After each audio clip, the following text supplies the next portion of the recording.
interposed. Shh. Oh, sorry. Quiet. I'm running this monkey for now, Frankenstein! I know I'd go from rags to riches. Why, a 4-year-old child could understand this report. Run out and find me a 4-year-old child. I can't make head or tail out of it. Faravelli, you've got the brain of a 4-year-old boy, and I bet he was glad to get rid of it. My fate is up to you.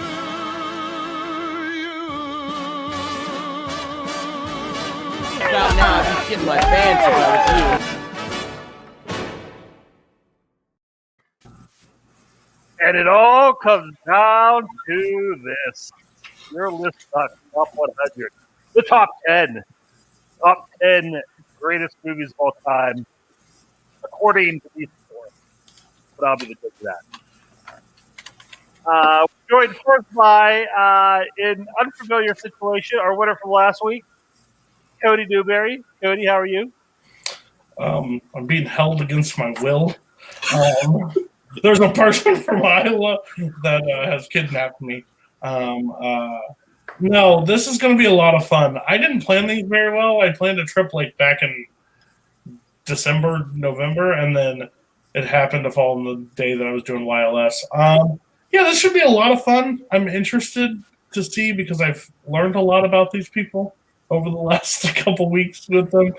I want to know what their top 10 of all time possibly is. So this should be fun. I'm going to win, but yeah. All right. Also doing some traveling today.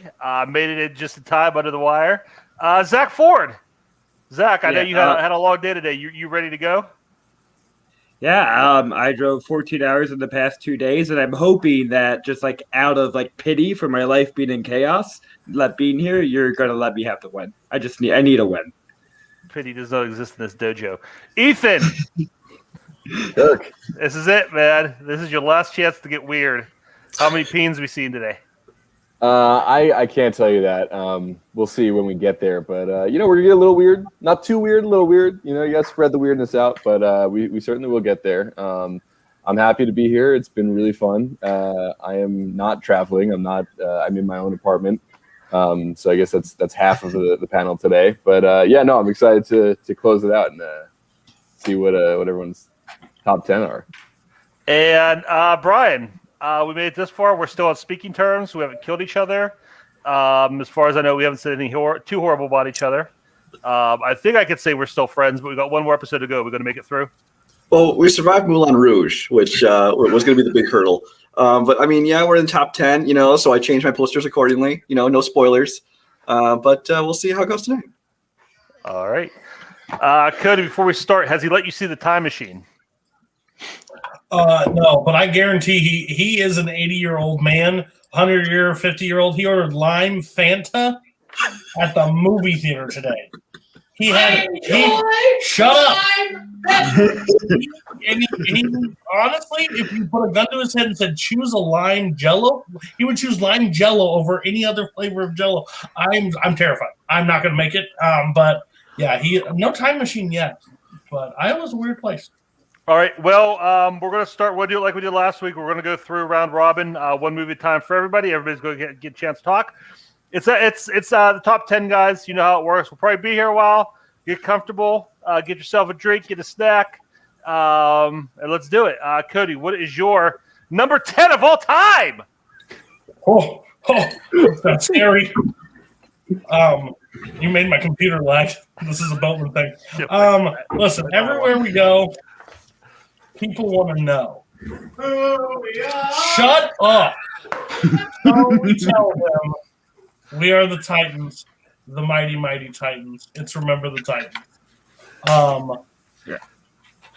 Best sports movie of all time. And I don't think it's close. This is probably up there as one of my favorite Vail performances. This movie is so quotable. This movie, it's always surprising every time I see the Disney logo appear before this, because back in 2000, for them taking the shot to do this kind of movie was surprising and did well working there.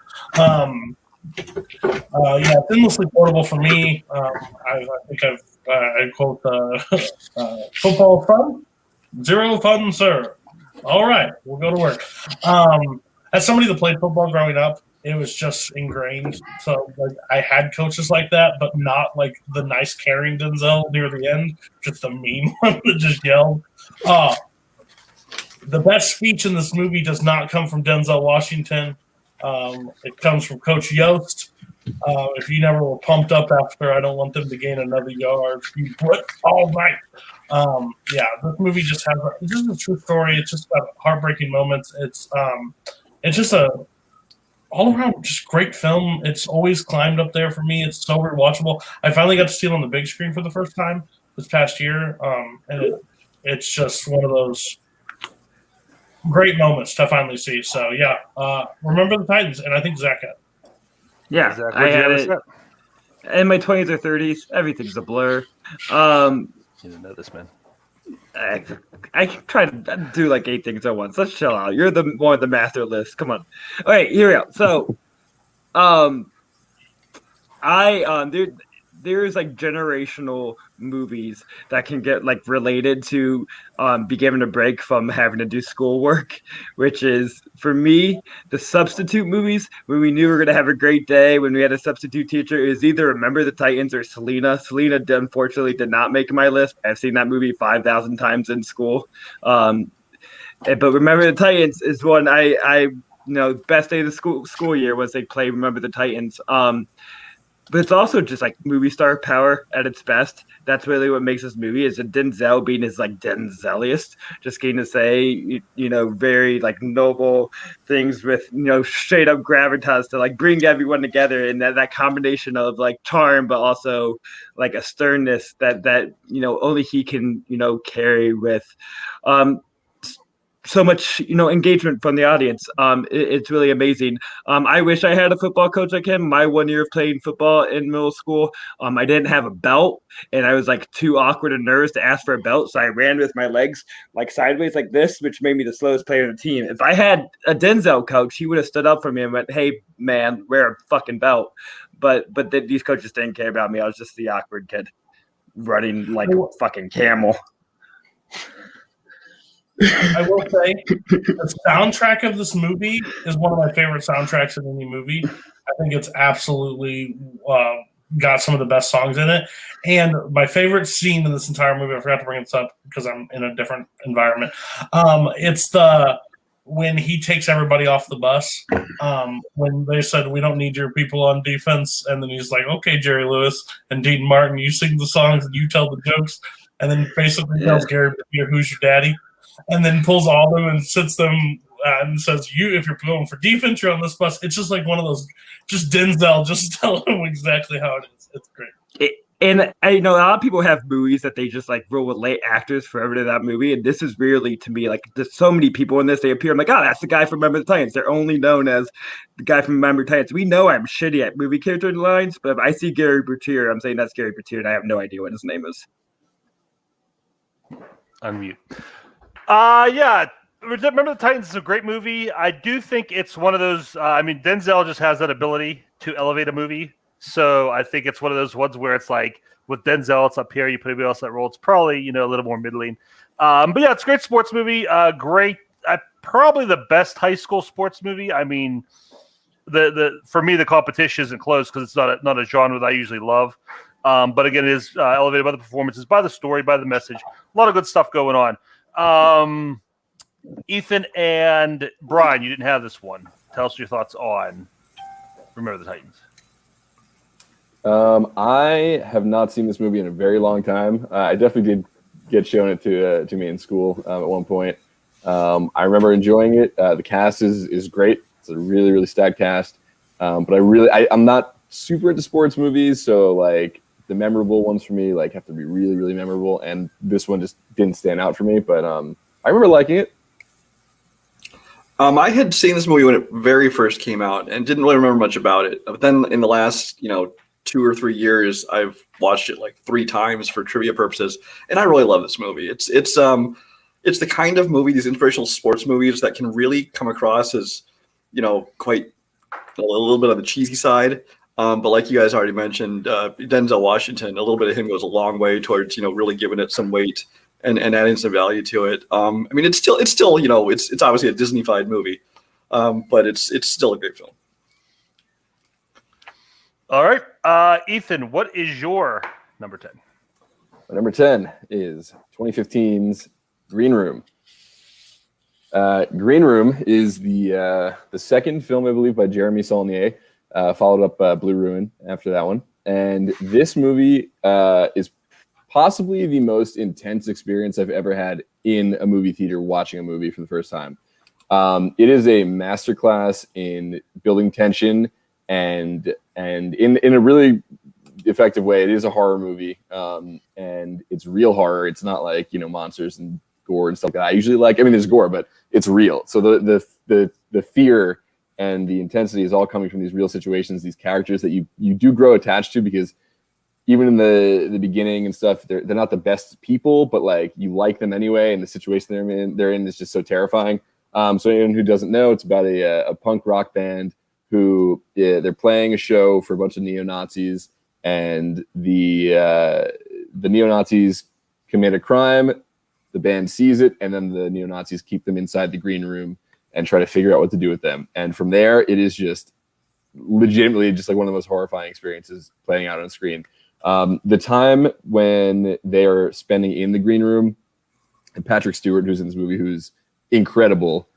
He's like subdued, but he's so scary without having to go over the top or be loud and aggressive. But you just feel like the power and like the kind of like the psychosis inside him when he's being quiet. He gives an incredible performance, but when him and Anton Yelchin, who's also one of Anton Yelchin's best performances, rest in peace, Anton. When he and Anton are having their exchange through the door, that is one of the most tense scenes I've ever seen in my life in a movie. And every time I watch this movie, it still just has me like on the edge of my seat and just so afraid for these characters. And like, you just know, and if you watch it, having seen it already, it's almost worse because you know where it's going and you can't stop them. Yeah, this movie is just, it's a real gut punch, and it's very visceral and inventive, I think, for the kind of small thriller that it is. Okay, yeah, that's a pretty good movie. Yeah, it's a great like claustrophobic, like one location horror movie. I like stuff like that where it's all just very like tense and confined to one area, and that just adds to like the tension, the horror. What I like about it is how it's that for so long, and then after like in the third act when they kind of get out, it just kind of explodes. It just like bleh, everything happens, and it's so everything kind of just happens at once. Patrick Stewart is really good, and he's a great villain.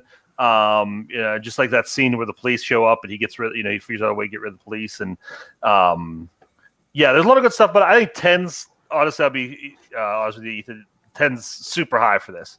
But it's not a bad movie. Anybody else got anything to say on Green Room?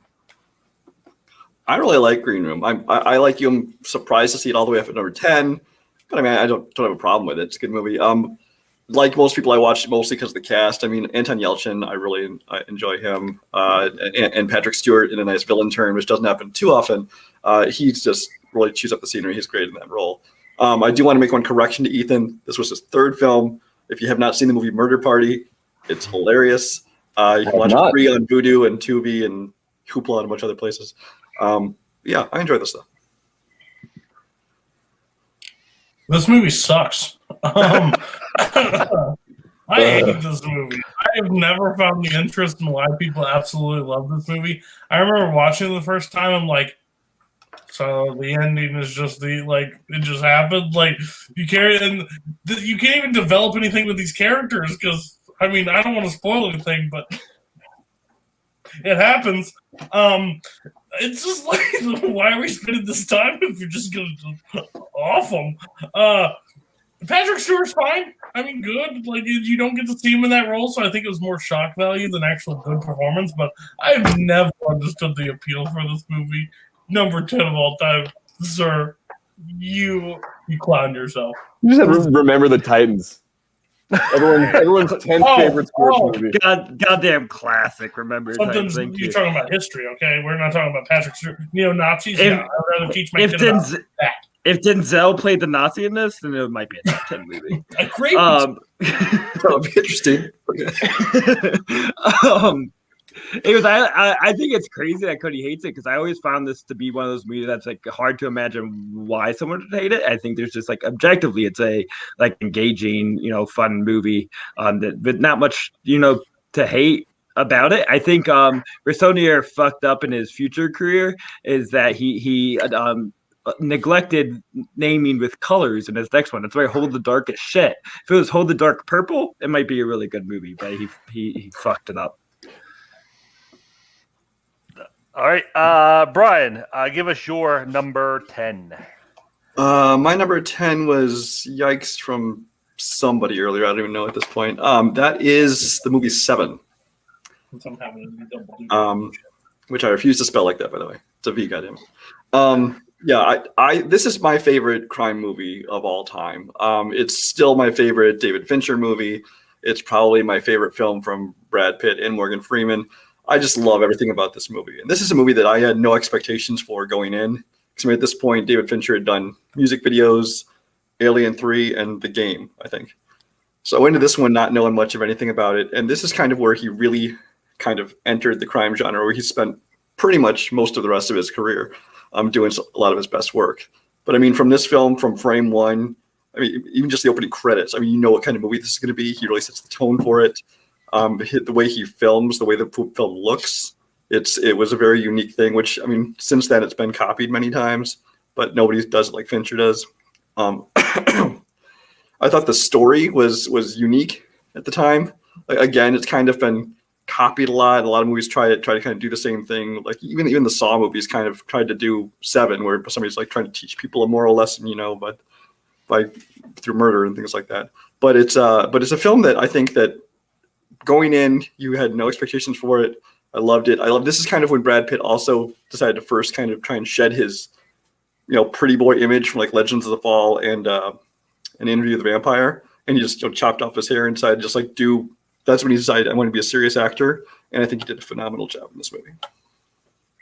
I had it. I don't know if anybody else had it. I had it at 53. I think it was just you. Okay. I slept on this movie for way too long. I guess when I watched it originally numerous times, I just didn't really like Brad Pitt's performance in it. Came off whiny to me. But I let it go a couple of years without watching it, and when I rewatched it, nope, don't believe that anymore. This movie is absolutely incredible. This is just a perfect movie for me. It's only the one time that I watched it, so I'm excited for it to come back, like me to watch it again. It'll probably go up even higher. It's just got so many twists and turns. It's that crime element that I love in it. It's Morgan Freeman just ready to be done, and of course the shit has to hit the fan right away. Seven is a fantastic movie. It will go up when I watch for sure. And without this movie, you don't have what's in the box. Do that every time, Boatman, please. He owns the DVD. I went back and rewatched this because I hadn't seen it for a long time. I was trying to think last time I saw this. I may have not seen this since it came out. It's been at least 15 years since I saw it.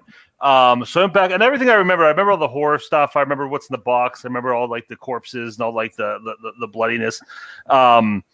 But what I didn't realize when I went back and watched it, just how like a great like classic crime noir this is. Like the way it looks, the way it's shot, the way it's lit.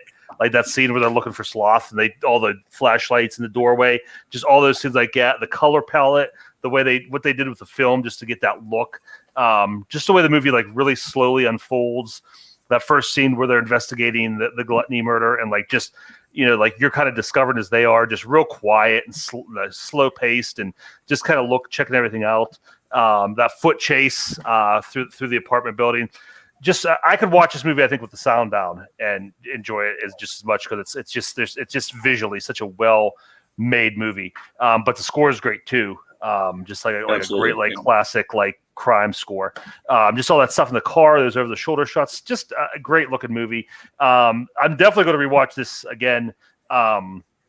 And this is a movie that could very definitely end up in my top 100 very soon because, like I said, like Cody said, I think I slept on it too because I remember, like I said, it was like a cool, like Brad Pitt's cool in it, Morgan Freeman's good, like it's freaky and it's got his moments, but it's just like a really, really great, solid crime thriller.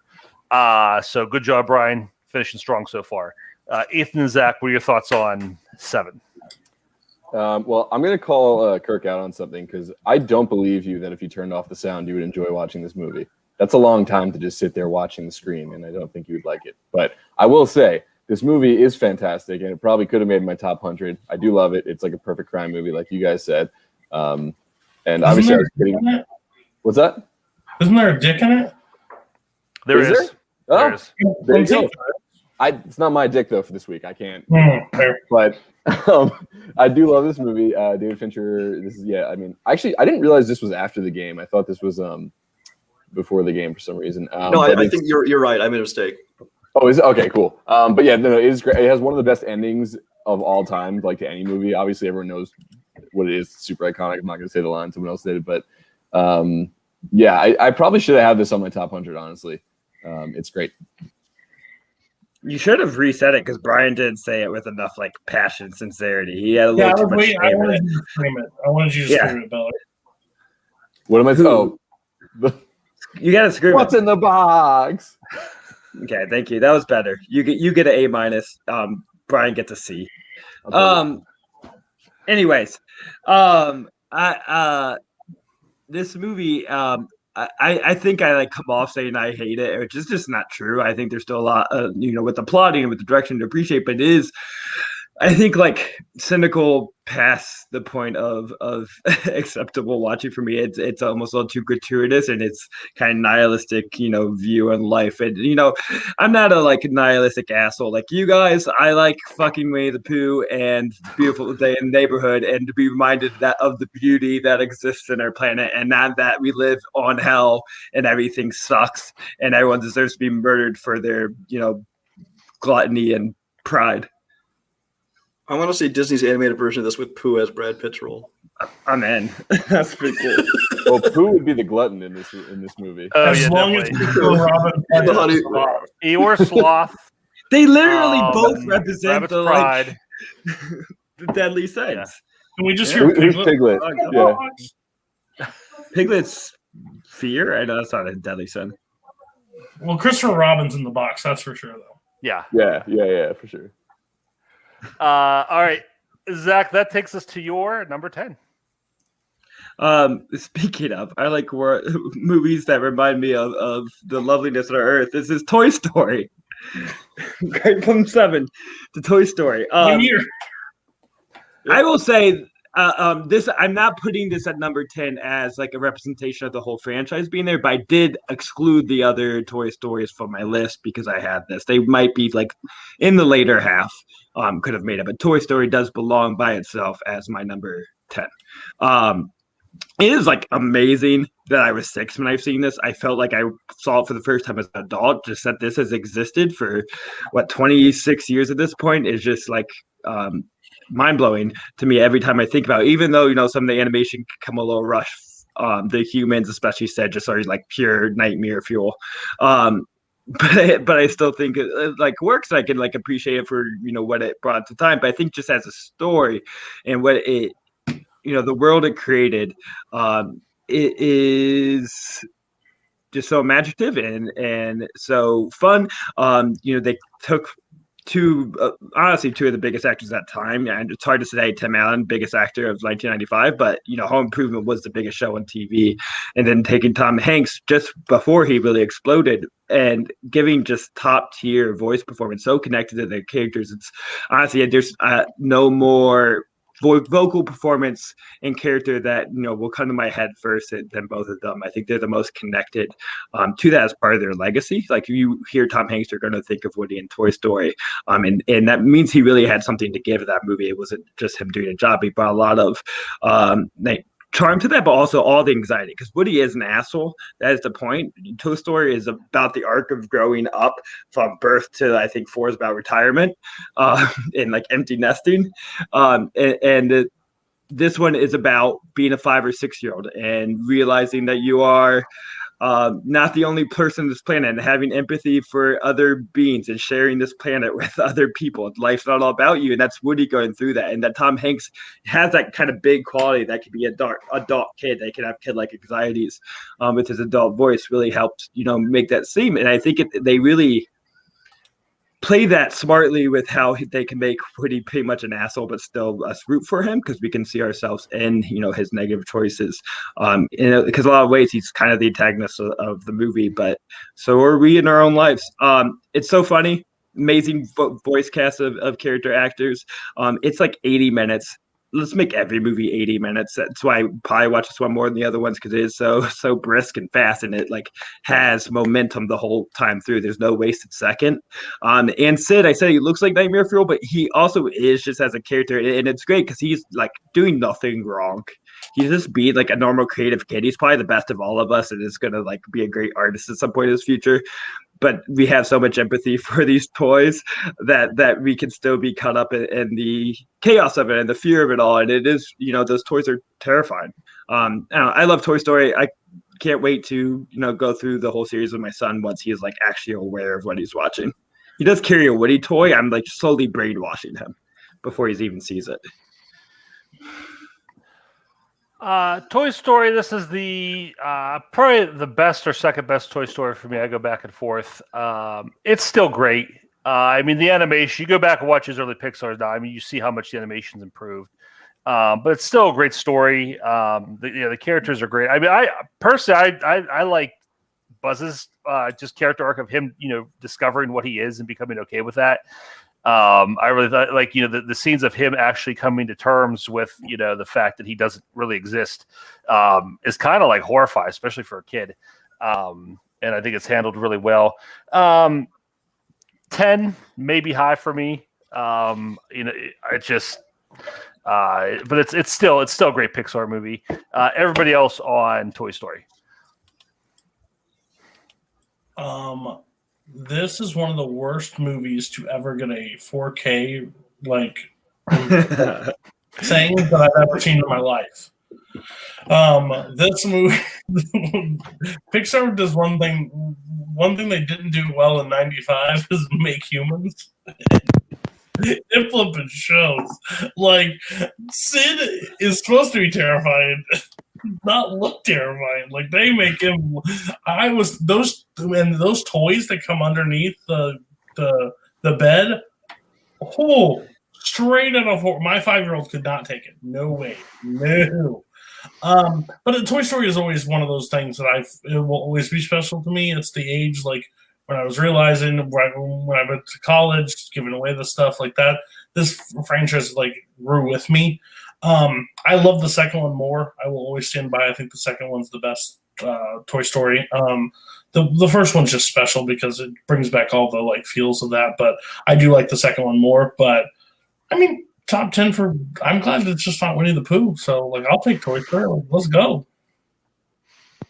Sorry, Brian. Go ahead. Oh, okay. I agree with Cody. Shockingly, that Toy Story 2 is my favorite one. I think it's better, but I do really like Toy Story 1. I haven't seen it in a really long time, but I loved it as a kid. I used to watch it growing up all the time. And yeah, it's a little weird, because when you're watching it when you're young, you have no idea that the animation's not that good, because at the time it's great. And now going back, it's it is rough. You've gotten used to the better animation, so it doesn't make the movie less good. It was still incredible for the time, but it hurts my rewatch value a little bit. But I agree with everything that they said about Sid and the toys. They're all very terrifying and very effective. And it's fun. I think the climax is great, where they're on the RC car and the rocket. That stuff's all fantastic. It's really exciting ending. It is a good Pixar movie.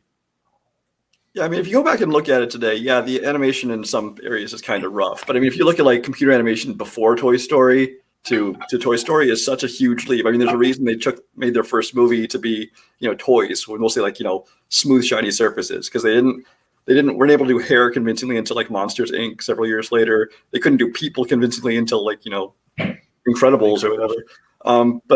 But really, this isn't the kind of movie you look at and think, wow, this is a horribly animated movie. It's more just one that you look back and say it just kind of shows how far they've come since then, because the movie itself, just on a story level and voice acting and everything about it, is phenomenal. Both Toy Story 1 and 2, I kind of go back and forth on which one is my favorite. Toy Story 3 I still enjoy. Toy Story 4, which they never made, doesn't exist. But yeah, this first one's great. Yeah, I want to clarify too. When I say I go back and forth, I go back and forth between this one and Toy Story 3. Those are the two best ones. Garbage. Cody, let's go to you and your number 9.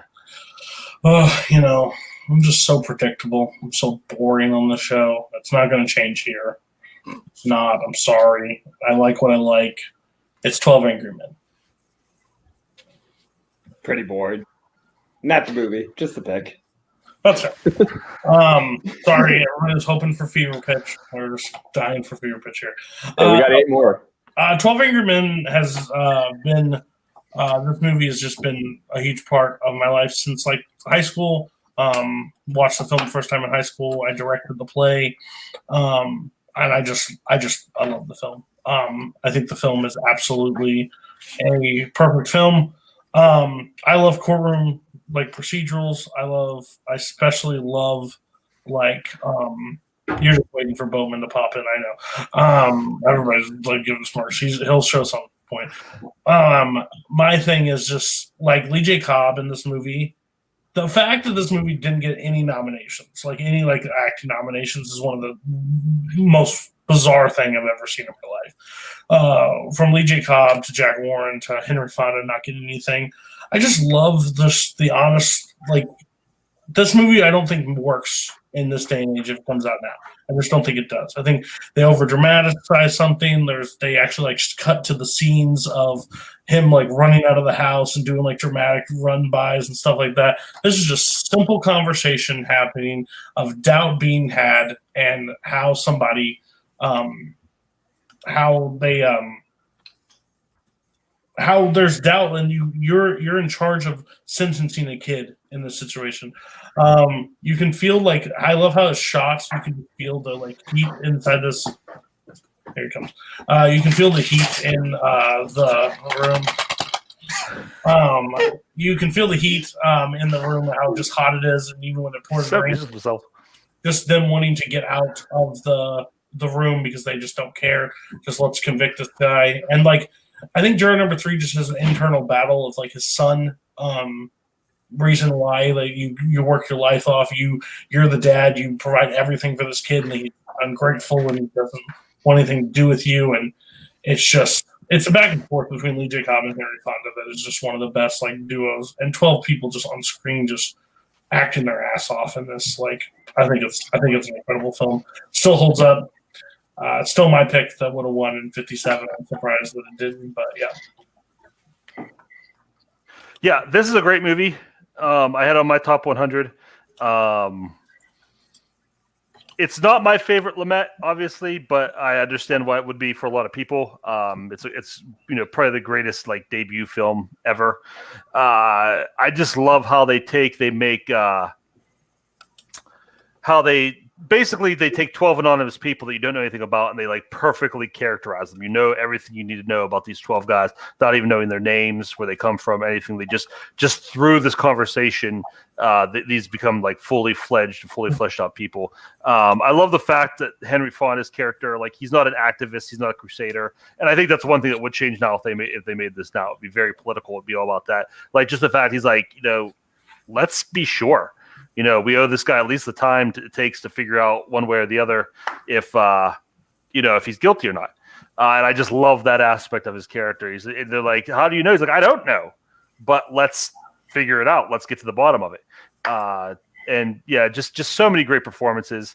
And in that, again, another like very claustrophobic movie. I love how the weather is like a character in this movie and how that affects everything else going on. Just a solid. It's a beautiful movie. Did anybody else have this? Oh, that's a shame. Tell me why. Well, first, let me just say that Kaleb with Cody there is kind of like the reason I leave my son locked out of this room while I'm filming, because he constantly trying to get on camera and hold things up and make noise. Yeah, as far as 12 Angry Men, 12 Angry Men is definitely it's an acting showcase. I mean, I enjoy the movie. It didn't make my top 100, but I think it's an excellent film. It's a great story which any of these stories that can be told essentially in one room. You know, it's like a play. Did the play come first? I'm not sure which came first with this, but you can kind of tell. But it totally works because you're so riveted. Just basically the debate between these characters. It keeps you riveted the whole time. Like Kirk, it's not my favorite Lumet just because Dog Day Afternoon exists, but it's still a great film. I only saw this movie once. I thought it was incredible.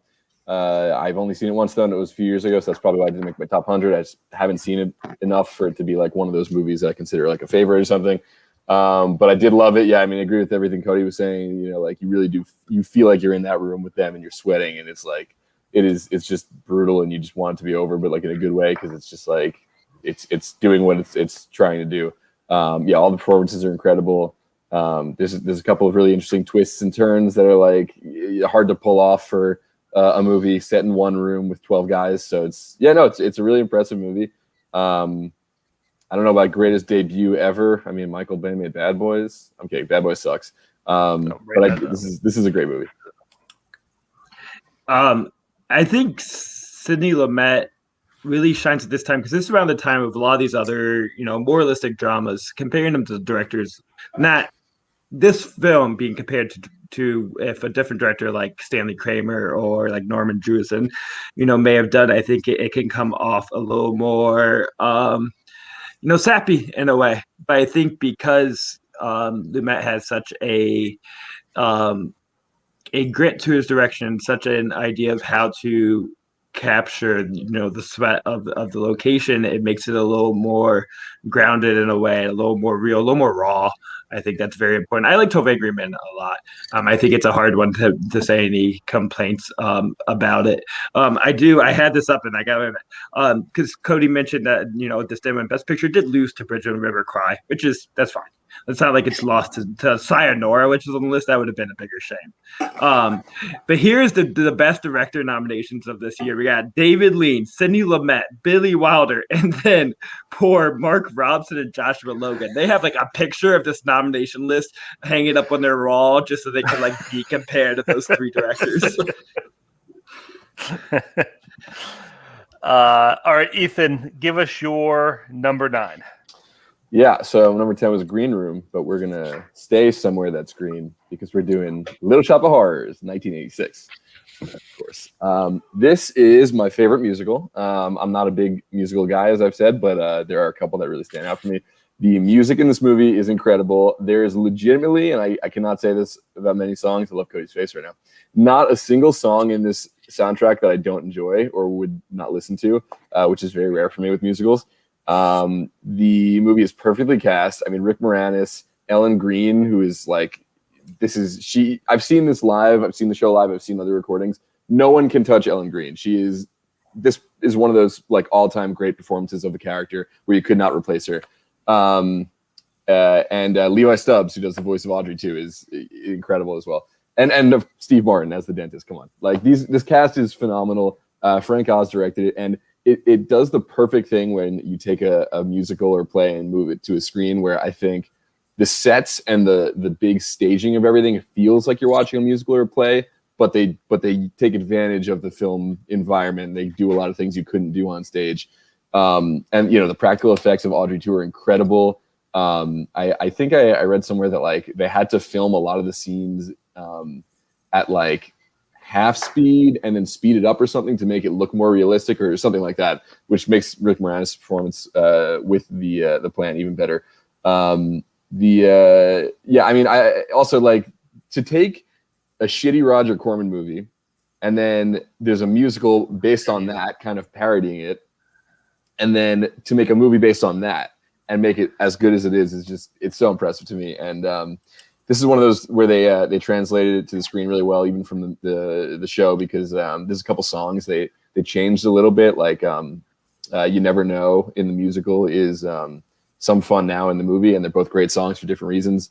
This movie is endlessly rewatchable. I do want to say really quick, I am talking about the director's cut because the ending of Frank Oz's original ending is far superior to what ended up in the theatrical cut. It's 10 minutes of insanity, of absolute just chaos in a really catchy, great song. and it makes a lot more sense for the themes of the movie and pays off a lot of the character stuff way better than the ending they replaced it with. But either way, I still love both versions, but the director's cut version is the better one. This movie is incredible. Cody, tell me why you're wrong after Kirk roasts me for this. Ethan, of all people, I would not expect that. Oh, did you have it? I had it at 46. I'm sorry, go ahead. Oh, I forgot about that. Sorry, Ryan. Yeah. I mean, I had it at 46. This very easily could have been as high as the 20s. It's one of those that moved all over my list. Mostly Ethan's kind of already covered everything. I think just that, first of all, just the concept of taking this, shitty B movie and making it into this musical was kind of weird. But the fact that they succeeded so greatly is amazing. I mean, it's Menken and Ashman, who of course went on to do Little Mermaid, Beauty and the Beast, Aladdin, all that stuff for Disney. I mean, this is kind of their first big thing, and they knocked it out of the park. I mean, the songs in this thing are amazing. The cast, especially Ellen Green, as he already said, were phenomenal. I don't mind the theatrical ending. I mean, for years and years, that's all anybody knew, and I still love the movie even then. Would the director's cut ending have been better? Yeah, but I still I'll watch any version of this movie. Although the new remake they're planning on making is going to be shit. So whatever. Oh yeah. Ethan, of all people, I never would have. Thank you, Boatman. I was waiting for you. Nice. Of all people, I would not expect that disrespect of Roger Corman to come from you. The original. Okay, I say that with love. Like it's not a good movie, The original Little Shop of Horrors is the greatest movie made over a weekend on a bet ever made. So do not disparage the original Little Shop of Horrors. No, my apologies to Mr. Corman. I had not seen this movie since I was a kid. I rewatched it recently because it was on HBO Max, and I wanted to show my kids to see it and see what they thought. I did not expect to like it at all, and I did. This is a fun little movie. The cast is great. The music's fun. It looks great. I just like you said, like it has like kind of that like surreal, almost on staged look to it. The puppet is great. I thought for sure it was stop motion when I was watching it because I could not believe in '86 they would make a puppet like that. I mean, I guess with Frank Oz directing, you're going to get something like that. But that puppet is so good, and the voice work for that, and just all the effects are so amazing. So yeah, I think it's a fun movie. I do think again, this could be a theme tonight. 9's high. Brian, you said 40s. That's okay, but it's a fun little movie. I have a feeling Cody's going to hate it and Zach's going to like it, but you guys tell me for sure. I don't get the love for this movie at all. To be honest with you, I don't. I think the music's fine. Every song. Come on. Song. Have you heard Dentist? Suddenly Seymour? Skid Row? Listen. My time is over. Director, you can do the director's cut. You can do the actor's ending. I don't love this musical. I've never went crazy over it. Is it a bad movie? No. I can understand why people like it. I can understand weirdos like Ethan likes it. That makes sense. And Zach will probably like it because there's a puppet in it. But some people don't grow up. But for me, sorry, not my cup of tea. I'll watch it over Moulin Rouge. Well, I mean, I'll take a root canal over Moulin Rouge. That's not saying much. You realize Brian had Moulin Rouge higher. Okay. Good, Zach. If you're unmuted. Are you frozen? That's a gate spot to be frozen in. We're waiting for him to unfreeze. Modeling career. We can move. Well, we're waiting for him to unfreeze. I will say the other person I love this is Bill Murray. I think he has a great little cameo in it. Yeah. Sure. Zach, you there, buddy? We can just go to check all right. Okay. We'll go to Brian for your number 9. All right. Well, I had number 3, then I had number 1. I got to close it out. The second one in the trilogy, Pirates of the Caribbean, Dead Man's Chest. So one more time, I'm going to get the co-host vote. Do you want to talk about Little Shop real quick? Yeah, my internet went out for a little bit. As soon as Cody said my name, everything froze. It was perfect timing. I just watched it for the pod of an episode coming out, and it was one I've been rooting to do on the show because I just want to talk about Frank Oz, even though I haven't seen the movie. I just wanted a reason to watch it, and I enjoyed it quite a bit. I will say it's especially just like Bill Murray as a one scene performance to me. What I often say is my favorite one scene comedic performance. The funniest thing to me is Steve Martin in the Muppet movie. It's just like pure genius to me. And now playing off of Steve Martin, I think Bill Murray could definitely be up there as the kind of masochist dental patient that's just so excited, like standing on the seat in anticipation for this appointment. And I think what's really smart about the movie that's exemplified by that is they chose comedy over musical. They're like, we're making this a movie. It's already on stage. We're going to focus on the comedy. They can tell by the whole like production of, but they got Frank Oz, they got top tier comedic actors that like could sing okay, but it wasn't the priority. And I think that was just such a smart decision to make. And I'll concede my time now. Okay, moving on to Brian. I'm sorry, back to your number 9. No one will guess what it is. It's Pirates of the Caribbean: Dead Man's Chest. So yeah, this is my favorite of the Pirates trilogy. I mean, there were 2 more, but they're kind of on their own, whatever. But this one I think is just the best of the series. I think it's a great film. I mean, the first one obviously I loved. That was in my teens somewhere, I think. But this one I like even more because I took everything I think and moved it up a notch. I mean, Jack Sparrow, a great character from frame 1 of the first film, but this is one where he kind of, I mean, he up the ante. This is where Jack Sparrow becomes in this movie almost kind of a Looney Tunes character, but I don't see that as a bad thing. I think that he's supposed to be fun. You know, everyone else is kind of more serious roles, and he's kind of the comic relief. In the later films, they kind of made him the main character. The movies, I think that was a mistake. I think he's best as a supporting character. Even his last screen time, he's still a supporting character. But I mean, from when you see him, like, you know, trying to escape the natives, it's obviously a lot of kind of Looney Tunes type comedy there. I think the story, I think this is where kind of, once they realize they're going to make it, you know, more than one film, this is the one that kind of branched into this much bigger world. I think that a lot of the plot threads and stuff they add, I think really add to the saga, in my opinion.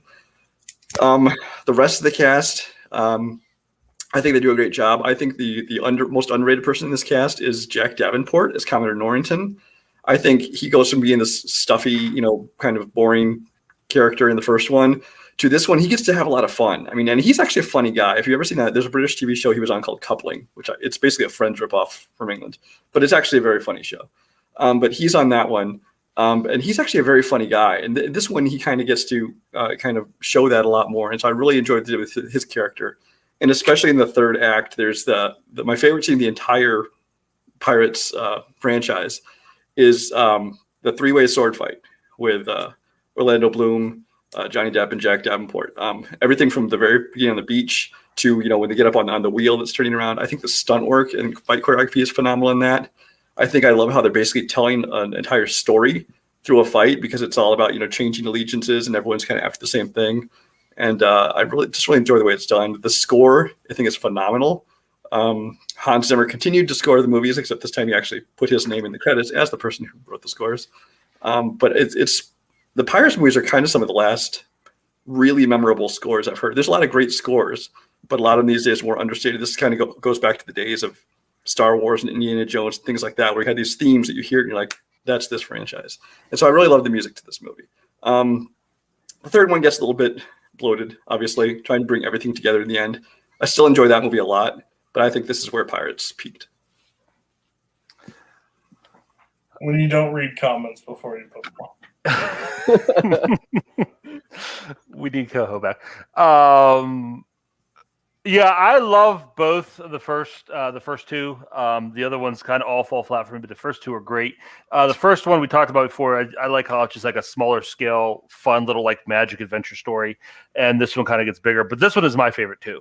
I like how, just like you said, Brian, ratchets everything up. The action, the adventure, the magic, everything. I think Bill Nighy makes a great villain as Davy Jones. Yes. Davy Jones's crew is probably one of, if not my favorite thing I've ever seen in a movie ever.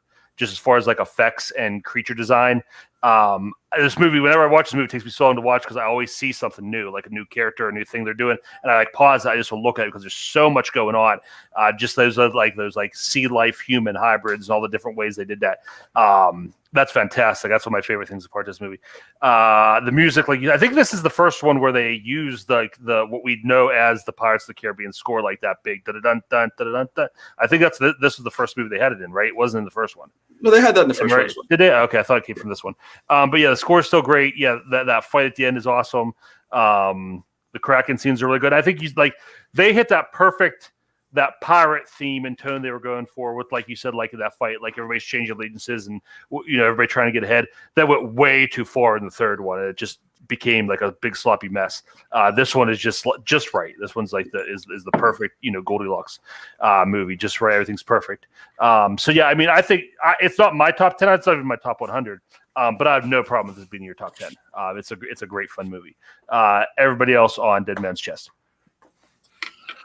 I always have a problem with just franchises in general. Like when they continue, if I hate like the other stuff, it's really hard to just like continue on and like think of it in the same light.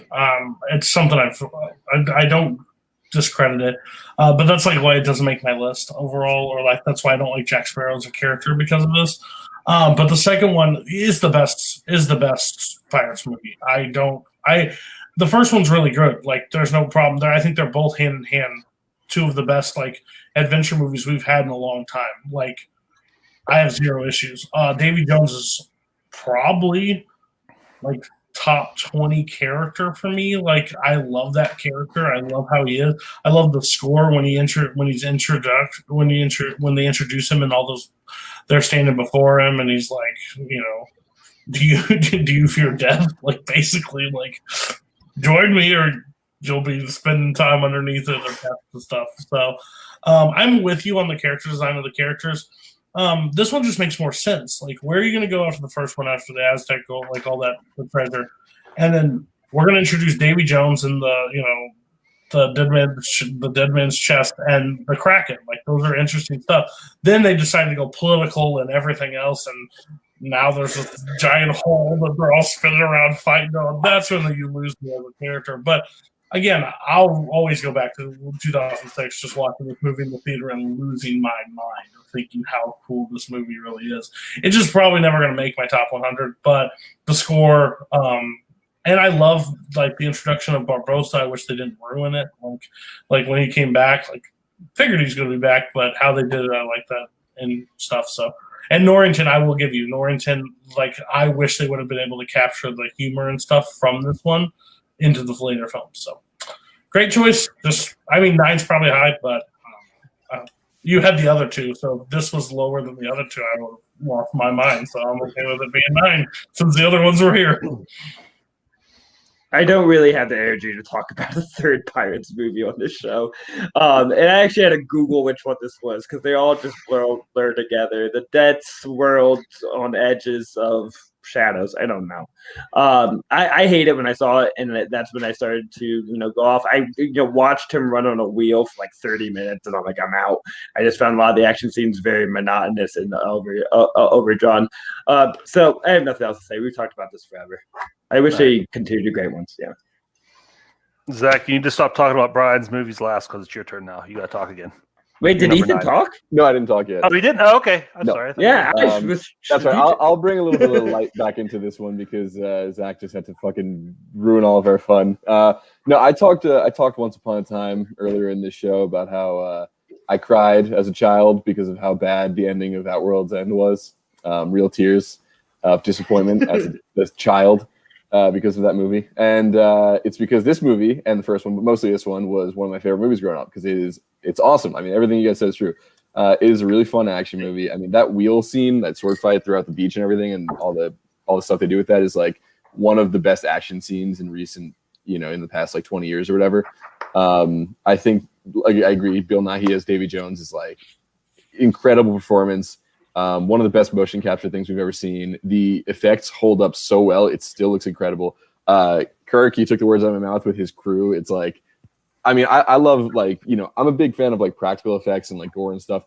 and like creatures, but these creatures look so good and they're so cool and they're so well thought out and put together, and the effects, like for a movie that's like 15 years old, like they look better than most CGI does now. It's crazy.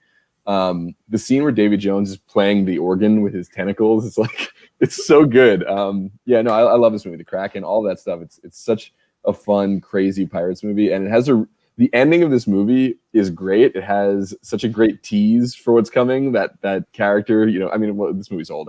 Barbossa coming down the steps and like taking a bite of the apple is such a fun moment. Like as a kid, I was like, "Whoa, he's back! Like, can't wait!" And then we all know where that went. But yeah, this movie's awesome. So you gotta just be like me and not grow up. That way you can still feel like a kid. All right, Zach, now it's time for your number 9. This next movie's title could describe me on a day-to-day basis. Dazed and confused. Close.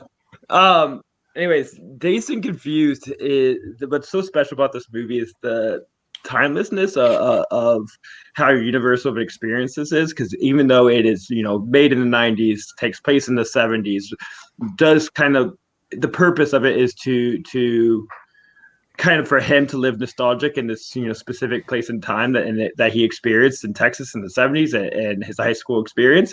But a lot of the interactions between the characters and the general like emotions and angst of being a teenager in the middle of a summer, and with the all the expectations of the future kind of hanging on you more in like a negative light rather than like, oh, you have the whole future ahead of you. It's like, no, you have the whole future ahead of you. What the fuck are you gonna do? That like still related so much to me, not my high school experience because I was a lame and I was like not even aware that people drank in high school. Like the fact that I found that out later is just like, where, when, why was I invited? But it was very much like my college experience, especially what he does so well is the kind of understanding of specific kind of archetypes of the community and different cliques in a way, but there's still such an intermingling. There's such a like niceness in a way, especially with the lead character and how he can kind of float through the different groups and the different people. And that was just like very much like what a bonfire in the middle of my woods in college was like. It's just we're all like different people of the different groups can all kind of connect in their own way. And throughout this, it's hilarious. The lines are also funny. The meandering plot is purposeful to kind of make the hangout vibes a little stronger. That like all in one day summer feel very engaging. Just like hanging out in the summer is. Sometimes it could be aimless. Sometimes there could be very eventful in moments. But for the most part, you're just tagging along in the environment. And you have lots of great actors that came to be that this was, if not their first shot, kind of their like first big break with McConaughey and Affleck. And Parker Posey. It was a great, spotlight for that generation of actors to come. It's all delightful. And I can't wait for Kirk to continue to like hate everything I like. This is going to be the whole top 10. This is the epitome of where our tastes differ. Nobody else had this, right? Thank God. Get that out. Throw that in the trash. Thank you. I'm taking that as backup and support. Thanks. Yeah. Everybody knows how I feel about this one. I'm not a fan of it at all. It's my Letterboxd review, and I will say it every time it comes up because it bears repeating. When the statutory rapist is the most likable character in your movie has problems. And I could not think of any other director besides Linklater who would like make a statutory rapist like unapologetically and unironically cool. Like that's like presented as a very cool thing in that movie because Linklater is enamored by douchebags, and that's like the main character he makes. I don't like anybody in this movie. I don't root for anybody in this movie. All different types of people, all different types of groups, all different types of cliques. I don't want to hang out with any of them. Like for some reason, like Ben Affleck's character is like just for some reason he's like the bad guy when he's kind of just like everybody else. He just like maybe like everybody else is like on a 10 on the obnoxious scale. He's like 10.5. So he's the villain for some reason, but like I don't dislike him more or less than anybody else. I mean, they're all kind of just I don't. A great soundtrack wasted on this movie. Anybody else want to talk about this? I understand if you don't. Kirk, you don't like this movie. Be a lot cooler if you did. Thank you. All right. You know, I do enjoy this movie. I can't argue with what Kirk said. The statutory rape thing is, looking back on it, like super creepy and gross. And we can't say it's of its time because no one was cool with statutory rape in '93. Okay, that wasn't a thing back then. So. Yeah. Well, it takes place in '70s, and it's like someone he pretty much like knew. It's like that kid that just never grows past high school. He's always around being. I think he's supposed to know he's a creep. He's not supposed to be cool. That guy is pathetic. I was alive in the '70s. He's like you're not. No, the movie presents him as very cool. No, I think it's pretty aware that he may not think he's cool, but that movie Linkletter thinks that guy is awesome. No, he's like the kid that is his 8th time being a senior in high school. I kind of agree with Zach. Like, I do think that like it's meant to be like a kind of a jokey, creepy like character, but also I agree with Kirk because everyone loves that character, so it is weird. It's it's a weird line to ride, but I like the movie. I used to like it a lot more, but I feel like who I am now, it's like not exactly my type of movie anymore. But I still do like it. I mean, McConaughey's still great in this movie, even if he's a disgusting creep. I enjoy this movie. I don't have the same love for it that a lot of people do, but I like it a lot. But one of the things I like most about this movie is it's one of those movies that comes out every once in a while that you don't really realize it until 10 years later. It's like got so many people in it that just went on to become big stars. I mean, it's got this cast full of people that went on to become. I mean, for better or worse, a lot of them became big stars in movies. It kind of has that same feel. I think this is kind of the movie that kind of gave birth to Freaks and Geeks, which then, of course, gave birth to a whole bunch more careers to it. But yeah, I enjoy it, just not as much as some people. I like this movie and Everybody Wants Some. I enjoy both of these. I'm sorry that we just found out that Kirk hates Linklater. Like, it's safe to say, like, you don't like, he's not your director, and that's fine. I just enjoy this movie. Yes, there are some questionable decisions made, but at the end of the day, I don't think that's the most likable character in this movie. I think there's other parts that really hold up. I'm with Zach. Like, growing up, I didn't know that everybody was drinking and stuff like that. Like, it all hit me at one time. Like, oh my God, everyone's screwing each other and everyone's drinking. And like freshman year, I'm like, what the hell is happening? It was this weird time. Now people, So it's a weird time. But this movie, I enjoyed this movie. I think it gets a lot of hate. This and Everybody Wants Some gets a lot of hate, but especially just by Kirk. I was going to say, I don't hear nearly enough hate for either of those movies. Tell me these people are having hate for these movies. I would meet them and hang out with them about their correct opinions. There's a few people that have talked about it, but I haven't bought the Criterion of it or anything, so it's not my top. Me too. I did. Oh, I'll buy it for you for Christmas. Media. Stop limiting that guys. Come on. Shut up, Boatman. All right. All right, so that takes us to number 8. Cody, what's your number 8 movie? Probably the fastest one that made it to my top 10. It's probably boring for some people. It's 10 years after 12 Angry Minutes, 1967. It's the film that should have won Best Picture that year, and that is The Graduate. This is pre-yikes.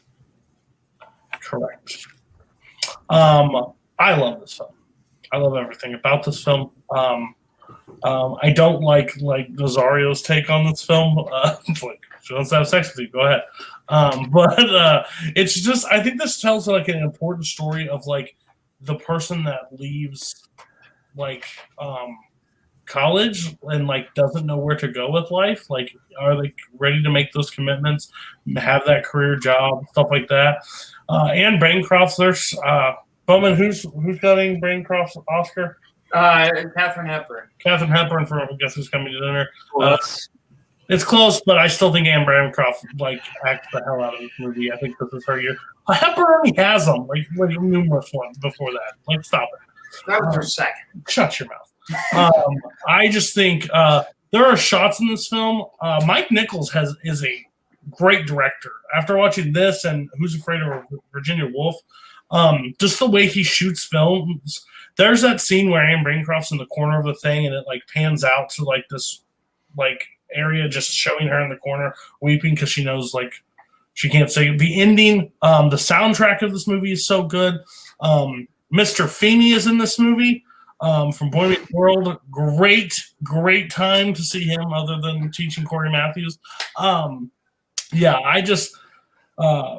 It's just an important story, and I think Dustin Hoffman kills this movie. I think he's so good throughout this entire thing, and I just love the ending. The ending when they like break out of that church and they get on the bus and they just sit there and be like, we don't know where we're going in life, but we're going to do it together.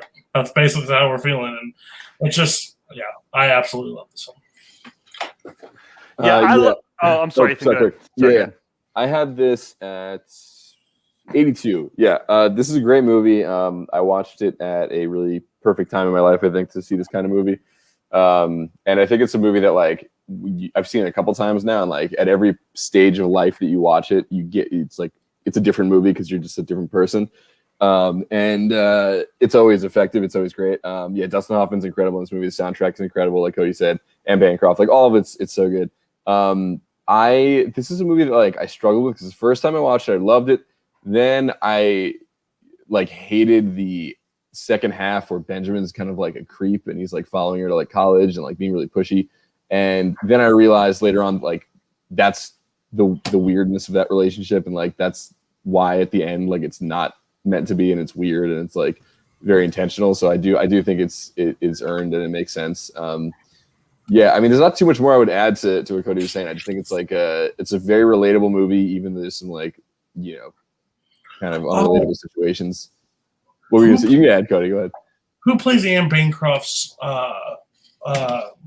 husband? I can't think of his name. Murray Hamilton. That's in Jaws and stuff like that. He's just great. Like when he questions, like he doesn't even know the truth because basically Mrs. Robinson's just telling the story that basically she wants to give out. It's kind of like this psychological like mess with him. Like he was kind of like taken, like put against, like he was put into the situation. Like he didn't just like seek her out and like he's trying to ruin anything, and just realizes how important she is to him. So he will, go the extra mile to get him. I understand the whole pushy. I do love when he's like driving across. I'm supposed to perform the marriage.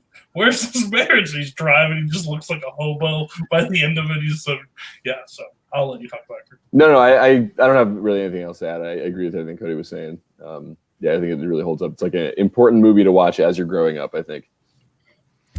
Yeah, this is a great movie. It was in my top 100. I haven't watched it in a while. I meant to rewatch it for this episode. I just didn't get a chance to. Hoffman is fantastic in this. He just the way he communicates, just the stress of what he's going through, and like that party scene when all the adults are trying to talk to him and give him advice, and he just can't handle it, and he's freaking out. Zach, why don't you have this movie on your list? You like movies about people who are like in college, out of college, figured out life, but this is a good one. You should have this on your list. Bancroft's good. Katharine Hepburn is off the charts in Guess Who's Coming to Dinner. I mean, I agree with that. That's I can't give Bancroft the Oscar over Hepburn this year, but she's really good. And just like that soundtrack and just like that moodiness at the end, and like just him becoming like kind of real. It's almost like he realizes what he is, but he can't help it. And the ending is so good. And just them, just like, okay, what do we do now? And like kind of like it's so great because most movies end like 5 minutes before that, and everything's happy. But like that takes you to like the reality of it. Of okay, we had the movie ending, but what happens next? You don't get that a lot. I just think it's like the leap of faith. Like sometimes in life, you're just going to have to take a leap of faith at some point, and not everything's going to go exactly the way you plan. So like, and they just decided to go like when he shows up and he's like that iconic scene where he's up on the glass and he's like, "Let me in," and he goes and she just doesn't give it any hesitation. Like she's like, "No, this is what I want," and goes. I think it's great. Sorry. All right, Brian and Zach on The Graduate. It grew a lot for me on second watch because I think the first time it just fell a little flat. I think I had a hard time sympathizing with his issues because there's something very privileged about it. It's hard to watch a guy mope while like laying in a beautiful, beautiful pool. You just described like a third of the movies on your list, Zach.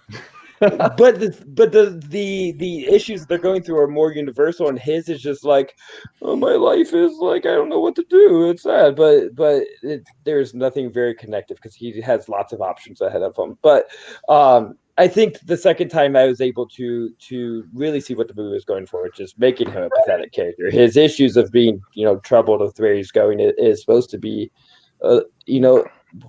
kind of the petty angst that we all go through. It's almost like a satire of teenagedom or like post-collegedom of people being so, self-obsessed in a way, to where we need to be aware of the bigger issues. And it's definitely like very unbelievably shot. I think you guys talking about the Oscars thing, it's just really rude to fade down the way. Let's appreciate who actually should win Best Actress. The real Best Actress actually is Catherine Deneuve for Belle de Jour, but let's not act like she had a chance.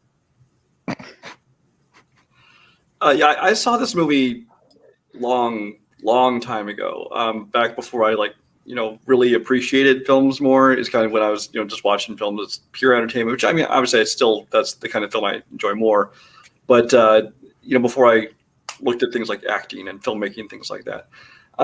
So I don't really remember that. I wasn't impressed by it at the time, but this is one I definitely need to rewatch because I think I would like it a lot more if I watched it now. Although Scott Harvey said in the chat that it'd make a good double feature with Frances Ha. Having just watched Frances Ha, maybe I wouldn't like this. So, Frances Ha is great. Yeah, come on, man. Zach says The Graduate is too privileged, but Kicking and Screaming is number 27 on his all-time list. So. There's more specificity to me to what I was going through that I can connect to. It was of the how close your college friends were, and this was just broad to me. And I said it grew on me, and I understand the point later. But the first time, it was just I had trouble connecting because it was just so broad in its statement. It didn't seem like I had something specific to say. All right. Ethan, what's your number 8? My number 8 is Eternal Sunshine of the Spotless Mind. A great Long Island movie, if everyone knows. This is unsurprising. Charlie Kaufman, favorite screenwriter. I love all of his movies. Most of them. There's like one that I'm not a huge fan of, but I'll let you guys figure out. This movie is one of the smartest scripts ever written. It is one of the most stylistically directed movies ever. Michel Gondry and Charlie Kaufman. It's like peanut butter and chocolate. I mean, Spike Jonze and him also, he just finds a director that he just works so well with. And for this one, it's Michel Gondry, but visually it is stunning. The things that they do with the editing and the way scenes are shot to represent memory and things being erased from one's mind are just so innovative. This is Jim Carrey's I won't say it's his best performance because I think it is, but I know people would debate that. I think it's his best performance. It's at least up there for top 5. I think if you've seen this movie, I feel like it'd be hard to disagree with that. But him as Joel and then Kate Winslet as Clementine, they're so good together. That scene where they meet on the train and it's something's a little off. You don't really get what, and then the way that their relationship builds and is told to us in the editing of the story and where scenes are placed is just brilliant. And the way that kind of creates these twists and turns within the story. It's funny, it's heartfelt, it's so sad because you're watching these memories get erased, and within this kind of surreal visual landscape of the mind that they're creating, you're seeing so many relatable things and so many relatable memories and feelings and emotions that are just the fact that they can do both of those things and weave it all together is incredible. There's also some great side plots, the guys who are running the machine on Joel while he's sleeping. It's Mark Ruffalo, Kirsten Dunst, Elijah Wood, and what's his name? David Cross. Those guys together are so fun to watch, and all the stuff they're doing while Joel is in the kind of dreamscape. This movie is I every time I watch it, I pick up new stuff. It's just it's one of the most brilliant movies I think ever made. It's so good.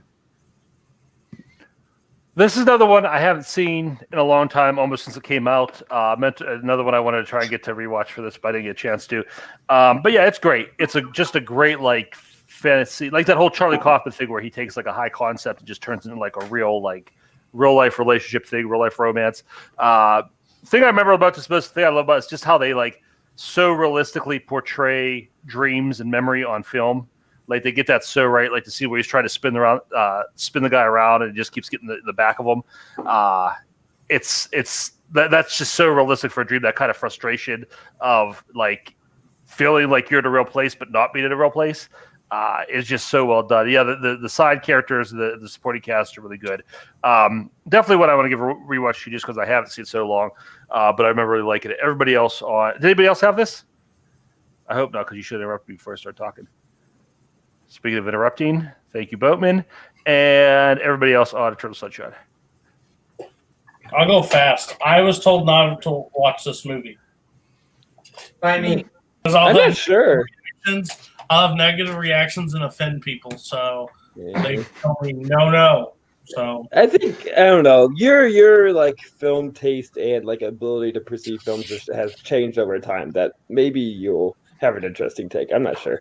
I'm less good at judging. Anyways, Boatman out here is just like bragging about his own Blu-ray privilege. Talking about privilege, just shows all your collection. Well, no, what's sad is a DVD. It's not even Blu-ray. Oh, yeah, that's really sad. That's a little child. How cute, standard definition. He's gonna show us his CD collection soon. Anyways, Eternal Sunshine it's a great movie. I also like Charlie Kaufman. I'm assuming it's Confessions of a Dangerous Mind is the one he doesn't like. That is one of the. Okay. Anyways, Michel Gondry just has a very interesting career. He like directed Dave Chappelle's Block Party, crazy. But I love when he does like really wackadoodle imaginative stuff, including like Science of Sleep and Mood Indigos. When no one watched it, I think it was also really creative in its production. I really want him to go back to that. I know he's kind of been in TV world. His last movie, Mike Open Gasoline, is really good, but it's like really grounded coming of age film. But Michel Gondry, especially in this movie and the other ones I mentioned, has a unique take and a unique visionary style that I think we need back. I think this movie's good. I don't love it. It's a very Ethan movie. I could see this being his top 10. It's never going to be in my top, but it's a movie that I've rewatched a couple times just because I hear more people praise it. And like, I should rewatch this, and I watch it, and I still feel like, it was good. I mean, I do think it's probably some of Jim Carrey's best work. I do think it's a creative idea and a creative script. It's well done by Michel Gondry, who, by the way, even though I know how to pronounce it, I lost a full metal match because I spelled his name wrong. But we'll get over that. But yeah, I mean, this is I can totally see Ethan having this on his list. Yeah. Not me, not Multiplex, never for that. What is Boatman doing right now? He's watching The Sting. Because I imagine him just sitting in the corner, like with his arms around his knees, like just looking up and watching you. No, he's standing against DVDs, waiting to figure out which one to pick next. He's got a huge base. No, he's put all the shit over here, but he's over like far over there watching The Sting. So no one wants to talk to you. Okay. It is my 12-year-old son. Oh my god. Brian, what is your number? I have an 11-year-old, so it's pretty close. My number 8, Ethan has to like. It's another good New York movie. Except it's the best New York movie comedy. It is Ghostbusters, the original, of course, 1984. Ghostbusters, depending on how you classify some other movies that might come up, my favorite comedy of all time. I just think that this is a movie that no matter how many times I rewatch it, and I've seen this movie hundreds of times, I still find every single line of it funny. I quote this movie all the time. I think that this is one of the first comedies that really, kind of embraced the sci-fi genre. I mean, it's been done many times since then with, Men in Black and things like that. But this one, I mean, it wasn't even just like, silly sci-fi. They went all out in special effects and things like that. But I think it's perfectly cast. I mean, Bill Murray, who wasn't even supposed to be the lead, was originally going to be John Belushi, but they ended up getting Bill Murray for this thing. And this is just, I cannot think of a role more perfectly written for him, as well as Dan Aykroyd and Harold Ramis are perfect in this. Rick Moranis in another one of his great supporting roles. I think the score by Elmer Bernstein is phenomenal. I don't think that score gets enough attention to it. The sequel, I mean, Ghostbusters 2 was still entertaining, but obviously not anywhere near the level of this one. And then the remake we won't even talk about. But this remains, even 30 some years later, whatever it is, still my favorite street comedy of all time. Anybody else have Ghostbusters? Boatman has Ghostbusters. Hey, I think that was blue too. Wow. I love this movie. This is my top 100 too. I'm glad you corrected yourself. You said best New York movie to New York comedy. I'll completely accept that. No, it's still best New York. The cast is. I'll give you top 10. The cast is amazing. I mean, just the way it's Bill Murray. This might still be his best role. It's just such a perfect Bill Murray role. And Dan Aykroyd, Harold Ramis are so great as those characters. They just fill in so great. And when you look into what this movie was and what it could have been and how it started out. If you see the original treatment Dan Aykroyd did for it, it would have been disaster. I'm glad they had Ivan Reitman and Harold Ramis to rein him in. Yeah. I just love the tone of it. I love that blue collar feel to it. How they're basically just like exterminators. It's like a job to them. It's not exciting. It's not interesting that they're fighting ghosts. Just something we got to do. And just the whole idea that they kind of throughout the movies, people realize ghosts exist and there's an afterlife, and it really doesn't impact anybody at all. Nobody cares. It's we got a ghost we got to get rid of. I just love the whole feel of the movie. It's so much fun. So yeah, it's not my top 10, top 100. Totally buys the top 10 though. Everybody else, why did you have Ghostbusters at all? It's crazy. It's not funny. Oh my goodness. Sorry. I don't find this movie funny. It's my father-in-law's favorite movie. We sat down, we watched it. I just stared at it and looked at him. I was like, this is slash number 120 on Cody Hates Comedy. I think it's just. I'm not done talking. Oh, you stopped. You said I hate this movie. You're done as far as we're concerned. So I'm sorry. Go ahead. Keep going. This movie, get over yourselves, guys. Best comedy in New York. Stop. Listen, Jimmy Fallon and Drew Barrymore go to a New York Yankees game in Fever Pitch. Arguably better. It's good. Boatman, save us. Boatman, where are you? Boatman, show your copy of Fever Pull the Pitch. plug on his internet. Are you done now, Cody? Now, are you done? Okay. Yeah, I'm done now. Okay. Well, I agree. This is a great New York movie. And that feeling that Kirk's talking about ghosts being there and nobody caring, that's because it's in New York. Because if that happened in New York, we would not care that there are ghosts flying around. I did not have this on my list because I made another mistake, and it should have been on my list. This is one of my favorite movies. Yeah, Cody, go ahead. You can go. Oh, shit. You know what? I'm not gonna bother. 100 movies. You missed it. Please. Yes, I do love this movie. It's one of my favorite movies. I should have put it on there. I honestly do not know how I missed it. It's like The Shining. It just fell through the cracks somehow. I agree. It's hilarious. I love all the ghosts. They're so fun and creative. Slimer is one of the most fun characters in anything. Just the way it escalates, because Kirk was saying, it's very blue collar in the beginning. They're just exterminators, but then it escalates to they're fighting an interdimensional demon, and there's a giant marshmallow person. It's so fun. I love this movie so much, and all the cast is fantastic. And Cody, I don't know, man. I think he just doesn't have a sense of humor, I guess. It was so good. Why don't you marry it? Well, listen, there's not much more to say other than it is true what you've heard about Cody. This man has no dick. It's true. I have seen the patch. Anyways, Ghostbusters might be the movie I watched the most. That's not on my top 100. I feel like I watch it yearly. I love it.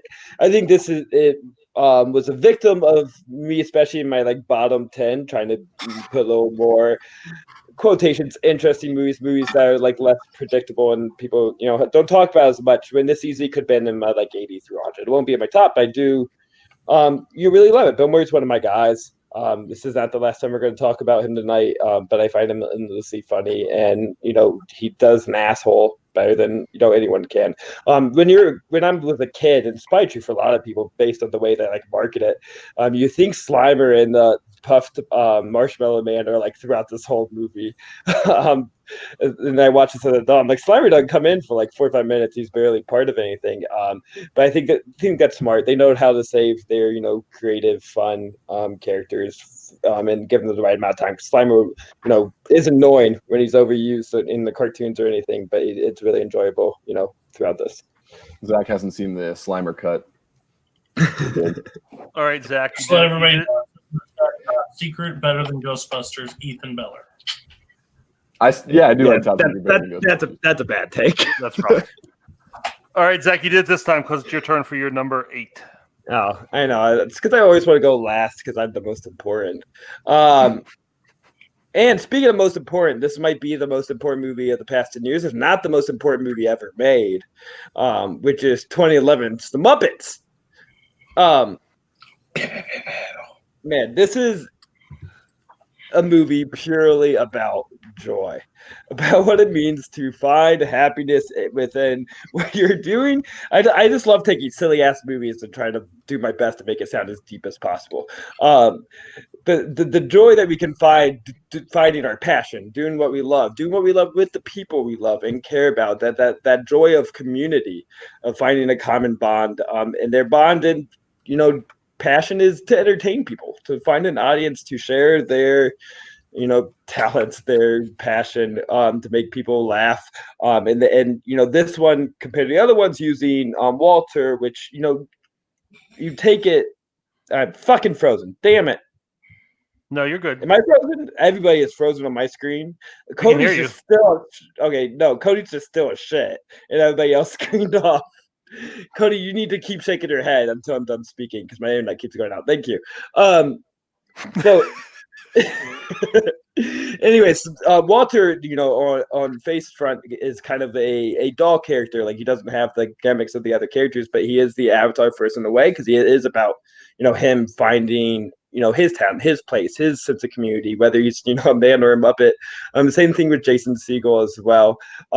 I think what holds this one above the other ones for me, which I deeply love, is I find it the funniest. I think there's a lot more just like quick gags, a lot more wit to the humor. I like that it got back to the basics of the Muppets of like they need to find a stage and put in a show, which they have not done since the Muppet Show. It's about just performing for people and they the music actually.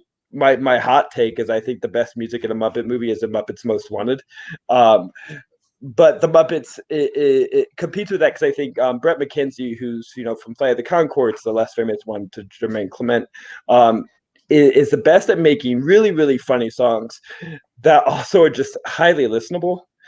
These songs are undoubtedly funnier than Paul Williams songs. Paul Williams isn't really going for jokes within his music. They're like lovely tunes, but Rainbow Connection doesn't have jokes. But you have Man or Muppet, Even Life's a Happy Song. They're like delivering jokes, but they're so entertaining and easy to listen. I play them honestly all the time. And he's so good at dividing into different genres and being inspired by different artists and using that into making it. I think it's so Muppetish in his sense of humor and the use of it. Him and Jason Segel really get what the Muppets are going for.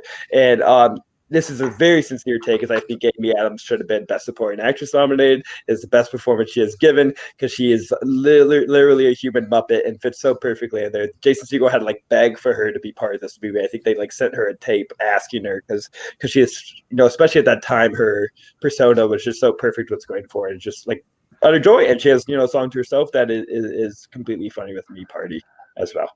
I can see my time. Okay, everyone's saying I'm stuck in my childhood. You just figured that out. Fucking Brian has already admitted that he's a man boy, and everyone gives him a break for it. And you guys I don't all think we want to give talk. him a break for it. You're gonna talk about Back to the Future and Trust me, I every get plenty of Spielberg movies. I love those movies, but just because they're a little more action oriented, they're also for fucking kids. Don't bring up superhero movies and then act like I'm the child because I like laughter and joy. We're all like kid shit. Guys, give me a break.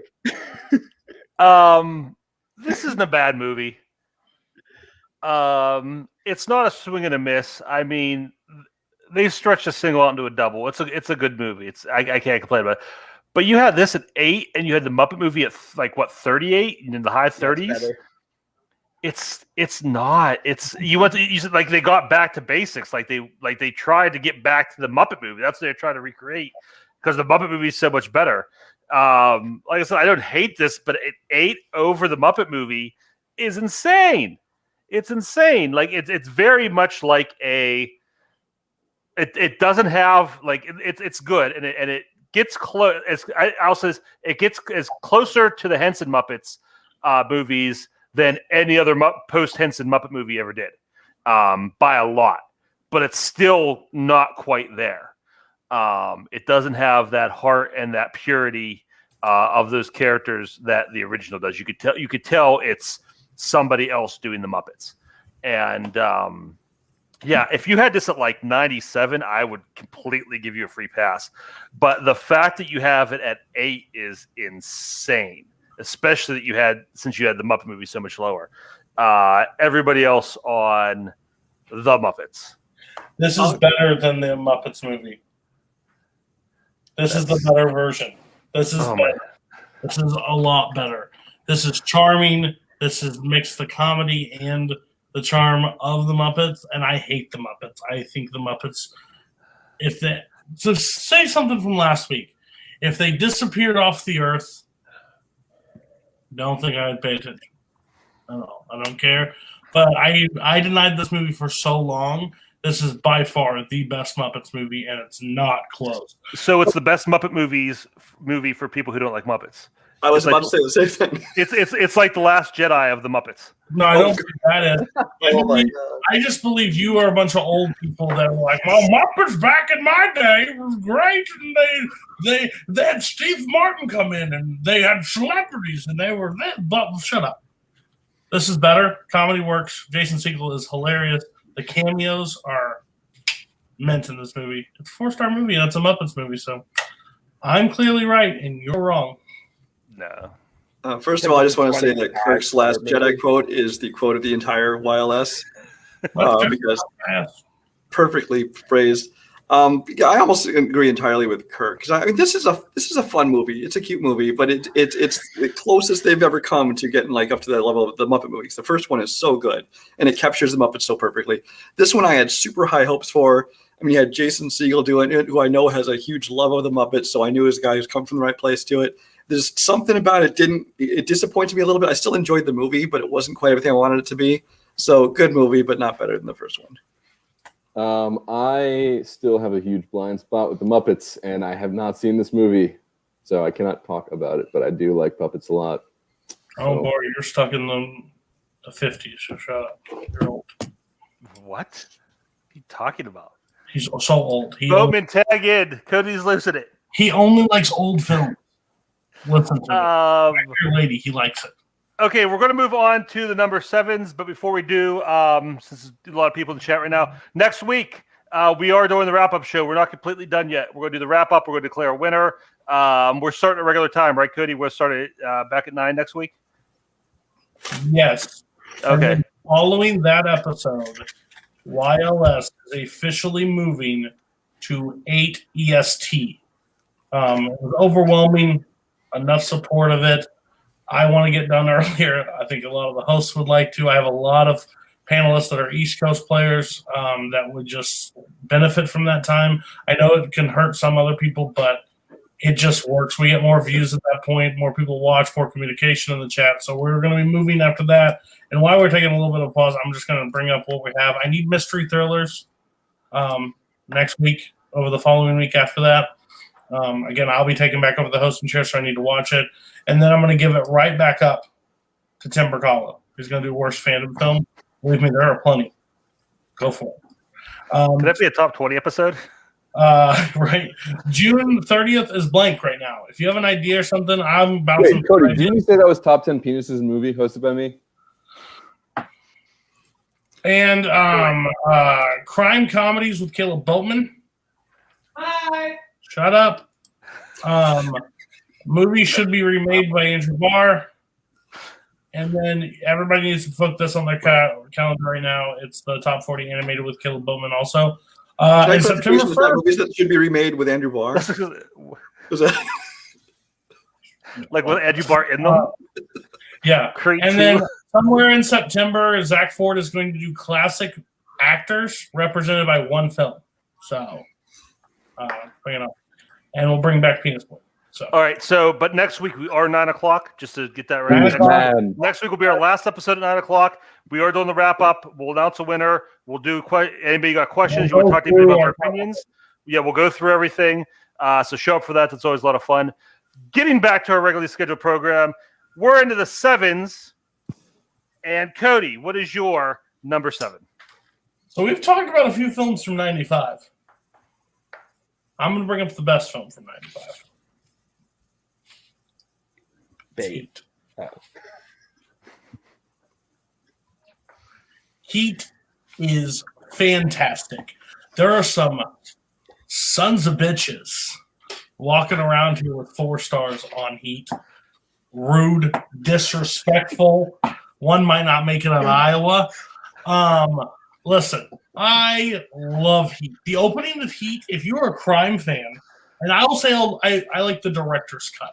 If we're doing this bullshit that Ethan likes to bring up, the director's cut of Heat, I like. Does it change much? Absolutely not. But that's the version I own, and that's the version I always watch. It's 3 hours. The heist goes wrong. I'll say it right now. Pacino, De Niro, diner scene, probably top 20 scenes of all time for me. I absolutely love that scene. Just basically, they both know who they are, and they both know that one day they were going to meet, and it just moves on, and the story continues. I love the ending. De Niro's character just is going to go out to the bitter end. Cole famously watched this movie and goes, it's 4-star for me. Hope the last 30 minutes doesn't change that. And I was like, please watch the last 30 minutes of Heat because I think it changes a whole lot. People have called this movie overrated. Barr has called this movie overrated. I hate that take. If you don't like crime, fine. That's fine. But you can't tell me that this is not one of the best crime movies of all time. Heat is absolutely fantastic. De Niro, Pacino give a great performance throughout. That entire shootout at the beginning, jaw to the floor, still holds up. Best movie in 95. I like Heat. Thank you. I forgot what it looked like. Me too. It's the more I watch it, the more I like it. The stuff with Pacino and De Niro is the best. Unfortunately, there's not enough of it. And when I do see those parts, I do watch them. I can't help but think to myself, how awesome it would be if this was 15 years earlier. Because these guys aren't over the hill yet at this point, but they've kind of they've turned the corner, and it's the beginning of that.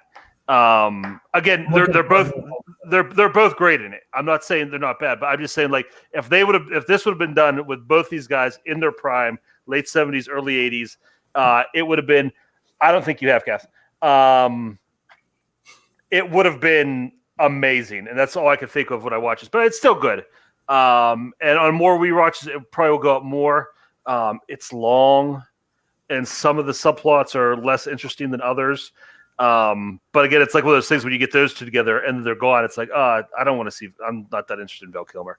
But it's not a bad pick. I would say 7's high. I think top 10's high. I don't necessarily think it's overrated because I don't hear people talk about it. It's not something I hear people talk about. It's like an all-time great. So I would never call it overrated. I think to me, it's right about where it should be. And by the way, I'm looking for a new host for movies that should be remade by Barr. You can say bullshit in chat somewhere else, but that's what I'm looking for. Everybody else on Heat. I think it was a weird choice to remake it with Sandra Bullock and Melissa McCarthy, but no, sorry, somebody had to say it. Ethan had that prepped, and now he's pissed. Hit Brian. No, this is a good movie. I'm one of the son of bitches that has it at 4 stars, but for me, 4 stars is a good rating. I think it's a good movie. It's just not perfect. 4 stars for you on crime. That's perfect. There you go. It's top like 10, 15 of 95. For me, it's not like top tier, but it's still an excellent movie. I think Kirk kind of touched on this already. I think it's just a movie that it needed a little more focus. I think that it gets meandering a little bit. I didn't need to know about Pacino's home life. I didn't need to know about Robert De Niro's new girlfriend, that kind of thing. I think in my Letterboxd review, I said that, if you had a tighter focus on the cat and mouse of it all, the main plot of it, you would have made this a good film even better. It's just a movie that needed a little bit of the fat cut off. Yeah, this is a movie that I had heard about for so long and like never seen, and I was expecting to be like completely blown away by it, and I wasn't. I liked it a lot. I feel very similarly to Brian and Kirk on it, where it's like I like it. It's a good movie.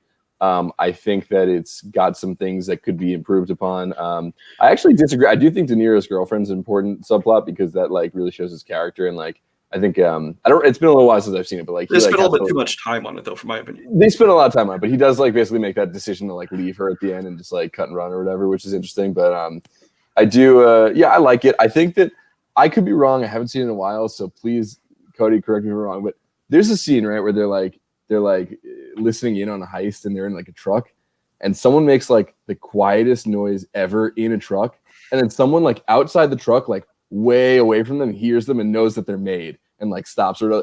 And like that scene is like a comedy. It is ridiculous that they like the way it's edited in the sound design. Like it is insane that they could ever believe that they would hear that noise from the truck that way and know that they were like busted. That scene is hilarious to me. It's like this scene. I'm just gonna use the rest of my review to talk about this. This is a scene in the movie Freaked where there's a really loud machine that the characters turn on, and Randy Quaid doesn't hear them, and they're like, "Oh shit, he's gonna get us," but he doesn't hear them. And then the machine turns off, and then they drop a styrofoam cup, and he turns around in his chair and he goes, "Styrofoam cup." That's what I this just scene love that is. you talked about the way you freaked while talking about Heat. That's it. I'm done. Anyway, I don't know. Dropping a thing in a truck is how I ended up in prison for 20 years, so I understand the reality of that scene. But I have nothing interesting to say because I saw it and I was not a fan, but I don't think I gave it a fair shot. I think because the length and the like, Michael Mann, dry is not the right word, but because he is so like thorough and kind of procedural in his things, like he has a lot to what he wants to do with this movie. He really drags out the world. It's kind of hard for me to stay engaged throughout the whole 3 hours, which is not fair to the movie and fair to stuff. So I think I need to give it a second chance, when I'm in a better, more focused mindset. But it also could just not, be for me. Gino says the great ass line. I'm sorry, I forgot to bring that up. Great ass. That is a good line. Yeah. So good. That's good. Ethan, give us your number 7. All right, number 7, a perfect film, The Princess Bride. Oh shit, we agree. We all had it, right? I think so. Is this where it ends? Everyone said, okay. Yeah, this movie, I mean, there's a reason that everyone had it because it is perfect. It's timeless. It is a classic. And it does every genre it does perfectly. It does fantasy perfectly. It does comedy perfectly, romance, action, adventure, all of it. It is so good. I grew up watching this movie. I loved it. I watched it when I was older. I loved it. I read the book, which made me appreciate the movie even more because William Goldman's book, he wrote the book and the movie, and it is such a perfect adaptation of the book with only cutting like very minimal things, and it's just flawless. And everything about the whole cast, like Carrie Elwes is so charming as Wesley, and Robin Wright as Buttercup. Like they have such a great romance, and like the way that it kind of plays with the tropes of fantasy and like makes fun of that in a way because it is a bit goofy and like their romance is played up, but it's still genuine in a way. Every single character is memorable. I could go through all of them because like every actor is so well cast. Wallace Shawn, this is like one of the best comedic performances of all time. Like there's a reason people still say inconceivable all the time.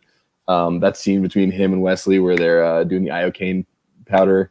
There's just so much about this movie. You could watch it over and over and over. It's so funny. There's great. I don't know. It's hard to just go on about because I just love it so much. I can just gush about it.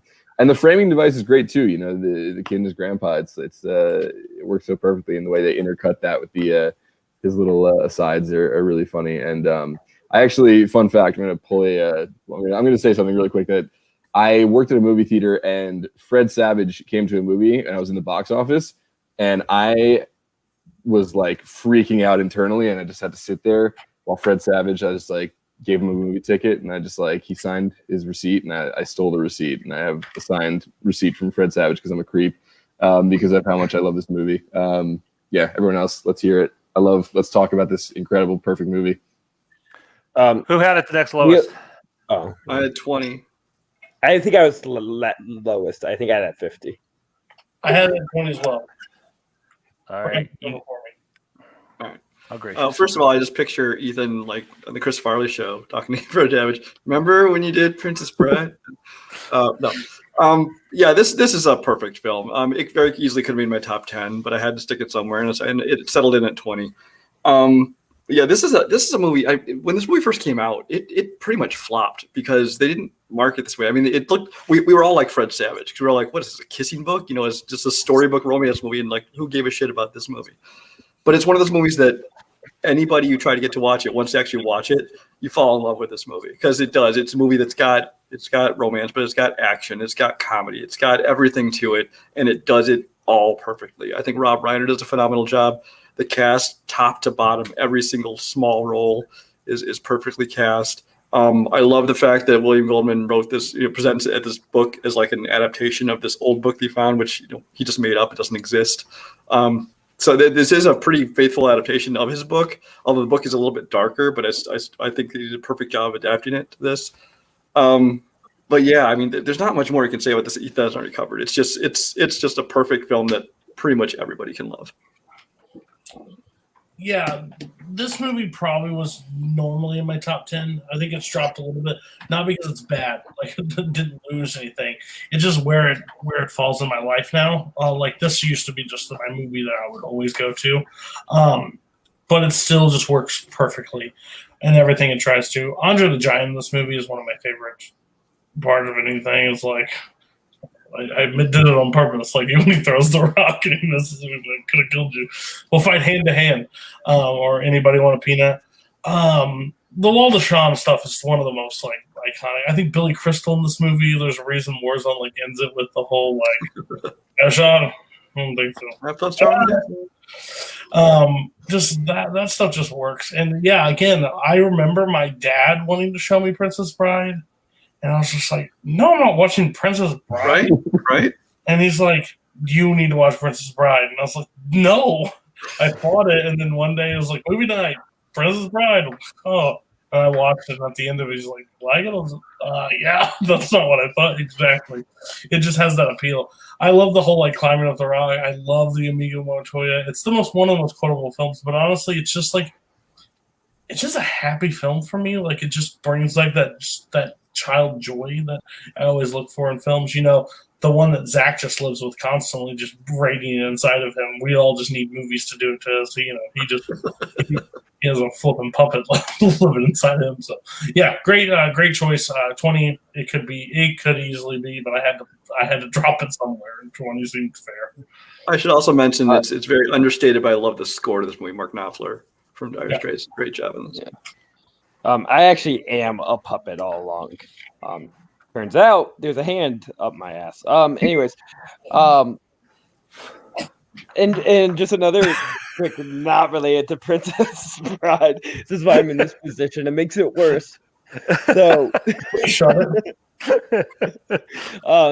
another not having anything to do with Princess Bride, but with Ethan's story. It's Danny DeVito actually came to the movie theater I worked at. Deck the Halls was out at that time, and I really hope he was coming to see his own movie. I also did not see him because I was a really good employee and focused on my customers and my work, unlike Ethan was. I was in the box office, and he bought a movie ticket. Not sure what I could have done to avoid him when I sold him a movie ticket, Zach. I was in concession stand. He didn't customize it somehow. I missed him. Yeah, I somehow also missed the great Cavs legends of Drew Nosagauskas at my movie theater, and he's 7'3", so I'm just fucking blind. Anyways, Princess Bride. This is a reason we all have it on our list. It's something everyone could agree on. It's just so likable and so engaging. If I want one person to come on here to hate on Princess Bride, it'd probably be Kirk. Who knows? Because it's just so lovely and and imaginative. I think this is so informed by all the fairy tales, the history of fairy tales that come before it, and then kind of like uses that information, that history, to make the best version of a fairy tale can be, because it has a deep love for that kind of storytelling, and it shows in the care that gives its characters and the care that gives all the elements that make up a fairy tale, the adventure. And Cary Elwes has just kind of a lost career. Poor guy. If he's one of the ones that if he existed 40, 50 years earlier, he could have been one of the big classic Hollywood actors, because he is such a swashbuckling I'm fucking blanking on Robin Hood's name. Errol Flynn. Errol Flynn. Yeah, Errol Flynn. He's such an Errol Flynn type of actor and has that charisma, and those movies just aren't made because people don't make enough like Princess Bride. I guess it's hard He to was say. in Saw. Yeah, that's not the right movie for that guy. He was in an episode of Seinfeld. His girlfriend broke up with him because he didn't say "God bless you." He was fucking Jane Lynch in Marvelous Miss Maisel. That's a good gig. I promise the one time he did try to play Robin Hood, it was a shitty movie. So anyway, moving on. I agree with that. Points for that, Brian. Everybody talked about it. It's my turn. I'm not used to going last. Yeah, this is a great movie. When I was a kid, my family used to go to the video store every weekend, and this is the one movie we rented pretty much every weekend and watched. The cast is great. Andre is so well used in this movie. You have like this professional wrestler who barely speaks English, and he's a main character in your movie. The movie could collapse under the weight of that, and he's used so perfectly. And the role is kind of just designed for him, and what he can do. They don't ask him to do more than that. And it's so well done, and all the just subplots, the Otto Montinga or whatever his name is, and Carrie Owens and the Dread Pirate Roberts. So I think Zach touched on this a little bit. It's like a parody of fairy tales, but it's a very loving parody. It's not like disrespectful or making fun out of it. It's like, here's everything we love about it. And but it still has like a wink and a nod, which is a really cool tone. Like Brian said, I love the score. I love how it's almost like a generic, like old style, like serial score. But again, you could tell it's done intentionally and it works. So yeah, I mean, it's not a movie. I like this movie. It's not my top 100 just because I've watched a lot more movies that I like a lot better, but a lot more. But I have absolutely nothing bad to say about The Princess Bride. So we will move on to Brian's number 7. Okay, my number 7. This is one of those movies that if you asked me, 20 years ago, it would probably be a number 1 or number 2 film. That is the best of the Star Wars saga, The Empire Strikes Back. The original trilogy, it used to be like my top 3 with Star Wars trilogy, and then everything else was somewhere down below it. I just loved that as a kid, grew up watching these movies, and it's still one of the best trilogies, one of the best sagas out there, despite how much they've tried to kill the franchise here and there. But this one is by far, I think, the best of the series. I mean, the original New Hope obviously holds a special place in my heart, but this is kind of the one where they took everything that worked about the first one and made it even better. John Williams' score obviously is phenomenal. George Lucas hands off the directing reins, which is always a good thing when he lets other people do the directing and he just comes up with a story or something. Harrison Ford is at his best as Han Solo. Carrie Fisher is at her best Princess Leia. Everything's great about it. And then you have Yoda. They added Yoda, which, I mean, you're adding a hand puppet, like Zach up here. You're adding a hand puppet into what is essentially supposed to be kind of a serious sci-fi film. It's not like, Dark Crystal or Muppets or something. It's a full live action movie, but you completely buy it. I mean, you look at it, you kind of, in the back of your mind, you're like, this is just a puppet, but you totally buy the character. It works so well. It's just done so well by Frank Oz. He does such a phenomenal job both in the voice and the puppeteering of it, which again, you can look at it, you can say that's clearly a puppet, but you don't care. You buy it. But all these things, the new things they added to it were phenomenal. I think that the ending was one of the ballsiest endings. I mean, for its time, I mean, that you basically have this big, huge blockbuster. It's going to be the biggest movie on the planet at the time. And you have a downer ending where one person's got his hand chopped off, another person, one of your heroes is frozen and taken away, presumably dead for all you know. And you're just going to end the movie like that. A third movie's coming. But to have such a downer ending like that on such a big blockbuster movie, I think was just some serious balls. And then, of course, you have the whole, I am your father. I'm sorry, no, I'm your father. Reveal with Darth Vader, which, as a kid, that just blew your mind. And it still is kind of one of the most shocking scenes of all time in terms of just a surprise. I mean, if a lot of people these days go into it knowing that already, but at the time it was crazy. Anybody else have this? Yeah, Brent, I'm a lot like you. If you'd asked me 20 years ago, all 3 of the original Star Wars movies probably would have been my top 30. I still love them all. I still enjoy them all. But Empire is really the only one I would still call legitimately a great film. I think it's definitely visually the best Star Wars movie. You just start out with like those stark, the stark white of Hoth, and you go to the jungle with Dagobah, and then you have all the soft tones, and there's like autumn colors of Cloud City. And the scene with where Vader first shows up at the top of the stairs in the carbonite chamber. Yeah, that might be that. I'd say that probably is my favorite single shot any Star Wars movie. Just with the smoke coming up and everything, and the blue and the orange, it's so good. This is probably the best. I would say the best Star Wars score. I mean, they take everything from the original. They add some stuff. This is where you get the Imperial March, which I think is still the best piece of music in the Star Wars, canon. I take this over Duel of the Fates any day. Like you said, Yoda. The fact that they have like a physical puppet interacting with character as a serious character. This is and again, something else that where, if that didn't work, the whole movie would have been a joke. And that puppet is still better than any of the CGI they got of Yoda they have in the prequels. I will take that first Empire puppet out of anything. So good.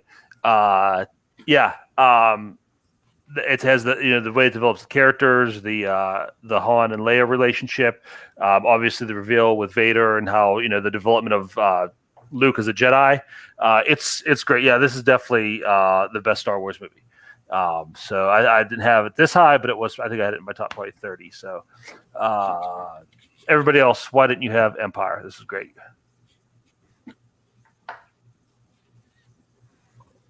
You're muted. The first time he's muted. Because I have to go next. I'm going to go first. I'm going to go because Chris could get mad at me if I go last. I don't go mad at you. I'm just trying to save your voice for you. Save those golden pipes. Furious at me. You stare at me with these glaring eyes. This is my favorite Star Wars because you know why? I talked about how much I love jungles. Well, jungle's little cousin is swamps, and swamps are cool, and this one has a swamp, and it's great. That's the whole reason Empire's best. I assumed it was because of Frank Oz and Puppet. Yeah, also, I like this low-key Frank Oz night, except Frank Oz had nothing to do with the Muppets 2011. But we can act his spirit dead. It's a great Frank Oz night. The reason why it's on my list is because it's Star Wars. Again, is it a great film? Yes. It's the best Star Wars movie probably out there. I think New Hope you can argue at times. It's last year killed me basically on Fandom when I decided to enter Fandom and watch these movies and pay attention to every fucking detail and when they take off and where they land and what planets are what and who wears what and what they fucking say and who they have sex with. I'm fucking done with Star Wars at this point. I have no desire. It's an extended cut. You got to watch it. There's penises galore.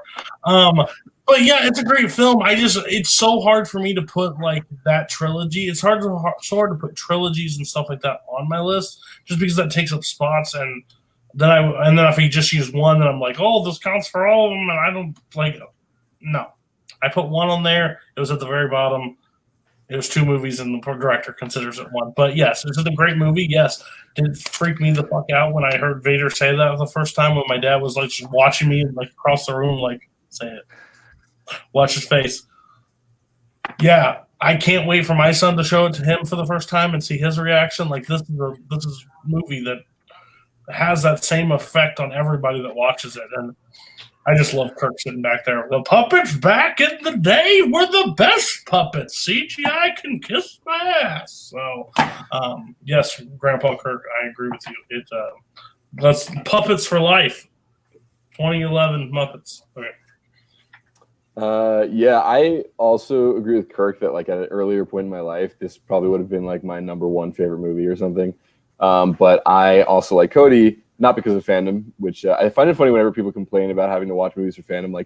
You guys are voluntarily doing this. No one's forcing you to play Fandom, guys. It's okay. If you don't want to do it, you don't have to. I understand. But I will say Star Wars, unfortunately, I think I brought this up before, has kind of been soured for me a bit. And I just don't hold those movies as dearly as I used to. I still do really like Empire Strikes Back. I think it's fantastic. And it probably should have honestly been somewhere lower on my top 100 too. But one thing I will say that I think is really funny, and Zach didn't touch on this specifically, but he brought up the jungle and the swamp thing. I just think it's so funny that in Star Wars, every planet is one climate. It's just the whole planet is, we get a snow, that's it, or jungle, that's it. Like, there's no multi-climated planets. It's like crazy to me. But yeah, I do like this movie a lot. All right. Zach, that takes us to your number 7. Oh, we're still at 7. Oh, God. Your long night. You beat me, but I was muted. But I was going to say we're on track for a 5-hour episode. So I'm saving my 90 seconds I have to talk about the great movie, Rushmore. Rushmore, it's my favorite Wes Anderson movie. It's the only movie I've watched back-to-back at the same night. I know this is a rough night for me with Kirk, but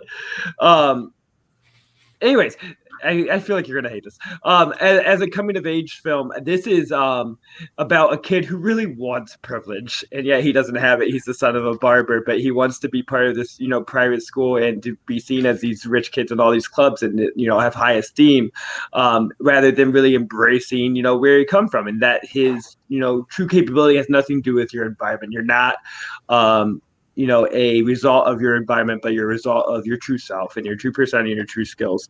But outside of that, it's just a hilarious movie, really funny, really, it's quirky Wes Anderson without it, to where later he started to get like more intense with the quirkiness and the colors were there, but this was all within the dialogue and within the shot setup, more natural into the character in this film. And Bill Murray, this is really changed around his career, playing kind of a downer guy, stuck in a run in his life that gets brought into the weirdest love triangle in films, and get brought inspired what it means to have ambition. Once he meets Max Fisher, he kind of gives him a spark, and he really gets that kind of mopey middle life crisis energy better than anyone. That is my timer.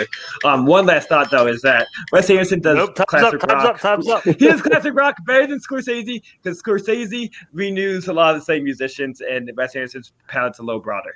And it's great. He uses Rolling Stones in every movie. What are you talking about? Scorsese does. Yes, that's what I'm saying. Anderson does. What's Anderson does? Because he does not use Rolling Stones in every movie. I'm pretty sure that's Scorsese's bet. Yeah, Scorsese does it too. But okay, you had me till the end there, Zach. You're on a roll, and then you say something dumb like that. But no, I don't hate this movie. It's fun. Bill Murray's great in it. It's not. I think there are better Wes Anderson movies. A couple that I like a lot better. But I don't hate this one. It's a fun little story. I'll go fast since you want to go fast. Everybody else on Rushmore. If I could.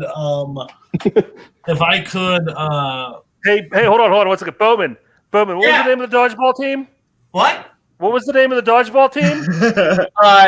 Backstabbing bitches. That would be a good joke. That's a good team name.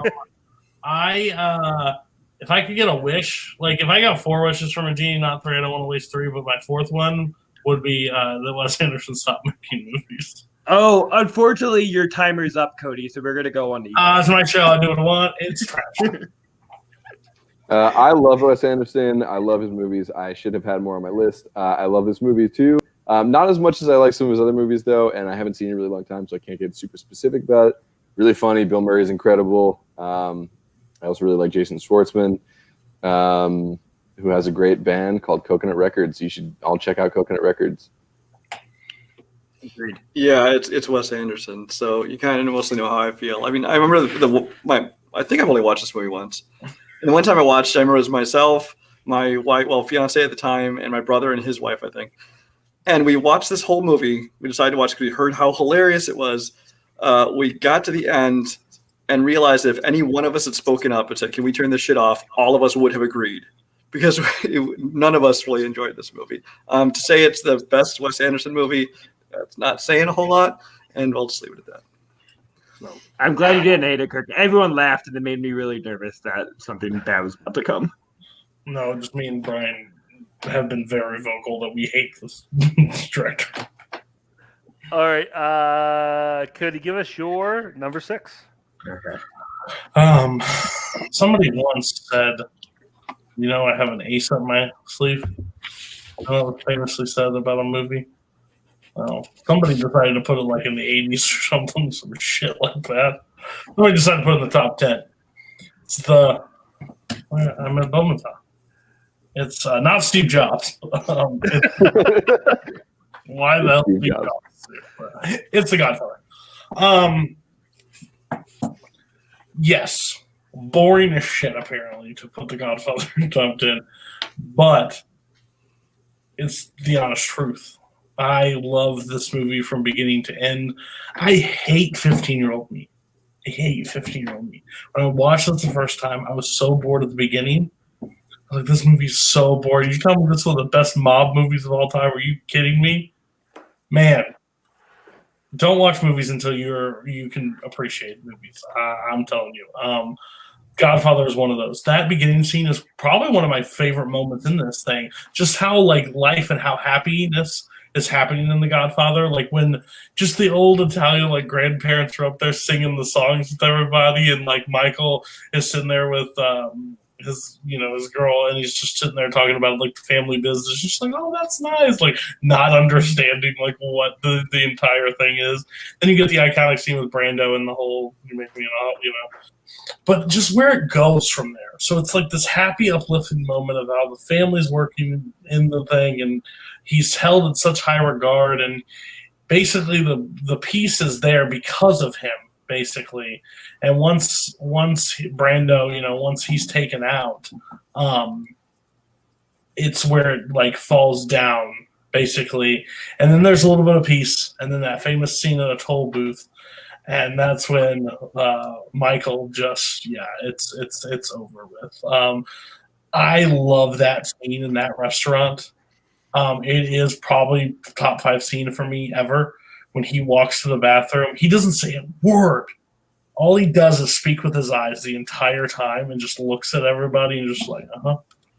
And they're like, yeah, sorry about this. Like just basically bullshitting the entire time. And they check him and he goes to the bathroom and comes back and does what he has to do. Michael Corleone is one of the best characters in any film ever. There's not even one that's close in my eyes of what he's able to accomplish, especially in the first 2 of The Godfather. I love this movie. Like it used to be Godfather or Godfather Part 2. Which one's higher? It's The Godfather. It's the first one. It's not really that close to me anymore because I honestly think they missed a golden opportunity of making the third one a prequel story of Vito. What they could have done in the second one and just focus all solely on Michael the entire time, because I think that would have been just even better of a film. But yeah, the score, the character, it's long, but I honestly, this is one of those movies I wish was longer. I really do. I really wish this was a longer film. I love that world that they create. I love it's one of those movies that gets hyped, and some people don't like crime, and that's fine. But overall, this is one of the greatest films to ever be made, hands down. I think I had this on my list. I don't know if anyone else did. Where at? I had this at 52. So. Zach, you said you did or didn't have this one? No, you didn't. Okay. Yeah. I also love this movie. I think it's great. I did not have it as high as Cody did. I'm sure Kirk is giving him some points for that. But I did have it on my list, Kirk, and got to count it for something. So come now. Yeah, I agree with everything Cody said. All those scenes are incredible. Brando's incredible. I will admit it's been a while since I've seen it. I can't get too deep on it. The score is one of the best of all time. It is so incredible. It's so haunting. The ending shot is one of my favorite ending shots of all time. I think that's like so perfect, and like it almost makes me wish that like this is okay. I probably shouldn't say this because Kirk's gonna like call blasphemy. It almost makes me wish Godfather Part 2 didn't exist just because of how powerful that ending is and the promise of what's to come. But I also Godfather 2 is incredible, so it's okay. It's great. They can do the story. Don't worry. But like that ending shot is just the most perfect way to end that movie ever. There are a couple scenes that just like really just so striking. Like in when they're in Italy and the car explodes, it's like one of the craziest moments I think I've ever seen in a movie. I was like, whoa, I did not see that coming. It's awesome. Yeah, this is I like this better than Godfather Part 2 a little bit. I understand why it's one of Kirk's favorite movies and why it's like many people's favorite movies of all time. And also, I don't know if this is a thing outside of New York, but like there's so many pizzerias that have that stupid poster where it says, "I'm going to make you a pizza you can't refuse." And I just, it's great. Have you guys seen that anywhere else? Is it just a New York thing? No, yeah, that's kind of why New York is trash. Oh my God. It's one of many reasons. The Yankees and that. Oh my gosh. Where do you live, Cody? Where you live again? Shut your mouth. Okay. No, we're better, but still trash. Okay. First of all, Wes Anderson used Rolling Stones in Bottle Rocket, Rushmore, Royal Tenenbaums, and Darjeeling Limited. But that said, yeah, Godfather. I've talked about God. I'm not going to talk about this too much because I've talked about Godfather to death, so everybody knows how I feel about this, how much I love it. It's just such a rewatchable movie. I don't care what anybody says. There is not a wasted frame in that film. Everything is it's the tightest 3.5 hour movie you're ever going to see. It's so perfect. Every time I watch it, there's something new. Probably the greatest opening 15 minutes in a movie ever. Just within that wedding scene, there's so much going on. I watched it about a year ago, so I noticed there's a little moment where the part where everybody's up singing, they get that old man up there singing, and they're singing in Italian, and he like makes some like little gesture with his crotch. You could tell like everybody reacts, like you could tell he said something dirty. And Mama Corleone and the baker are standing kind of behind them. And like the way they kind of like laugh and just like hold on to each other, it's such a real moment. Like I think about it, like, was that scripted? Was that like, were they really surprised they knew it was going to happen? Like That's it's such a real moment. Last time I watched, that's crazy. Yeah. That's why we need to do a watch along in this movie. Yeah. Definitely. But there's so many things like that. I just showed it to my daughter for the first time. Thank you very much. I showed it to my daughter the first time a couple months ago, and just getting her take on it and her spin and her ideas, because there's so much. You can watch it from so many different angles, so many different points of view, and the movie kind of changes. So yeah, I won't go on. Casablanca has the best world building in the opening, Joseph. That's what I said about Casablanca. Godfather just has the straight best opening scene. Everybody else, Zach, Brian, you didn't have this. Make your excuses. I said everything I needed. Go ahead. I said everything I needed to with Godfather 2, which is I really enjoy a lot from rewatch. I appreciate a lot more because it is so dense and there's just a lot to take from it. But my concept of what a gangster movie is already so preconceived from how many times I watched Goodfellas with my dad as a kid that it was just, just like a new variety of it that was unexpected, that I just, takes time to vibe with. Mainly Justice for Horses. And we'll go to Brian.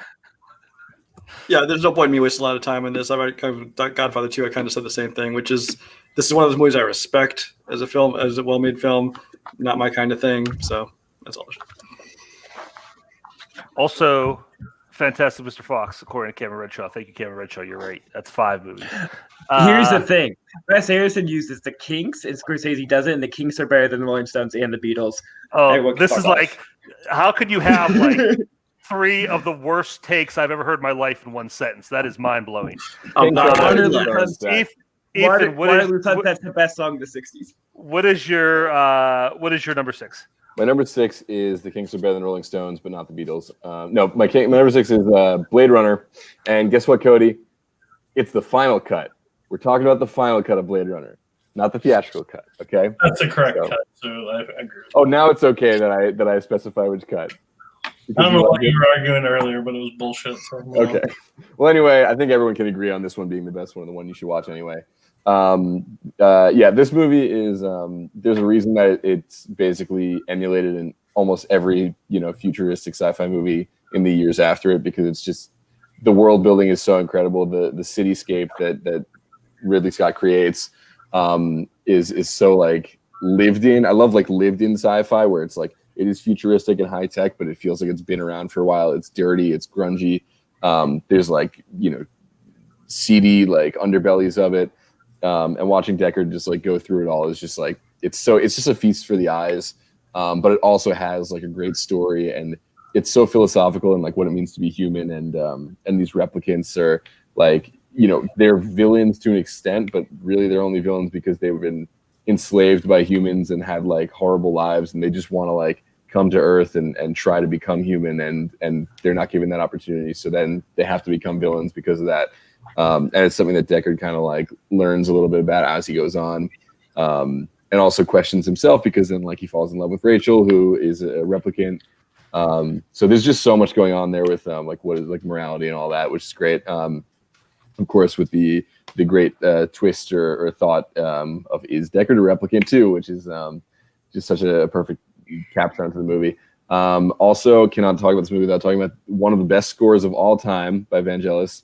It is so perfect for this movie. It's just like synth bliss, like the way that it's just all these like harmonious songs are just like lifting and like kind of you're floating through this city, and it just perfectly captures that feeling. I love that it's like a classic neo-noir detective story, but just put in this like crazy sci-fi world, but it hits those beats so strongly. And of course, Rutger Hauer is one of the best villain performances of all time. Is Roy Batty, and this is like one of the most iconic scenes ever. But I'd have to talk about it is that Tears and Rain speech that he gives is just one of the best ever. And that whole sequence leading up to it, even where Deckard's running away from him in the building, and it's very intense. It's kind of like terrifying because it's just this like. He's almost like a creature, this replicant who can just like wants to like kill him, and then doesn't because he's like, my life is over anyway. Like this is it. I tried. It's really sad. It's thought provoking and just like visually and the score, all of it. It's just so incredible. It's probably like I don't know if I can call it the best sci-fi movie of all time, but it probably is. Although it depends what you want to classify that as based on my list coming up. But sure, it's probably the best sci-fi movie ever made. Ethan, I'm sorry, I was trying to pay attention what you were doing there, but I was just being bombarded by Zach's trash takes. His music takes make his movie takes look good. This is rough. But yeah. Blade Runner's visually it's great. I love that world, that aesthetic it builds. I love like that, like you said, that like gritty. I love gritty like street level sci-fi. I love how it has like there's like floating cars and stuff, but it's still like they're like beat up and like they're junkers. I love like that like the Chinatown aesthetic it has. Like the billboards and all that. Such a great looking movie. To be honest, I've lost track of what cuts I have seen and haven't seen, so I don't know if I've seen this one. There's so many of them floating around, so I don't know. Like if you ask me if I've seen this movie, like I don't know what's eligible for trivia or not.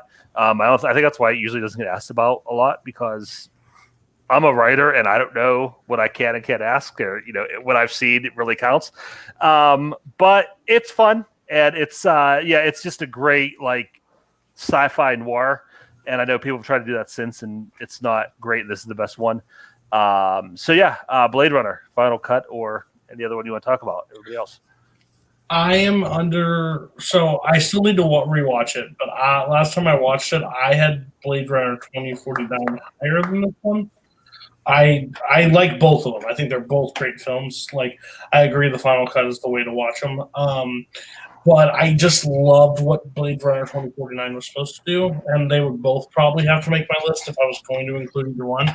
But I don't disagree. I think this is one of the best sci-fi films ever made. Like, I think 82 is a crazy year too, if you think about it. But like a Blade Runner, for it to come out and to just to tackle this subject matter and stuff like that and do it this well back then, and it still holds up to this day. It's a testament to itself. But yeah, I'm still waiting for my Blade Runner 2049 to see where it ranks for me.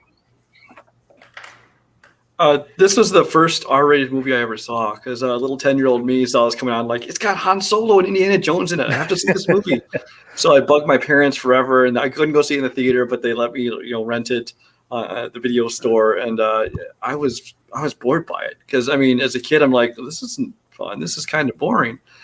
And in the years after that, I caught bits and pieces of it when it aired on TV and stuff like that. But I didn't really watch it again until I got to see it. They put it back in the theaters for I wanted like 15th anniversary or something, like late 90s.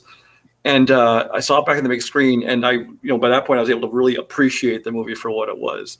I still think it's a little bit slow for my tastes. I mean, it's just kind of the style of the movie, but the world it creates is great. The score by Vangelis, however you pronounce it, I think is phenomenal. Again, like you, I don't know what cut is what anymore. Like, I think when I bought it on Blu-ray, it's got like all 5 cuts or something on it. I have no idea what's from what cut. But I do appreciate the movie a lot more now than I did when I first saw it as a kid.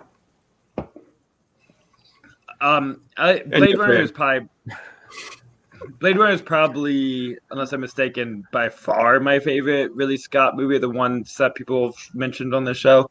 I think the noir atmosphere is really interesting for the modern sci-fi, and a good spin I put on that. My time is up. It's a good movie. Cody, did you talk? Okay. Then we go on to Brian's number 6.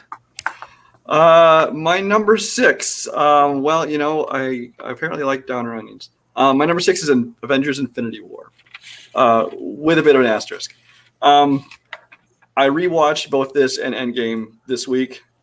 I'd probably swap them. I think I'd put Endgame here and Infinity War down to like 11. But I already talked about that one, so I'll get over that. This is a movie that the two of them, I wish they put it together as like one cut, like the whole bloody affair kind of thing, so I could just rank them together because it's essentially one big saga. But this is a movie that constantly moves its way further and further up my list as I rewatch it and as the years go by. Because this is the one I talked about before, how Endgame kind of was the culmination of the 22 movie saga. This one was kind of the first one that kind of kicked it off by bringing everybody together, and I feel that it's such a great job of juggling so many characters and so many plot lines, and nobody really felt like they were just in there for service or anything. Everything worked for the plot. Everything came together perfectly. The effects in this movie, especially Thanos, is so well done. I think he's probably the best CG character ever put to film, essentially, at this point. Like I talked about, 7 obviously had a downer ending. Pirates of the Caribbean ends with Johnny Depp being eaten. Empire Strikes Back ends the way it does. But the ending of this movie, I think, is the ultimate as far as the ballsiest endings in movies. Because, I mean, this movie, ends with the snap of the fingers and half the world dead, including, most of your heroes. And then everyone had to wait like a year to find out what was going to happen next. But I think that ending is so well done and is so well earned, and it hits an emotional level. It hits on just like enjoying a comic book level.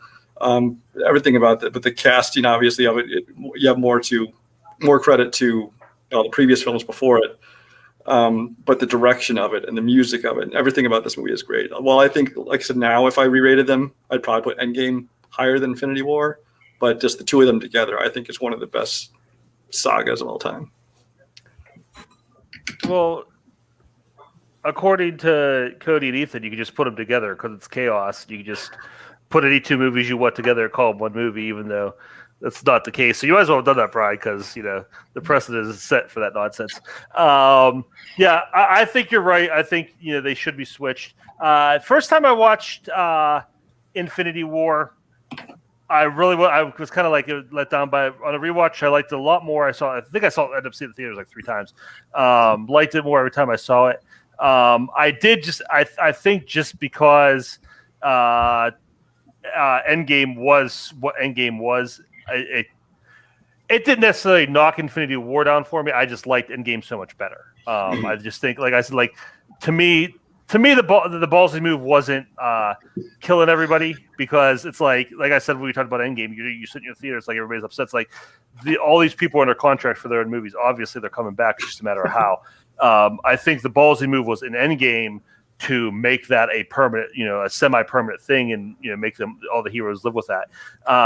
But it's fun, like you said, they bring everybody together, and everybody does have something to do. There's not a lot of wasted screen time. I feel like everybody has a purpose. Everybody has a goal, and everybody has like kind of like their own little story, their own little arc. The only thing I really hate about this and Endgame, I would say, is how they handled the Hulk. Just because, like, I will agree with that. The Hulk arc at the end of Infinity War is never resolved. In Endgame, it just kind of did something else, and you never figure out what's going on. To me, that was kind of one of the most interesting things about Infinity War, because you know what's going on with him. but it was never resolved. That kind of bummed me out. But it's good. I think top 10's high for it. If you put Endgame in your top 10, I'd be a little more forgiving to that. But is what it is. Everybody else on Infinity War. I did. Okay, one. Infinity War is better than Endgame. I'll stand by that one. I like Infinity War more. I understand the whole contract thing, but overall how they handled the next movie. But like we all just perceived what was going to happen, and it was totally different from what a lot of people thought. The whole thing kind of was wrapped up. He got his ass beat by the Titan and couldn't do anything, so that's why he couldn't come out of his shell during the entire movie against Thanos. Like, that's the thing. He's always the big bad guy that breaks everybody, but he met his ultimate person and couldn't do shit to it, and that changed the character forever. He just decided to lean towards the science element more than being the big brute. He didn't have that heroic moment where he overcame that. He didn't need to. Well, I mean, the way you write movies, he kind of does. I hate they turned him into a brain anyway. I wish he'd stay the big brute, but that's just me. I think he could make his own movie now without being the brute because no one wants to see just him smash shit for 2 hours. But overall, I love Infinity War. I love how it goes. I think Thanos is way better in this film than he is in the other one because it's a center around him. I honestly love like Gamora sacrifice. I think that is like one of the best parts of the scene that they do again in Endgame to just like reiterate, but it again doesn't have the same for me as it did the first time because Gamora has no idea what the Soul Stone is and no idea what any of that is. And once they start talking, you're like, fool, he doesn't love anything, and he starts crying. Like it's like, wow, that's just powerful. I love the battles. It's an overaction thing. The whole thing is just action packed the entire time. So I understand why there's little elements where people think that's just a little bit overkill. But the moment that he shows up in Wakanda, Thor, and just was like, let's freaking go. And that last scene is, you should have went for the head. I just flip it. It's one of those like, oh, fuck. I remember being in the theater when a guy yelled out, "Enjoy waiting a fucking year." That's just the truth. But I agree. The one thing is, I will say that Tarantino considers Kill Bill one film. Russos do not consider this 2 films. But I agree with Brian. I wish they do. I wish a cut does come out where they're all together because I think that's a way better thing. I agree. I think they should be one film. I think they are connected. I think you can watch them back to back, and they play right into each other, no problem. So, and guess what? In YLS, if I was hosting, you can put them together. I don't care. Shit's crazy over on my side. Kirk is rules, mine chaos. Unless someone's trying to use a different cut of a movie, right? Sorry, Zach, go ahead. I like Infinity War quite bad. I prefer Endgame because I think it's just more ambitious what it's going for. But this is, in a way, the most comic booky in a lot of ways because it like has used everything it's built up of the mythology and the characters to where they don't need to have like enough backstory. You can be interested in just watching these guys on an adventure through action scenes, which is the history of comic books. They can just put these characters into, different adventures because you've been reading them for 30 years, and they can do things with, the lore. So I think this movie would not work if it didn't put so much effort into past 20. I'm done. Chill out. I'm the only one with the timer, so don't start. Well, you're setting it. You're setting it. I'm the only one that's tried. I'm just. I've always kept mine short. For 8 minutes of movies I that aren't enjoy his talking movie. to everybody. Shut up. You enjoy it. No one else enjoys it. All right. I do not like Avengers Infinity War very much. I don't think it's that good. I think that it's a bunch of empty moments that are built for the audience to clap when characters step on screen or do something. That's like 80% of the things that happen in the movie. I know I'm going to get shit on for this, but I do not think the score is anything that special. It's not very memorable to me. I know people always say that like Alan Silvestri did such a good job with the score. I don't hear it. I think that now that we talked about it tonight, Bill Nighy as Davy Jones, better CGI character than Thanos. And also, I just feel like I've never seen a movie where I felt more like the characters and actors, and this is because how it was made, were filmed in separate locations against a green screen. This movie looks and feels so fake to me and empty because it's literally just a bunch of different actors with different schedules because they're all A-listers pretending to be in the same room with green screen. And it feels light, like it feels airy and fake in a way. That really just disappoints me, because it's like, if you're going to commit to this kind of thing, get everyone there, commit to it, do it. I understand the schedules, but like, it's just the way they do it. It feels fake to me, and that takes away from the experience for me. I hope you come back on the show anytime, because we just went from 12 to 18 to hear the bullshit spewing out of your mouth. It's insane. Anyway, so yeah, the ending, you know, obviously everyone like freaks out, but like, you know, like Kirk said, like the second one gives that ending more weight, because I do really think it was great what they did with that. But yeah, I just like I wish I could enjoy this, but like I'm just watching a bunch of people against bad CGI backgrounds. And also, like, there's a couple of moments where there's just like really bad special effects in this movie. Like, with the budget they had and the time they had, like, we shouldn't have floating heads in like suits and stuff that looks like they're just like standing around like against a green screen again. And there's that shot where like Peter Quill and like, I don't remember, it's like Peter and two other people, maybe Drax, are like jumping at Thanos, and he like freezes them in midair and they fall.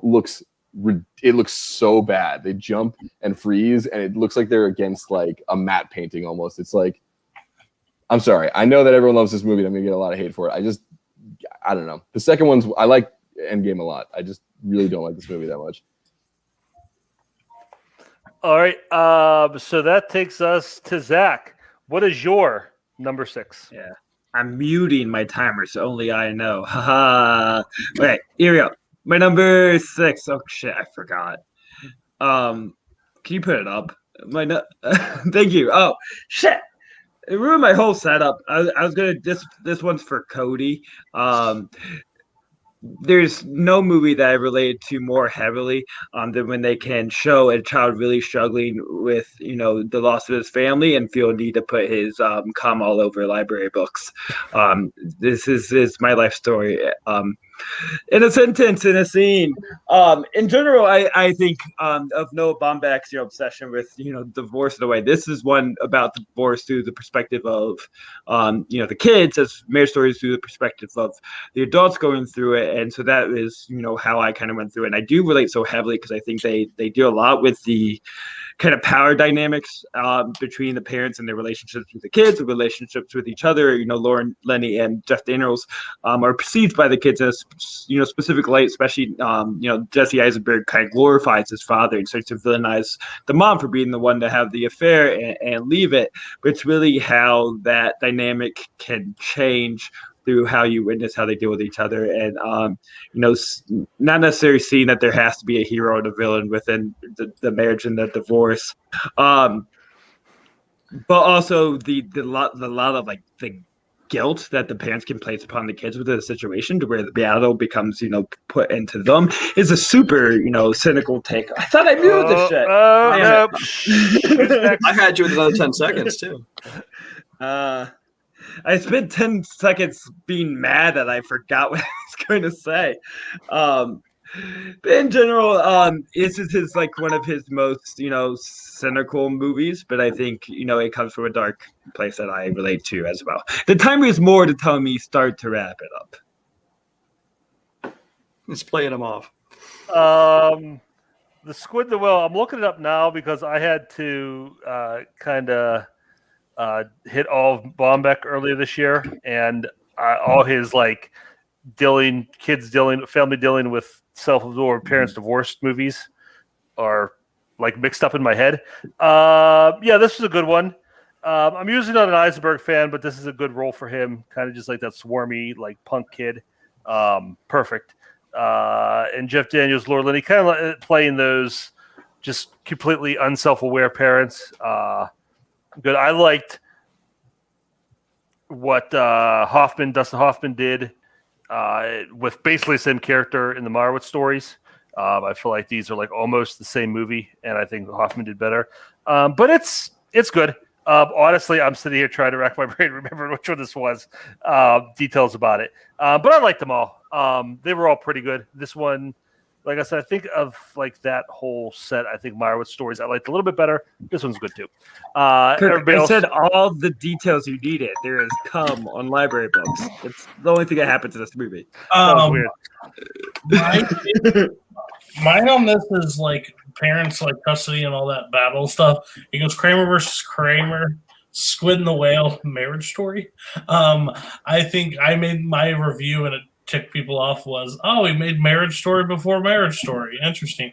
I love Squid and the Whale. I think Squid and the Whale, I enjoyed it more than Marriage Story. I think the performances from Driver and Johansson are maybe better in Marriage Story, but overall how the story worked and everything, I like the Squid and the Whales a lot better. I'm with you with the Mario story. I think Dustin Hoffman's absolutely incredible in that, where I never put those two in my head when I watched them. But again, I haven't watched a Noah Baumbach film that I actually like hate at this point. I've missed some, obviously, but so there's still chance. But yeah, what he's done, and I mean, he directs really good about divorce. Like, yeah. I haven't watched Francis Ha yet, or Kicking and Screaming him too. Mm-hmm. Yeah, that's not about divorce. So Kicking and Screaming is about white privilege. It's not about divorce. Then you probably didn't. Everybody, Ethan and either you guys see this one, Brian? I have only seen a couple of Baumbach movies. This is not one of them. I really want to watch it, but I haven't seen it yet. I just watched every Noah Baumbach movie over the course of maybe 10 days, just recently.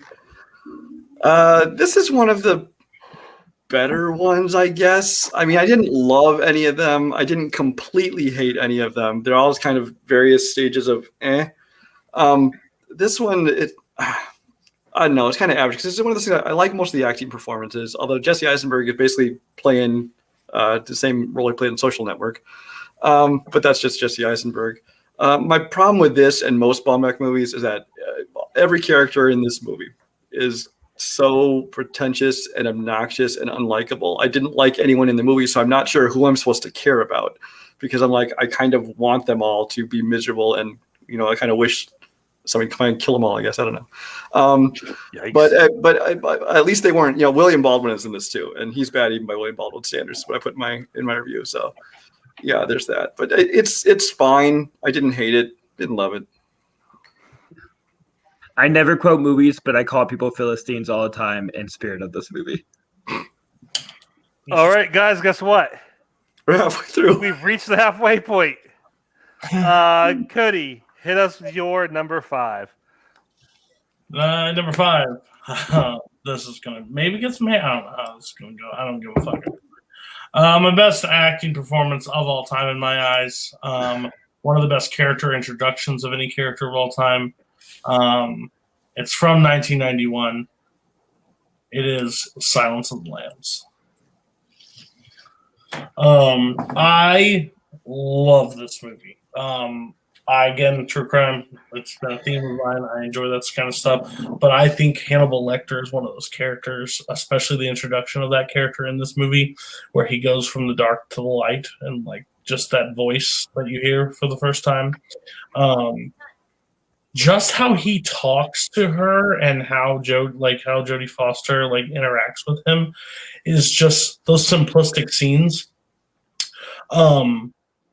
And how he knows it, and I love the scene where he gets off the plane and he's got the thing on him, and the guards talking shit to him, the warden's talking shit to him, and he just has those eyes.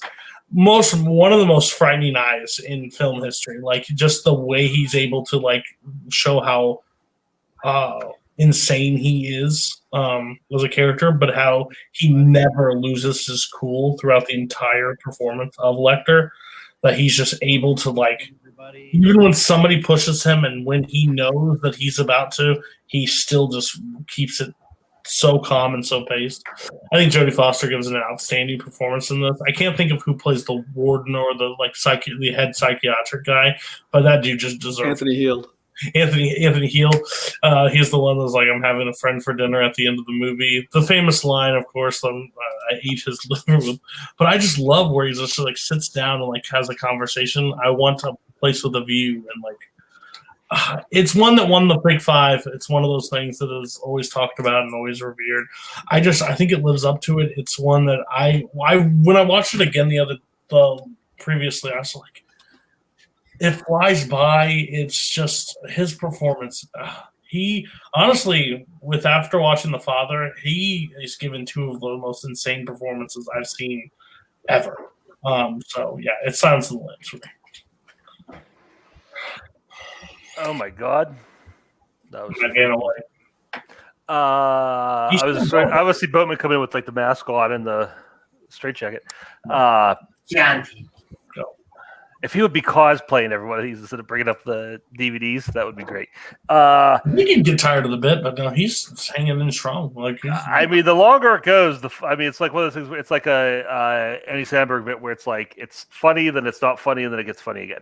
Yeah, We got another 4 hours of the show, so we'll see how it goes.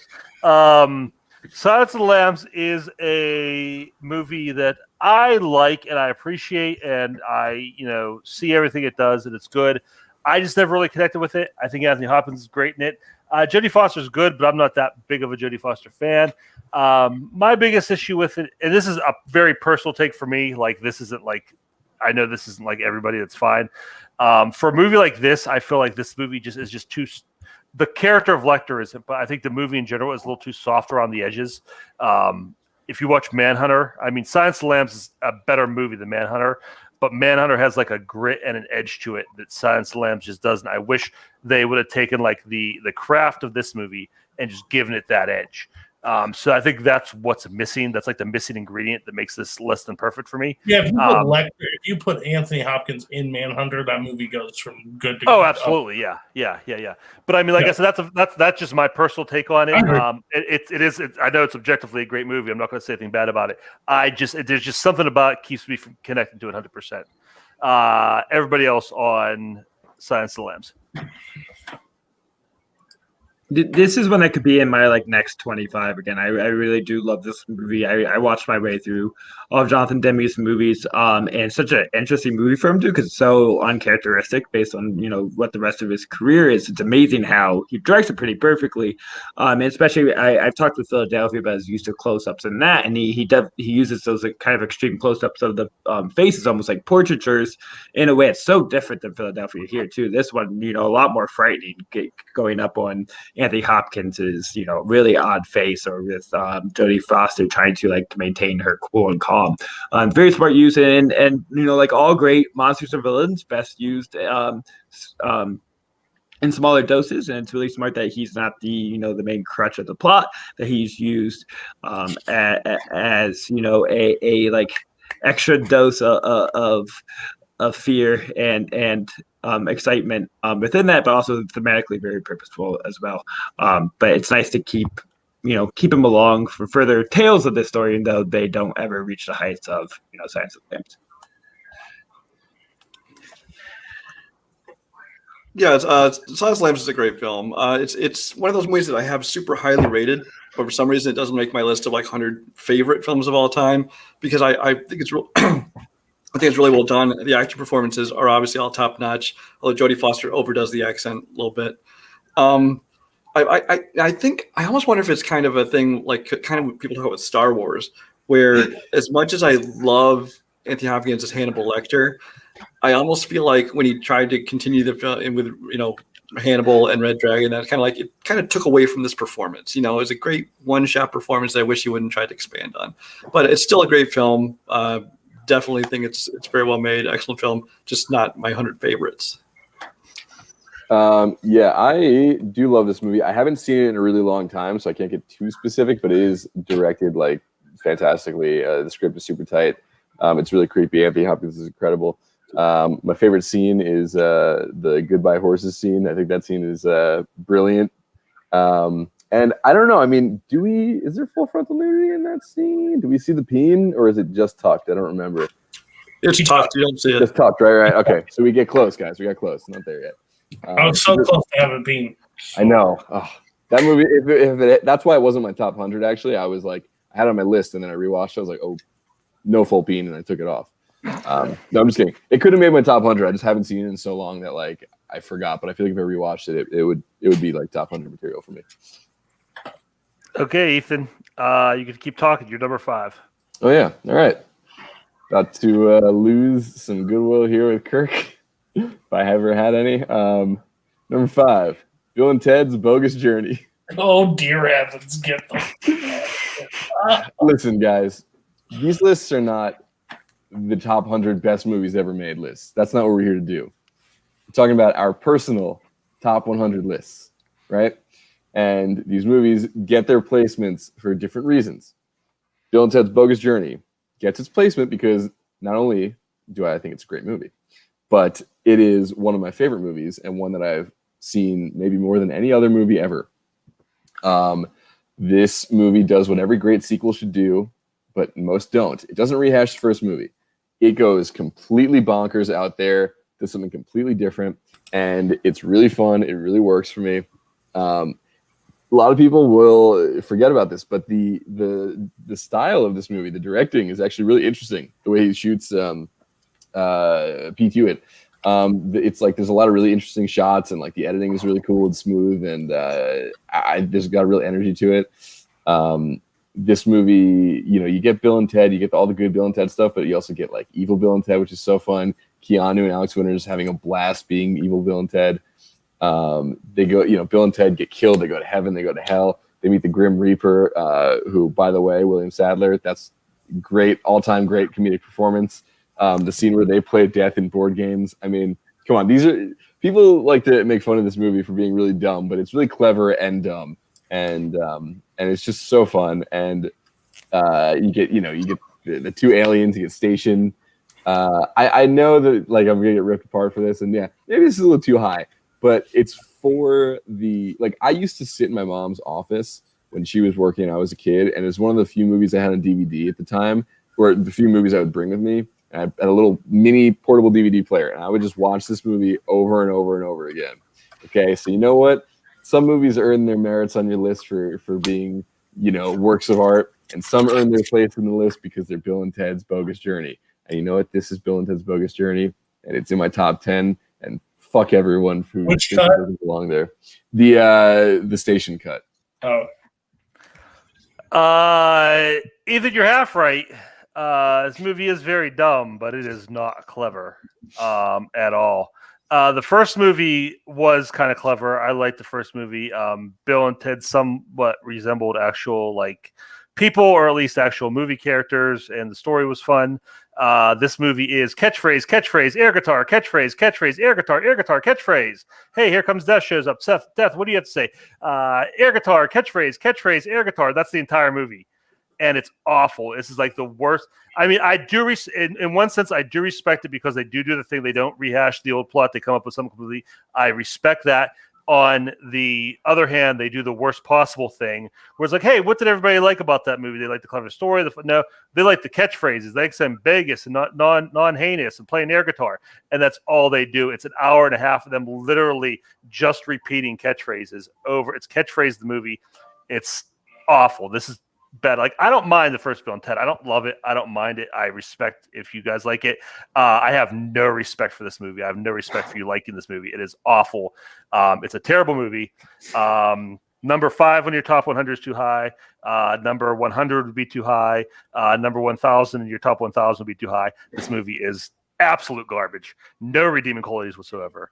Anybody else want to talk about it? No redeeming qualities. Come on. You may be a king or a little street sweeper, but sooner or later you dance with the Reaper. Oh yeah, Cody. When that part happened was the one moment that like a smile shot across my face. But the rest of it, no. I don't like either one of these that much. They're not my kind of movie. But they're like each one has something that I like and like can find some joy in. Like Carlin in the first one, like one of my favorite comedians of all time. And then I like the Grim Reaper and stuff in this one. Like that stuff's fun to me. But overall, the movies are just not made for me. And I mean, I put The Godfather at 6, I think. You put this at 5, so I'm going to call that an accurate rating. Bill and Ted above Godfather. I'll say that. Well, actually, I just want to Bill and Ted way up here at Godfather. So I just lost. Whatever. Well, yeah. I mean, everyone knows I love Bill and Ted. I still don't know why I didn't put these on my top 100. 1 or 5 should have made it. I think the third one just sucked so bad that it made me just not want to pay attention to him right now. But this one, I really like what they did with this one. Like you said, the first one was funny. I thought it was really good. But this one, I really like how they just went a completely different direction. It wasn't just like, let's travel through time and find more historical figures. They did something completely different with it. They went to the Seventh Seal parody, which, I mean, come on, in a movie like this, I mean, there's got to be something said for that. And of course, William Sadler is great as Death. I think it's a smart comedy, which, I mean, you don't think about that because they're kind of dumb characters, but I think it's a pretty smart comedy. If there's one thing I don't like about it, the whole station thing with the two aliens, then they come on. I wasn't a big fan of Station at all. I think some people who liked it more were more probably younger when they saw it. But other than that, it's a pretty flawless comedy for me. It's just a ton of fun, and I really enjoy it. I will say, though, Ethan, the special effects in that, I mean, there's times it's clearly obvious they were using doubles when they were supposed to be, different time versions of the same area. I'll just say really quick, I have one more thing to say. The effect of them both being on screen at the same time is better done than certain effects in Infinity War. I'll take that to the grave. Okay. I'm clearly joking. I'm willing to overlook the effects when it was obvious that they used doubles. Yeah. But I forgive that for this movie. But to say that is just insane. Anyway. Sometimes it's bad, but sometimes it's better. Zach? I haven't seen this, like I haven't seen the original, but Ethan, I gotta respect him. Some people, not to name names, copy their list off of AFI, like people copy like Gold Derby for Oscars predictions and screen test it to their peers. Like, I have Godfather, 12 Angry Men. Am I cool? Am I credible? Ethan does Ethan. He makes a cool ass, funny list. He knows his true self. That not trying to please the peers out there in the audience. No, what happens is some people see 2 plus 2 and they say 4 because that's the correct answer. Some people say 2 plus 2 equals 6 because look how different and quirky I am. I don't have the right answer. I do it. I dance to the beat of my own drummer. 2 plus 2 equals 7.5. Blah, blah, blah.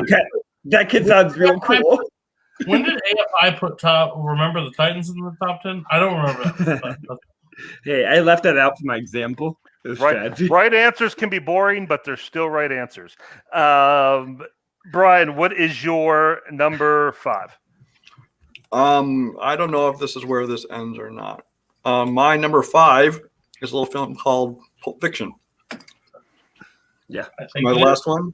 We all had it, yeah. I had it, yeah. Strange that I have this higher than everybody else. Not really. So, yeah, Pulp Fiction is I think easily, in my opinion, my favorite Tarantino movie. This is kind of, I don't know if I had seen Reservoir Dogs before this or not. I think I had seen it, and I enjoyed it.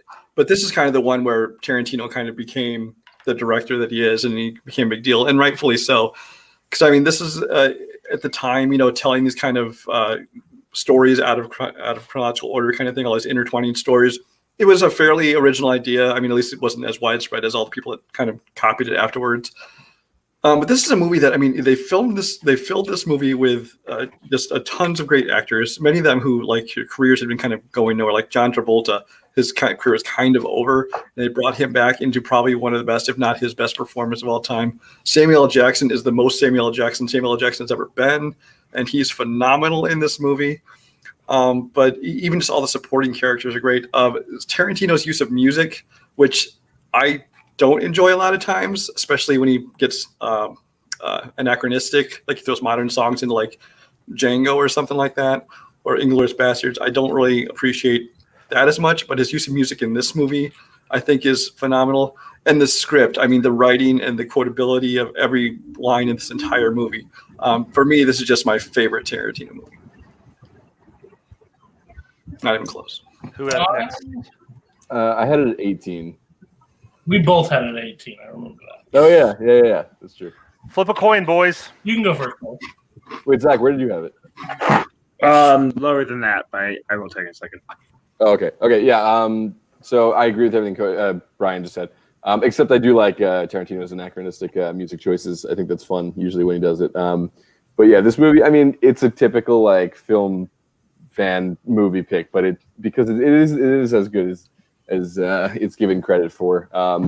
I hated it when I was younger because I didn't understand like the time jumps. I didn't understand how the dialogue was interesting because I saw this when I was just too young, like probably like 10 or something. And then obviously I rewatched it when I was older. I'm like, oh, this is like a masterpiece. This is brilliant. It's really funny. All the violence is great when it's used. Oh yeah, Brian, I used to own that I didn't wear my T-shirt. shirt. I didn't even notice. I used to have that same T-shirt in my freshman year of college. I don't know what happened to it, unfortunately. But the cast, like everyone in this movie, is like perfectly cast, and they're just like firing on all cylinders. The soundtrack is fantastic.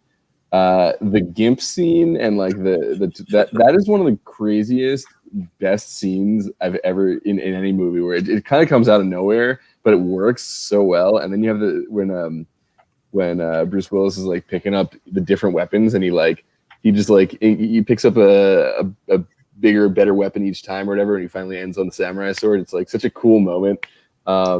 It's just like, it's hard to make a movie like this where it's just so violent and crazy and dark, but also so fun. It's like the best of Tarantino, obviously, and everything he does.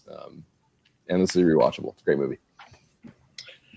Is Marcel Wallace a bitch? What? It's one of my favorite. This is the Marcellus, by the way. What did I say? Marcel. Anyway, moving on. Thank you. Mark out one incorrect. Sorry. It's from pretty fucking challenge.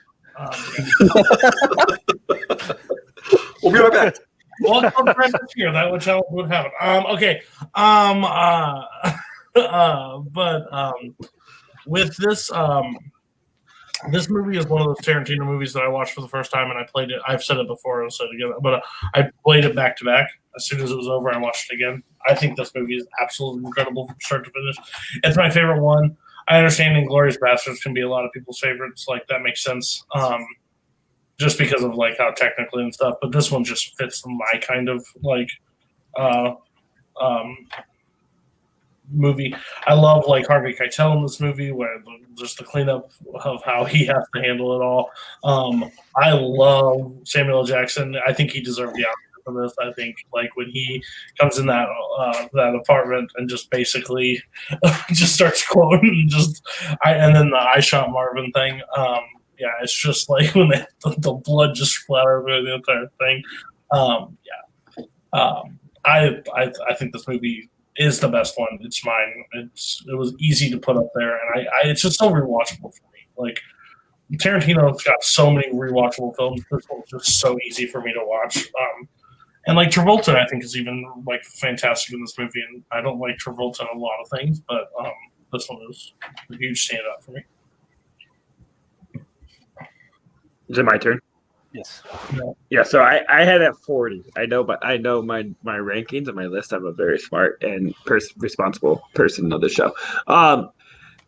Pulp Fiction, I think, has a great benefit from its legacy that it gets to be as revolutionary for teenagers as it was, for teenagers or young adults in 1994, where you see it and you see nothing like this, at least like through its narrative structure, but also its style and its dialogue. It's the same thing for me watching it in 2001, close to 10 years later, it still had the same effect because its reputation leads so many people to put it on early in their life. So that's the benefit of great word of mouth.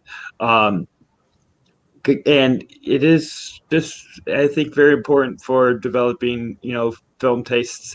There's more, I talk often how there's more than just genre pieces, and this isn't genre, but still that kind of gangster, fun, thrilling things that doesn't have like so much to say. I definitely seek that out in movies, but there's also something we said for movies that are just so engaging and so smart in storytelling and just exciting, and that's important in movies too. No matter how much I talk about what I like humanity in movies, I also like sharks eating boats and people getting shot and not knowing what's in a briefcase. I have levels. I have layers. It's 3 hours long and I can't put a word together, so I'm going to stop. Hey, Boatman, what else was on that bundle pack with Pulp Fiction? You're muted, Cody. I can't hear him. Reservoir Dogs, Jackie Brown, and Pulp Fiction. That doesn't count. Get that $5 bargain bin That's crap out right. of here. That doesn't really count. He's like, I'll cover it. Those are okay, the worst. Pulp Fiction, the movie I've talked a lot about, so I won't say a ton about it. It's not my favorite Tarantino, but it's my favorite early. Bastards is my favorite, but this is my favorite early Tarantino. My favorite from that era of his career. This is the movie that really got me like exploring movies beyond, like Zach said, like Star Wars, Indiana Jones, that stuff. Like really getting like deeper and like some more like not necessarily independent, but just some more like creative. Like director-driven stuff.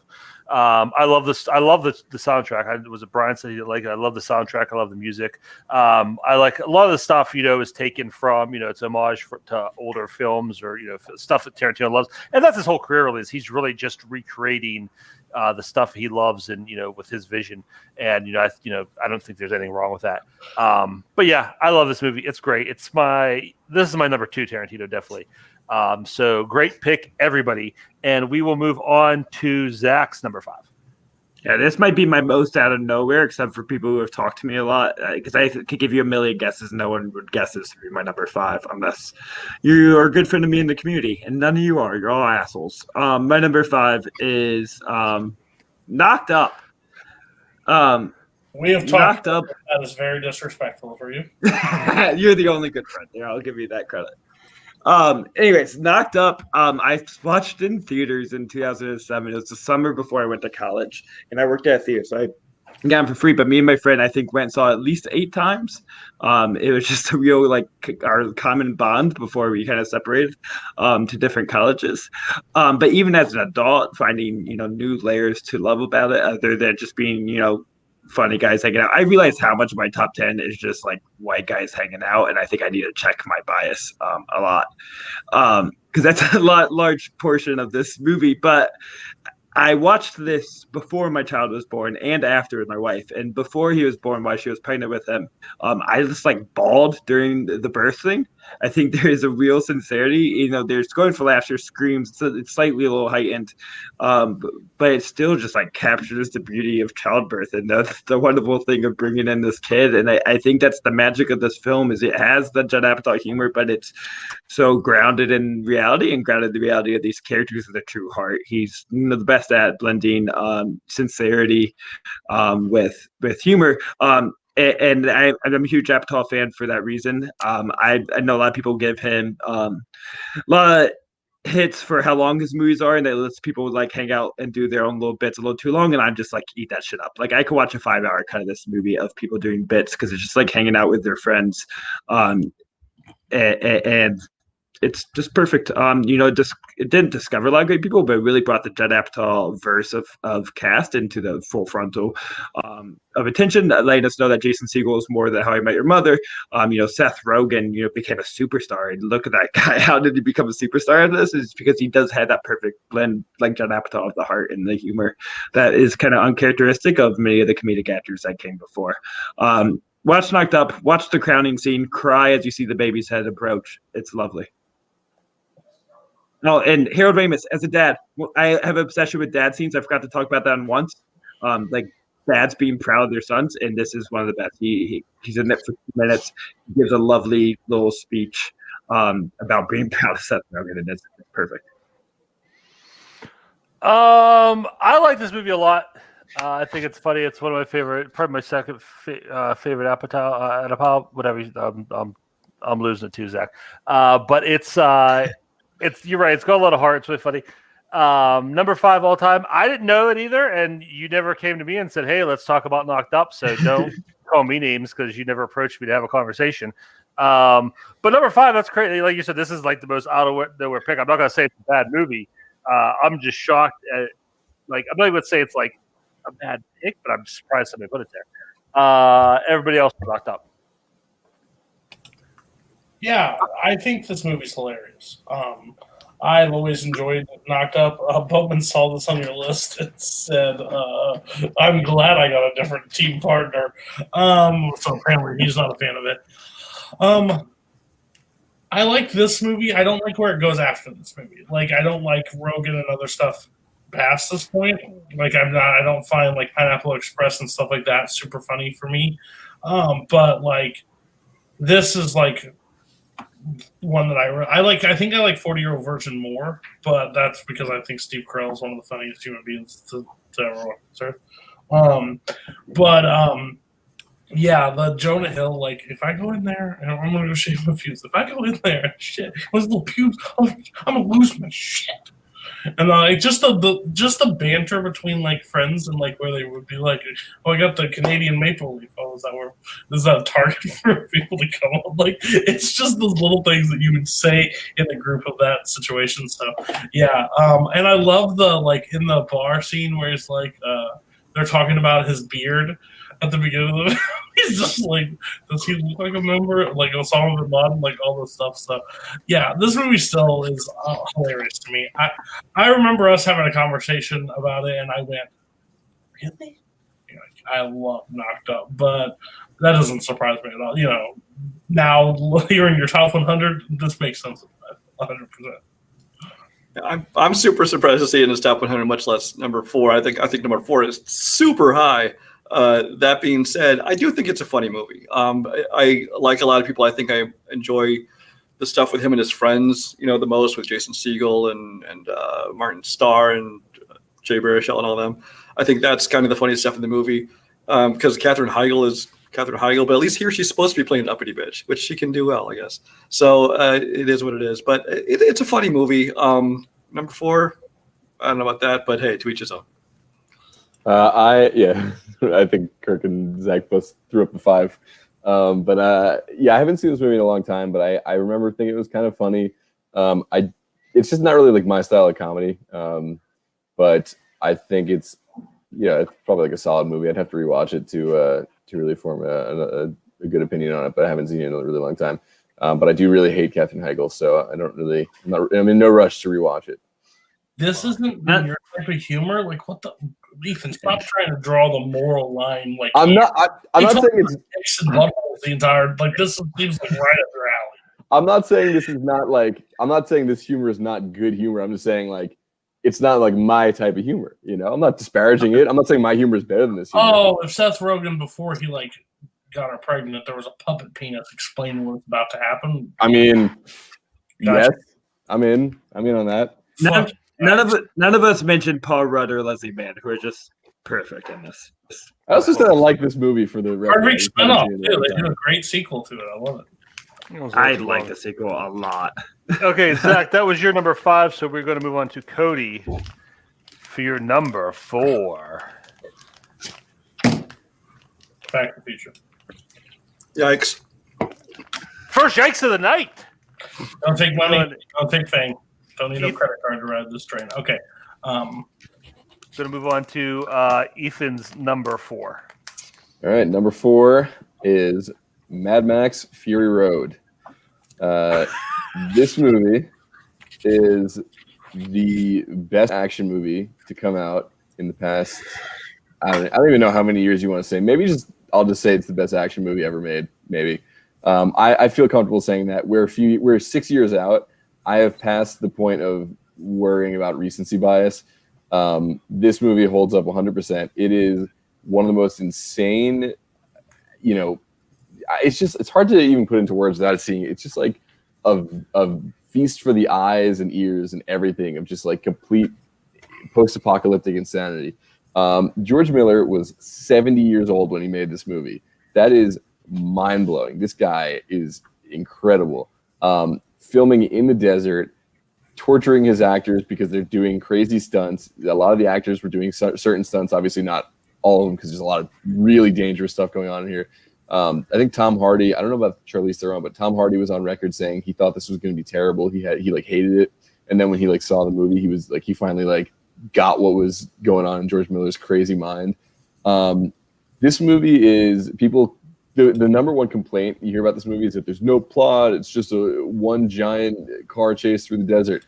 A, there is a plot, and B, yes, it is just one big car chase through the desert, and it's fucking awesome. Every minute of it's great. I mean, that almost makes it more impressive because you're going to say it's one giant car race through the desert, which it is, yet it's still just so engaging and it doesn't get repetitive at all. It just fucking goes. It's just like, I got to see this movie in, I don't know, it's not IMAX. It was one of those other premium format movie theaters or whatever when it came out. I was so blown away because I grew up with the original trilogy of Mad Max. I loved all of them. I was a huge Mad Max fan.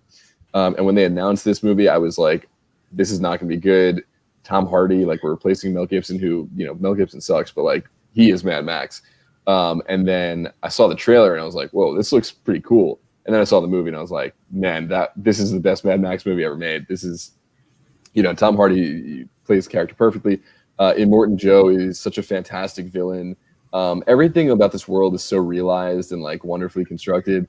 There's so much history and lore in there. Like with everything, you get like the different factions, the different cities, you know, Bullet Town and like the oil city. Like it's all like, but there's only hinted at it because you know there's just so much in there.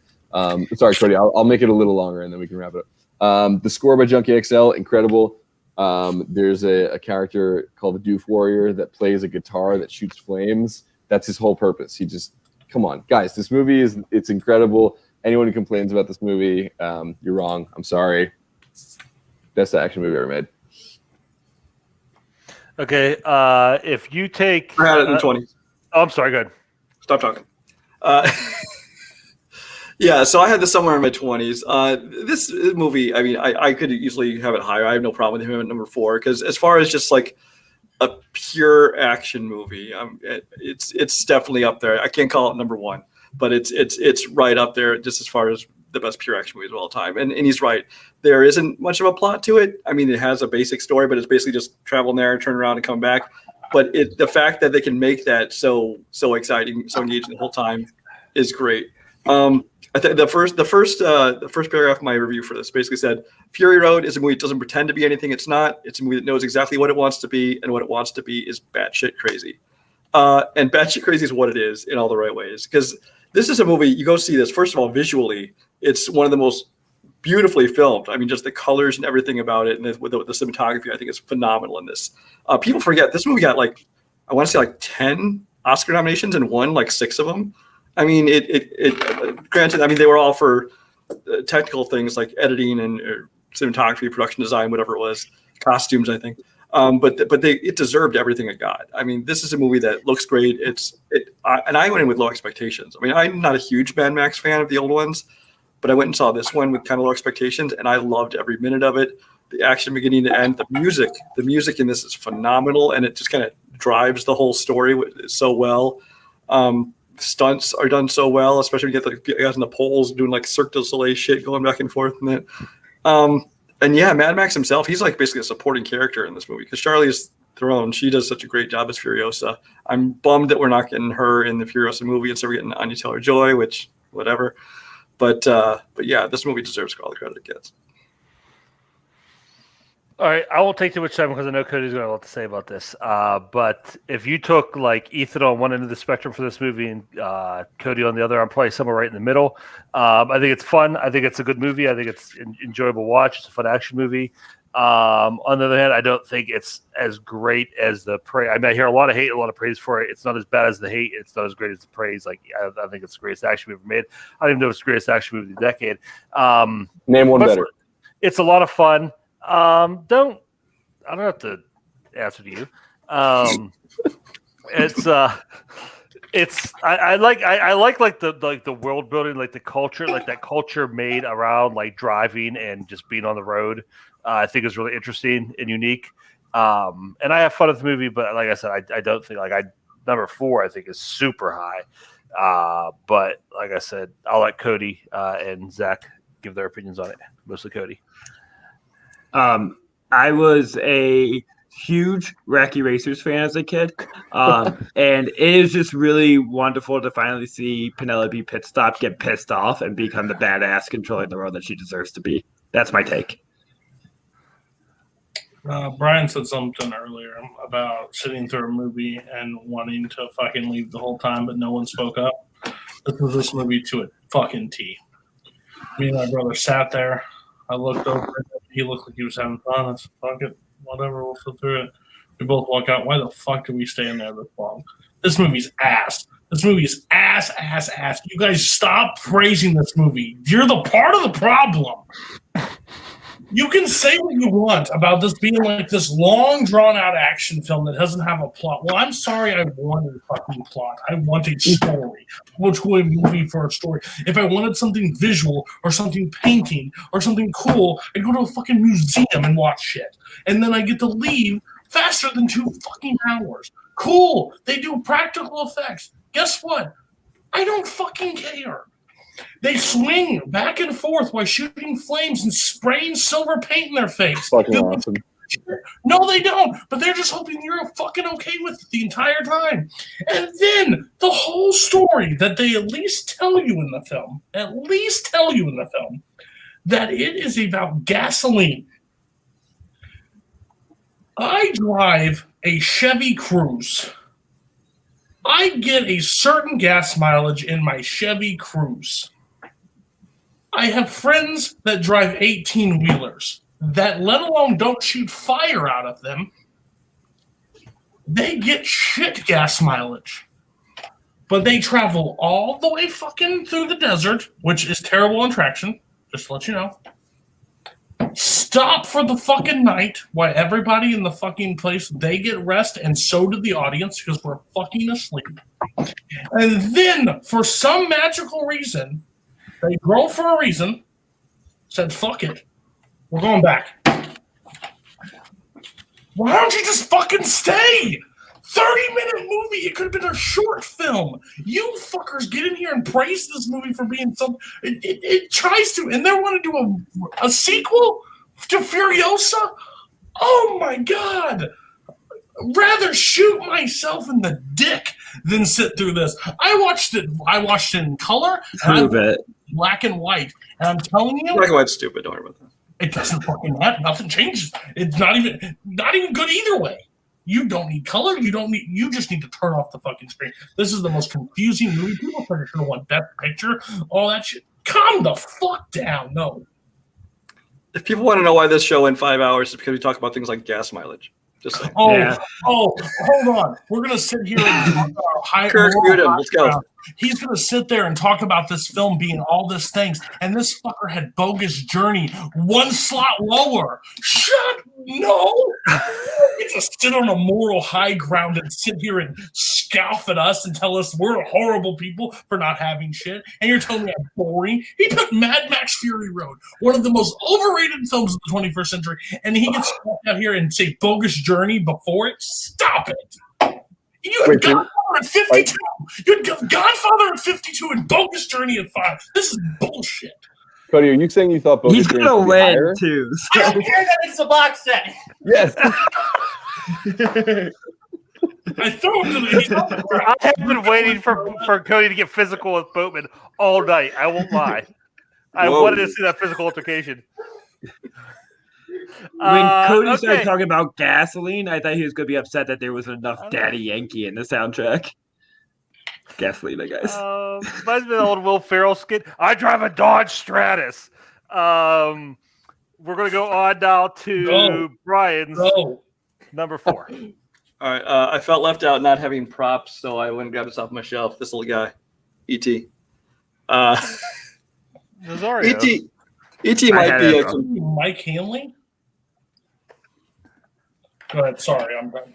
I mean, this is probably completely a sentimental pick because I mean, I grew up. This was just like the movie that hit home the most to me. I think it's the best mix for Steven Spielberg of his more blockbustery kind of style with his more sentimental kind of movies that he does. I think this is kind of the first time where he married them so perfectly. I mean, this for the longest time was like the number one grossing movie of all time until he beat himself with Jurassic Park, and then obviously it's changed since then. But for a good reason. I mean, this is kind of one of those movies that everybody in the world can watch. I mean, it's a family film, but it's got a lot of universal themes of friendship and loss and kind of finding your purpose and stuff. But it's got one of the best scores of all time. Of course, another John Williams classic. It's a movie that I think it's one of those you look at, and it's made in 1982. Well, made in 81, released in 82. But it's half the time it's the guy in a suit. The rest of the time it's kind of this animatronic puppet, but you believe it. You believe this is a real character through the entire movie. And the fact that you can feel such emotions for this guy in a rubber suit, and the fact that you can get such feels when you're watching this kid's relationship with this ugly looking alien, I think it just speaks to how good the story was and how much it really spoke to me as a kid. And even now, I rewatched it again, I think most recently last year, and I still love it every bit as much as I did in 1982. Yeah, I had at 13. And same thing. It's been a few years since I've seen it, so my memory's blanking on some stuff. But it was the movie as a kid. How kids will just rewatch the same thing. That this was it for me. That I just watched it over and over again. Because I think there is something to be said about how this movie takes this, cute, you can call it cute alien, this like weird looking version of what cute can be. It really teaches kids to go through their emotions, because it is scary and it is heartbreaking, but in a way that's still gentle enough for children. That's like an important lesson for them to go through, to feel empathy towards another creature, let alone a human. This is a alien foreign thing. So as a lesson of something, I think this movie is really powerful. And just as a pure, adventure film, it's delightful. It's fun. Drew Barrymore, adorable, just holds up as one of the, most like enjoyable kid performances. It's delightful. And as kids, we always, there's like the kind of dream of what riding your bike around the neighborhood can look like, and this is the most magical version of that. What if your bike was able to lift off, towards the moon? I say this like I knew how to ride a bike before I was 12 years old. I didn't. I had a rough time. But it is a great, film for kids to live vicariously in this world of magic. And as an adult, I think it's still just engaging and magical as well. You can see it, Spielberg captures wonder better than anybody, and you can have your eyes of wonder when watching E.T. at any time. It's been a long time since I've seen this one, and yeah, you're right. It's like that like prototypical like 80s kids on bikes movie. It's great Spielberg, like just that it has the spirit of the Spielberg, family style movie. Great John Williams score. Elliot's just so great as like that that archetypal lonely kid, and just finding himself and finding his friend, and kind of like finding somebody he connect with. Again, I mean, it's been. I don't think I've ever even watched this. I don't think my kids have even seen this. It's been that long since I've seen this. That's child abuse. So, but I always liked it when I was younger. It was so weird, kids these days complain about like when you watch when you have to wait like 3 months for a movie to come out on digital or like on DVD. This movie did come out on VHS for like 4 years, and it was insane. Like when this came out on the VHS, it was like the biggest deal in the world. You finally got to watch. It was more than that. I want to say it was like 7-8 years before it hit VHS. Yeah, it might have been. It might have been. I don't know. It was a long time. And the other thing too is I agree that the creature design is so good, and Cody's going to call me an old man because that when they did like the re-release, like when they took the guns out and everything, and they did the CGI alien, it looked like garbage, and it was so obvious. Like the original effects are so good. Ethan, now we have to wait 30 days for A Quiet Place 2 to be on Paramount. What are we going to do with ourselves? Ethan and Cody on ET. This movie is great. This movie could have made my top 100. I watched it late after I submitted my list. My review says, right, magic is real. Like the magic this movie makes you feel is just, it's just a special movie. I agree with Zach. Spielberg captures that better than anybody. And I just think it's a really good message. I still think this is one of the best kid acting performances of all time. Like, I always watch that audition tape of him, like when he first does it. It's so good. Like, you can't have him. He's mine. It's just like, oh God, rips my heart out. But yeah, E.T. could have easily. I talked about it with Mike Hanley when he had it on there. It's just, it's a great film. Can't deny it. Yes, I agree. This movie's incredible. Probably could have made my top 100 if I had seen it more recently. But I did watch it a couple years ago again, and I loved it so much. It really does like have the most Spielberg magic feeling of like all of his movies. The score is fantastic. The alien, such a fun puppet, and everything they do with it is so much fun. The relationship between Elliot and E.T. is like, it's so well built out, that like when they say goodbye at the end, I tear up. Like it is so hard to when he says like, what does he say? Stay, and then he's like go, or no, he says come, right? And then yeah, he's like be good, Elliot. It's just like it gets me every time. It's yeah, this movie's incredible. It probably could have been in my top 100 if I had just rewatched it recently. All right, Zach, that takes us to your number 4. Yeah, real quick to Cody for his number 3. My number 4 is Lion King. Yikes. All right, Cody, what is your number 3? It's been talked about. It's been Yikes. I don't know how many people had it. I don't know if everybody had it or not, but it is Jaws. Okay. I think everyone, right? I don't. I had it. Bitch. Yeah. Jaws is. I'm not as vocal about it as a lot of people in this community about Jaws, but Jaws has always sat in my top 5. It's always been there. I watched it last year for the first time on July 4th, like in a theater, and it was like one of the most like exciting feelings for me ever. Talk about scores. The score is absolutely like the theme to Jaws is like one that just has always been like it draws an emotion out of you with just hearing it start. I think it's shot super well. Again, there's just so many things. One of the best villains of all time is in this, the mayor. She just shut down the beach because of a piece of shit. And he stands by it. He's no Jenny, but yeah. He's no Jenny, that's for damn sure. Jenny's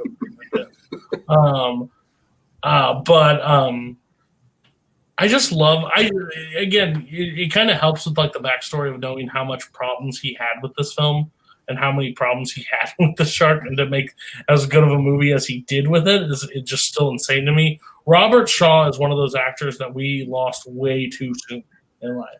He is so good in this movie. His entire like speech on the boat. I'm really finding more and more that Richard Dreyfuss is like one of his acting performances. I find it so like he's so good in a lot, and I think he's really good in this film. I love like just the little things like the zoom in shot when he's on the beach and he sees the thing, like those classic moments, the whole shark smile for me, like those. And we're gonna need a bigger boat, but yeah, Jaws just brings so much emotions, and I think the horror honestly works for me because that's the horror that works the best for me is ones that you can't really see, like you hear it. You can't really tell where it's coming, and it shows up, and just the practical effects, guys. Let's be real. Let's just talk about it. Like, you see the Meg? That shit looks terrible, but that shark, fucking fantastic. Are you being sarcastic, or you saying the Meg looks better than the shark? No, I'm just kidding. You sound very sarcastic. We're just mocking us, talking about You're being sarcastic about being sarcastic. Yeah, that's deep. This one is actually one of the things I stand by. I don't think shark movies work as well as they did back then for this. Like that stuff is special that they were able to achieve because they overdo it. Like they make them too big, or they make them just massive, or you can tell the human and them are interacting with each other. It's really bad. Sorry, Lucas, don't kill me. But yeah, Josh, everybody else has. So Ethan, you're next. Am I next? Okay. Yeah. I had at 60, so I think you're next. Yeah. No, I think I had 71. So. Oh, I swear someone brought it up. Okay. I feel like Brian's lying about it being on this list. Okay. Anyways, Jaws. This is the movie we're talking about. I didn't see it until I was an adult. It existed in my mind primarily as a really great ride at Universal Studios for a long time, and mostly as like something you put your head inside and take a photo up. That was Jaws. But then I watched it as an adult. It's really delightful and I would scary. I'm not too terrified of sharks under the water. I think I could take it. Just a nice punch to the nose. But it's still. It's still just like a really strong adventure film. It knows how to deal with the paranoia within the community, but also know when it's time to sail out to sea and have as I say, but I guess I truly love a group of white guys hanging out this time on a boat, telling stories about the Robert Shaw's history within the war. It all really holds up right until the time that you finally get to see the shark, full frontal, you can see the shark's dick. But right at the end, it's so fucking late. I'm so hungry. So I had like barely ate all day. I don't want to be here anymore. You talked about the other actors. Yeah, I my last name is I would say because you talked about Robert Shaw and Richard Dreyfuss, but the third R. They only casted people with R names. Roy Scheider, one of the most underrated actors of the '70s, just like really great, lead performer. And he could do weird musicals like All That Jazz and do great kind of leading man, father, hero roles like Jaws. I'm not okay at all. It's been a long 48 hours. Cam off and go grab something to eat. Yeah, I was gonna say. No, I have to go to my car, and all I have is tortilla chips. So it'll be a long watching me eat chips. Oh, God damn it! Garth just stole the joke I was gonna make. I wasn't gonna do a comment, but I was gonna say you're gonna need a bigger dick or something like that. But this movie is great. I love it. It's I feel like Cody and Zach have covered most of it, so I'm just gonna say I love it. I love everything about it. It score's great, horror and whimsical. It's great.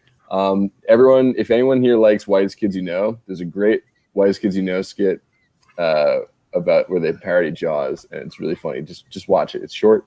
Just go watch that. Whitest Kids You Know, Jaws. It's great. My turn, right? Yeah. Okay. Yeah. Yeah, I love Jaws. It's a great movie. This is my son's, I think, second favorite movie. First time we watched it, I kind of suckered into him watching. I kind of like snuck it on, and he was just in the room and like was like captivated by it. And we've watched it multiple times since. He loves it. I'm the exact opposite as Zach. The idea of like being attacked by a shark is one of the most terrifying things, because just be like if like a lion or something comes at me, at least like we're on common ground because I can run, but like I'm completely out of my element if I get pulled underwater and I'm just done. Like I'm not even gonna try and fight it. I'm just like eat me quick because I didn't want to. This is gonna be the worst experience. But yeah, just that idea of how they use like the fear, like Roy Scheider's fear of the water, like such a simple thing, like such like a visceral thing, but how they use that as part of his character is great. Yeah, the mayor is a great villain. That's the source of the only laugh in the Ghostbusters remake is Eddie Garcia. Don't ever compare me to Jaws Mayor, ever. It's the only time I laughed that entire movie. The scene on the boat is fantastic. That's one of my all-time favorite scenes. Just them sitting around comparing the scars and then singing, and then when it turns to the story about the Indianapolis, it's so good. Just such a well-acted scene. Just so many great character moments within that. Just three great lead characters in general. Just like with very different like ideas and motivations come together to do the same thing. I love when movies do that. So yeah, great pick, Brian. Surprisingly, you were the only one. You probably would be my first pick to have this on your list, but you missed it. So what happened to Jaws? Well, I mean, I think it's a very good movie. I enjoy it a lot. It's never made my top list. I think part of that's because I never really had like that first viewing experience where I just really experienced it and enjoyed it. Because I mean, it came out in theaters. I was too young to see it originally, obviously, and then for like the next 15 to 20 years, whatever it was, I'd seen, I think, the whole movie at different times, just bits and pieces. It constantly aired on TV and stuff like that. So by the time I actually sat down and watched the movie beginning to end in like, I don't know, probably like late teens or early 20s or something, I had already seen the entire movie, and like none of it was new. I didn't get that first viewing experience where I was like, really excited by it. So I think that might have dampened my experience a little bit. But I mean, I still like the movie. I think it's very well done. I enjoy it a lot. It just has never been a favorite for me. All right. That's acceptable. And we're going to move on to Ethan's number 3. Yeah, my number 3 is a previously yikes film. It is Pan's Labyrinth. Pan's Labyrinth is Guillermo del Toro's masterpiece. It is a fantasy, horror, war, adventure. Like, it's all these things wrapped up into one. And like the way that Guillermo weaves these stories into each other is just so seamless and brilliant. The actress who, I want to get her name right, Ivana Baquero, who plays Ophelia, that's one of the best child performances I've ever seen. And also Sergi Lopez as Vidal is one of the best villains I've ever seen in a movie. That scene where he makes the stutterer count to 3, and if he can't do it, he's going to kill him, and if he can do it, he's going to let him free, is one of the best like villain moments ever. The mix of CGI and practical effects in this movie is seamless. It's perfect. Doug Jones as the Fawn is so good and creepy, and you feel so worried for Ophelia because like clearly the Fawn is like a little sinister, but also at the same time he kind of wants to lead her into this fantasy world that she's looking for anyway. And then you have scenes like the Pale Man. The Pale Man scene. This movie came out when I was like 10, so I didn't see it yet, but I saw a trailer for this movie. And I saw that Pale Man scene, and that stuck with me for weeks. I was terrified as a kid that the Pale Man was going to come out and get me. That scene is still horrifying, even as an adult. I love it so much. It's one of the best horror scenes I've ever seen in a movie. I've said that a lot about this stuff in the movie. It's like the best I've ever seen. Because like this movie is one of the best I've ever seen. It is everything I want in a movie. It's got like this magical realism, but also set against this very real thing that kind of thematically just ties together so well. And I think that Guillermo hasn't. I don't think he's ever topped it. I don't think he ever will. It is a masterpiece. It's a perfect movie. Pan's Labyrinth. Zach, I am excited to hear you talk about it. And don't worry, I found a carrot. And if you didn't listen to me, some ASMR of me eating a carrot. You chomping on that carrot is so on brand. That is just the perfect snack for you. Sometimes my students will be like taking a test. I just stand there and stare at them and eat a carrot. It's classic. Okay. Anyways, Pan's Labyrinth encapsulates. This was my 66, I believe. Encapsulates a lot of the themes I've talked about. And I'm going to talk about this with my number 2 coming up too. Is when I keep getting saved for liking a lot of kids movies, but I think an underlying connection between that trend of me liking those movies is I think I'm just really interested in the psychology of childhood, and that's why I'm probably a teacher. I think just thematically it interests me in this, especially as I talked about with Where the Wild Things Are as well. Movies that take a fantastical turn on using these worlds as an escape of the real life, either tragedies in this case, or more like just the real life loneliness that they have in Where the Wild Things Are. It is very moving to me and very interesting. And I think this one especially, I think, has more focus on the reality than a lot of those other films. Like, it's more intense with the real scenes. I think people don't realize that going in, how it is kind of a war film in a lot of the ways. Those scenes are brutal and tough, which makes the sense of escapism more insightful to that character in a way, and more meaningful. And then once he gets to the fantasy world, the production design is top tier, just beautiful. Not just the Pale Man, but the weird fat ass frog. It's wonderful. It's a great design. And the Fawn themselves looks Pan looks terrific. I love a good maze. We don't have enough mazes. Maze Runner, I guess, kind of ruined it. But I think we should just start, punishing people with mazes. So next time, Cody, someone says somebody you don't like, just lock them in a labyrinth. I think this needs to be a new punishment. But Pan's Labyrinth, perfect, great movie. If I watched it recently, it could be a lot higher for sure. Yeah, Guillermo might be the best at taking genre and just kind of making his own and elevated. We talked about that with Pacific Rim, and he does the same thing here with fairy tales. And he takes it and he makes it like it's very much a fairy tale world, but it's also scary and horrifying. And I mean, that's what fairy tales were originally meant to be. They were scary. They were meant to scare kids. I think it just captures that so well, where it's it is beautiful and it is so many great things to look at, but it's also terrifying at the same time.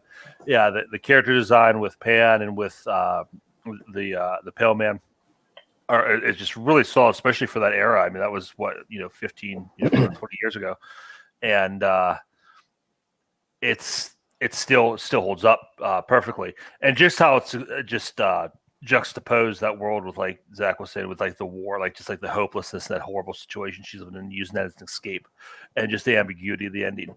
Really solid, really scary, and disturbing, but also a really beautiful movie.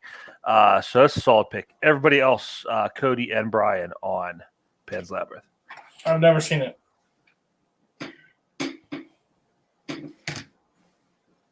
Muted. Oh, first time I did it.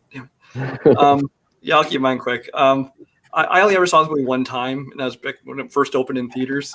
I don't remember being terribly impressed with it, but it's such a long time ago, and it's one I need to rewatch. I actually just added it back to my watch list because I need to give this a second chance because I've just never gotten back around to watching it again. All right.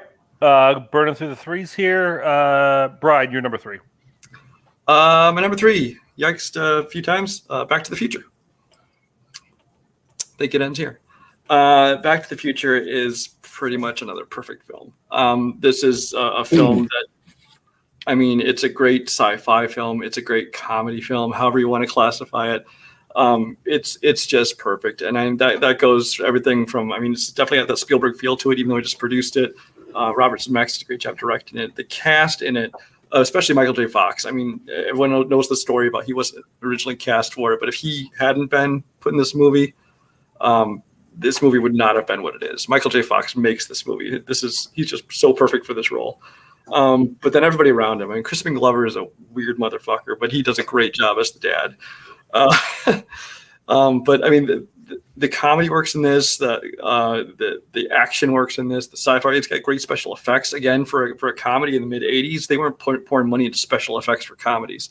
But I think it's so well done here, and I think that a lot of that's probably due to Spielberg having his name attached to it, and his company was able to add a lot of credence to that. The score. I think that this is one score I think a lot of people overlook a lot. I mean, there's obviously the big Back to the Future theme, but I think that the whole movie, I think the score to the music in this movie, both the score and actually the songs they use, I think I have them both actually, the score and the soundtrack, and I think they're two of the best soundtracks I have in my collection. Yeah, and then there's Christopher Lloyd, who I think John Mulaney said it best when he's like, not sure if he's supposed to be 40 or 80.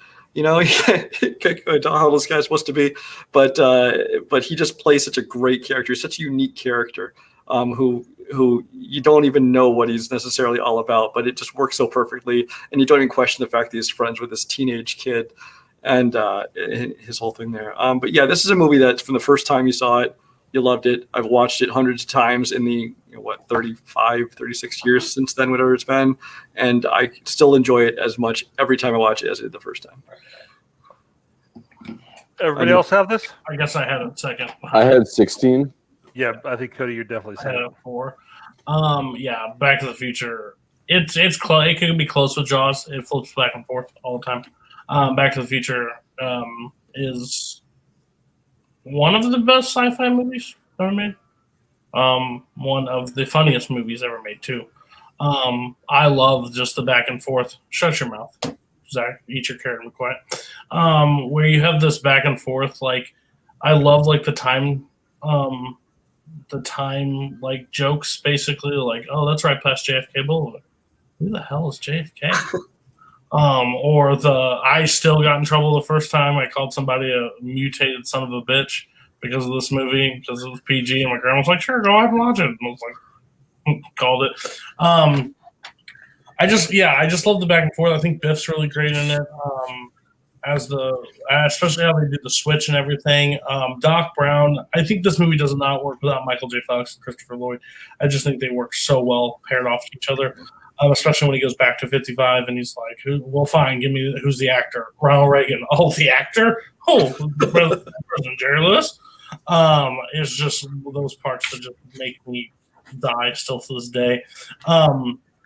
Yeah, it's. I've heard people that haven't watched it and then they watch it for the first time in like the 20th, and they're like, oh, the mom stuff is creepy and weird and blah blah blah. But like it was situational comedy back then.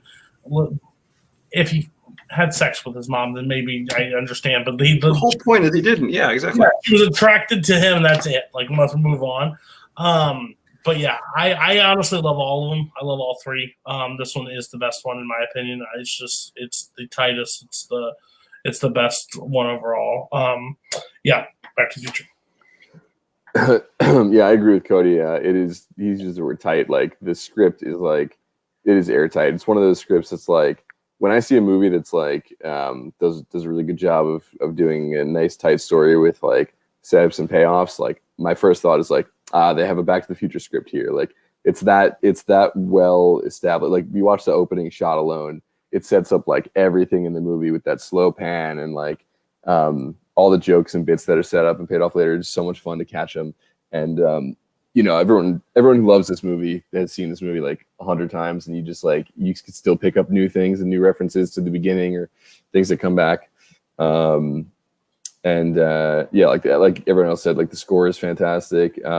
It's really funny. It's exciting. It has like multiple endings where it's not multiple endings, but it's like multiple climaxes almost, where it's like the fight with Biff, and then like, okay, we resolve that, but then like, oh no, the music's not playing. They can't dance and kiss. Okay, we resolve that. Oh no, someone's stealing George away. Oh, we resolve that. And then it's like, oh, and he still has to get to Back to the Future. So it's like, it just keeps going and going and going. And it's always, every single one of those things is its own little like intense thing. And then the way it all ties up is so great. I will say someone ruined that JFK joke for me, Cody, because they pointed out that if someone told you a street name and you didn't know the name of the street, you wouldn't be like, who's that person? You would just be like, oh, it's a street I haven't heard of. Keep that like, shit to yourself. No, that is perfect. Oh my fuck. Oh, I will say the soundtrack, by the way, I didn't say that. Huey Lewis's soundtrack is just, I love The Power of Love. It's one of my favorite songs. Yeah, Huey Lewis is great. I also love the fact that, I think everyone knows this, but it's just so fun that he's like the judge that like shuts Marty down in the beginning. Yeah, I mean, it's hilarious. It's a great script. I like Brian said, Crispin Glover is such a weird motherfucker, but he's so perfect for that role, and he's so weird and funny in it. Yeah, this movie it is perfect. Yeah, it's a little creepy, but that's kind of the point. People need to get over that. Bob Gale, thank you so much for refusing to make a reboot or a remake of this movie yet. Like, yeah, he holds pretty tight to it that shit ain't happening. Hopefully, his will and trust is tight as shit and says no one will ever touch this movie, because he has been on record of not doing it again ever. Yep. Zach, do you have this? All right. Okay. Yeah, everything you guys said is true. Especially you, Ethan. You know, setup payoff is the great way to describe it. I mean, this has some of the best just setup payoffs of all time, and it's just such a fast pace, like script and such a fast paced story. The score, this is the one non-John Williams score that I will hold up to like Star Wars, Indiana Jones, Jaws, like that level of quality score. It's just that when you hear that, you think of Back to that's Back to the Future. You immediately go in your head to that movie and what's going on in that movie. It's so good. The effects, just like with the car and everything, are really good. And the cast, Christopher Lloyd it's just such a unique character. It is weird that he's friends with the high school, but just they put something like that in a movie like this is just weird and different and just adds to it. And the fact that they go back in time 30 years and he still looks exactly the same, and no one really talks about it. Same with the principal, but it all works. Zach, why did you not have Back to the Future on your list? I like Back to the Future enough. I have it third on my Zemeckis rankings, behind Roger Rabbit and Contact. I really like Contact, guys. It's really good. Anyways, so when I'm gonna go in the negative, it's just because everyone already talked about why they loved it so much. So I don't mean it this negatively, but I would say it's far from perfect. I think the primary issue, if anyone's going to bring it up, is that some of the peripheral acting, supporting performances are very broad, very characterized in a way that just really doesn't. There's like few things I hate more in a movie than a exaggerated bully. So Biff just like doesn't work for me. I think it's worse in second because they put so much more focus, but it's just not a real person. And I'm going to try to be strategic with this next part, because I don't think as a whole the performance is bad. Crispin Glover and Leah Thompson, I think they're really good in the past deck. I think they're really good playing the age or close to the age of what they are. I think you putting them as parents, not just as a makeup horrible, but their performances, they're acting like some aliens. These are unidentifiable humans. It is so over the top. They picked like one specific characteristic, whether it be like the drabbishness of the mom, and that's all the whole take she had of what this mom was like, or the dweebishness of the dad, the patheticness was all the only take he had. These aren't humans. It is honestly kind of irritating, and those things are heightened in number two. And why number two is, I still there's things I like about it, so it's close to being bad because that stuff is so, put in the forefront. All right, That takes us to Zach's number 3. Damn it! I just put a carrot in my mouth. I forgot it was my turn. I'm gonna talk with a carrot inside my mouth, and no one's gonna see it. My number 3. It was Yikes from earlier. It's Almost Famous. Almost Famous. I watched the extended cut somewhat recently, and it doesn't really like enhance the movie in a specific way. There's nothing that's like necessary, but I want like 4 more hours of this movie. I just love living in this world, kind of living vicariously as someone, you know, seeing the eyes of rock stars, experiencing that lifestyle through the, you know, naive eyes that I still have to this day. You know, I think the autobiographical quality that Cameron Crowe adds to this is very important to making this his best movie. There is such a sincerity to everything, you know, he delivers, and such a truth to the world. Like, you can definitely tell he understands this kind of road trip community. Billy Crudup is an actor I've been really hard on for a long amount of time. I usually say he's the worst actor in great movies. This is the one performance that he is, I think, really good at. I think he needs facial hair. I think that helps a lot. But because he has a lot of smarm that I think sometimes, especially earlier on, he tried to hide. And it's purposeful in this movie. And his kind of like shove offness a bit is pretty perfect for that kind of rock star ego. He captures it lovely. I think Jason Lee also, you know, delivers a great egotistical lead singer performance. Me and Lucas, we need to have him on so we can talk about what a front man is. That would be a long argument. We spent 2 hours arguing about what a front man is, but Jason Lee is definitely the front man of this band because he is the singer. Frances McDormand is one of my all-time favorite performances, and it's my mom's favorite actress because I think that's like how she likes to see herself as a mom, and I'm glad she's not fully like that, but just very real deftness in how to handle the comedy of the character without it being too broad, without having the heart as well, especially near the end, giving a little more heartfelt speeches. Mainly it's just fun. Oh, Philip Seymour Hoffman gives one of the best speeches ever in film history. It's another thing that Cameron Crowe in the wrong hands can be so cheesy, so sappy. And having Philip Seymour Hoffman deliver it and having the tone of the movie being so perfect, it comes off, you know, wonderful. So, love Almost Famous. I'll watch it right now. Goodbye. Yeah, I had it in my top 20. I can't remember the number because, gosh, this has been going on for a long time. Yeah, Almost Famous is one that I just have appreciated more and more over time, where it's burst up to my top 20. I'm the old Golden God scene. I still love those people in this community that don't know that. Somebody really thinks Michael Campbell's that cocky to call himself the Golden God, which I think is funny.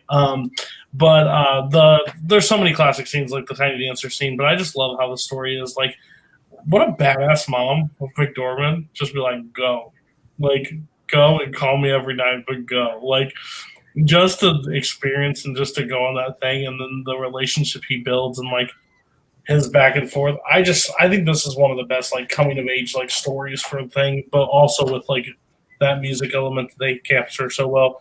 I agree. Jason Lee's the lead of this band. I don't know what that's an argument, but sure. Yeah. I forget what podcast, but it's a lot like it's whoever's the creative lead. They would think Billy Crudup is because he's the songwriter and he's the real front person of the band, rather than the person who's literally in front of the fucking band. Doesn't they have a conversation where he's the front man? The other guitarist is Steve. Exactly. Yes, they literally do. Thank you. I will send this clip to I will drag him. Koho. Oh, it's about Eurovision because Koho was on that side too. He was a jackass about it. Koho's a moron. He probably hasn't even seen Almost Famous. He probably logged it. He just hasn't watched it. Yeah, great film. Cody, Boatman go to bed? I put him away. I told him the bit's dead. After Mad Max Fury Road, I was not letting him show back up. So. He ended up on the ground. I don't need to fight. You smacking that DVD out of his hand is probably the top 5 moments of the show. But no. Hey, Zach, you probably expected me to hate this movie, aren't you? Shush. I expect you to say hate everything about my life at this point. No, I actually like this one. I've been rewatching a lot past year or so for trivia, And I like it more every time I watch it. I think it's really just like a sweet story. Just seeing it through the eyes of that kid and that world filtered through it and see how his view of it changes is really good.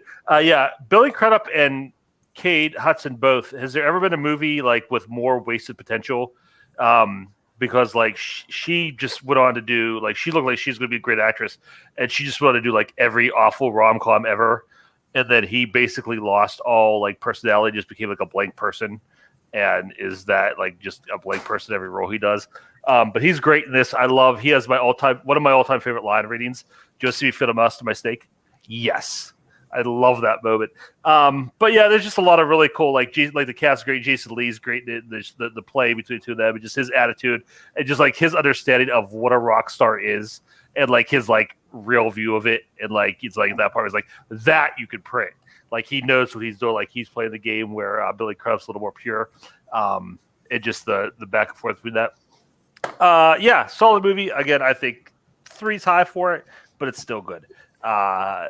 Ethan and Brian on Almost Famous. I love Almost Famous. I haven't seen it in a really long time. Can't get too specific, but I will say this Billy Crudup slander needs to end because that guy is a great actor. Big fan of Billy Crudup. He's not just good in this movie; he's good in most things he's in. I just he's good sitting in prison / jail in Justice League. Scott Harvey. The Big Fish performance is abominable. I just can't even think about that. Scott Harvey, if you rewatch this end part, because I know you're asleep right now. 20th Century Women, Billy Crudup. Come on, I know you got me.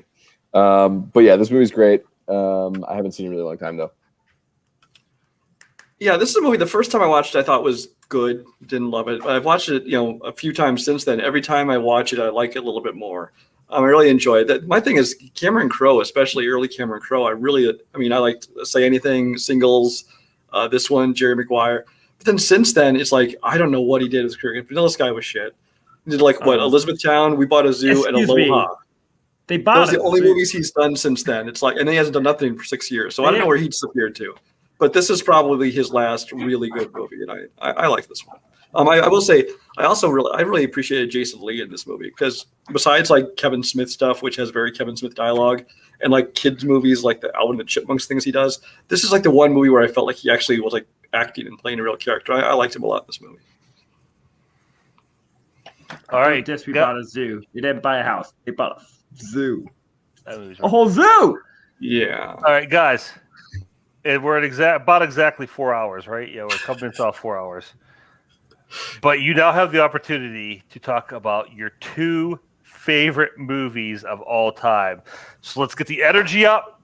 Let's get pumped up for that. We're going to wrap it up here. Let's finish strong chat. We got a crowded chat for 20 after 12 Eastern. So I'm proud of you guys for hanging in. Stick around for just a little bit longer. We're going to wrap this up. It's going to be a lot of fun. Cody, number 2 all-time favorite movie.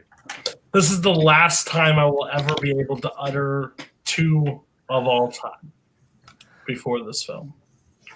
After this, there will be a changing of the guard and something is now number 1. But for the rest of this list, we'll go out with what we started. This is your shot of beating me. If you're going to beat me on any given movie, this is the movie to beat me on. This movie, me and Kirk disagree on very strongly.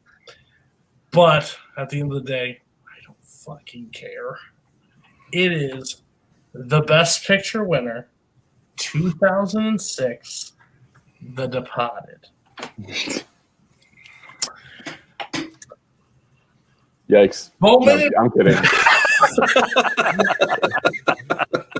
I have the list, and I'm like, what the fuck, really? Boatman and me talked about how to bring this up on the show. Do I say it to save face, or do I say it how I honestly feel it? And Kirk, I'm going to say it. This is Martin Scorsese's best film, and it's not even close. It is not even close anymore. It is the best Martin Scorsese film. That could be personally for me, but I think overall it is his best. This movie gets way too much hate. Absolutely way too much hate. About, he won it because he didn't win it for this, and he didn't win it for this, and he didn't win it for this. He deserved the Oscar this year. This movie is absolutely incredible. I think all the performances in it. The worst pick thing that possibly can be taken from this, and we'll hear it from the man with the glasses, and he'll just rant and rave about it. The Boston accents are terrible in this film. Cool. Let's move the fuck on, okay? Because I can name numerous actors in your favorite films that are terrible, but they do a good job, okay? I watched this movie for a deep cut in another league, and it just solidified how much I absolutely love this film. This movie has everything in Scorsese that I absolutely love. I also watched something for the last time. Internal Affairs, the movie that this is a remake from, this movie is better. This movie is better in every aspect of that movie. So it doesn't even have that going against it anymore. Matt Damon. Infernal Affairs, by the way. What? It's Infernal Affairs, by the way.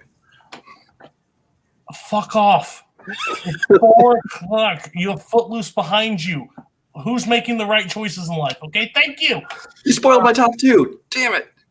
Oh my god, I stood forever like, what movie is cut loose for like this whole show? Jack Nicholson is fully coked out in this movie, and it's the best version of coked out Nicolas Cage ever. Mark Wahlberg is fantastic in 3 scenes from this film, and he is working circles around people. I think Martin Sheen's really good. I think Leo overall. Oh crap! I can't think of the guy's name. Ray Winstone as Mr. French does not get enough credit. I literally have used quotes from him in my last review. Do you know who I am? I'm the guy who says there's guys you can hit and there's guys you can't. Now that's not almost the guy you can't hit.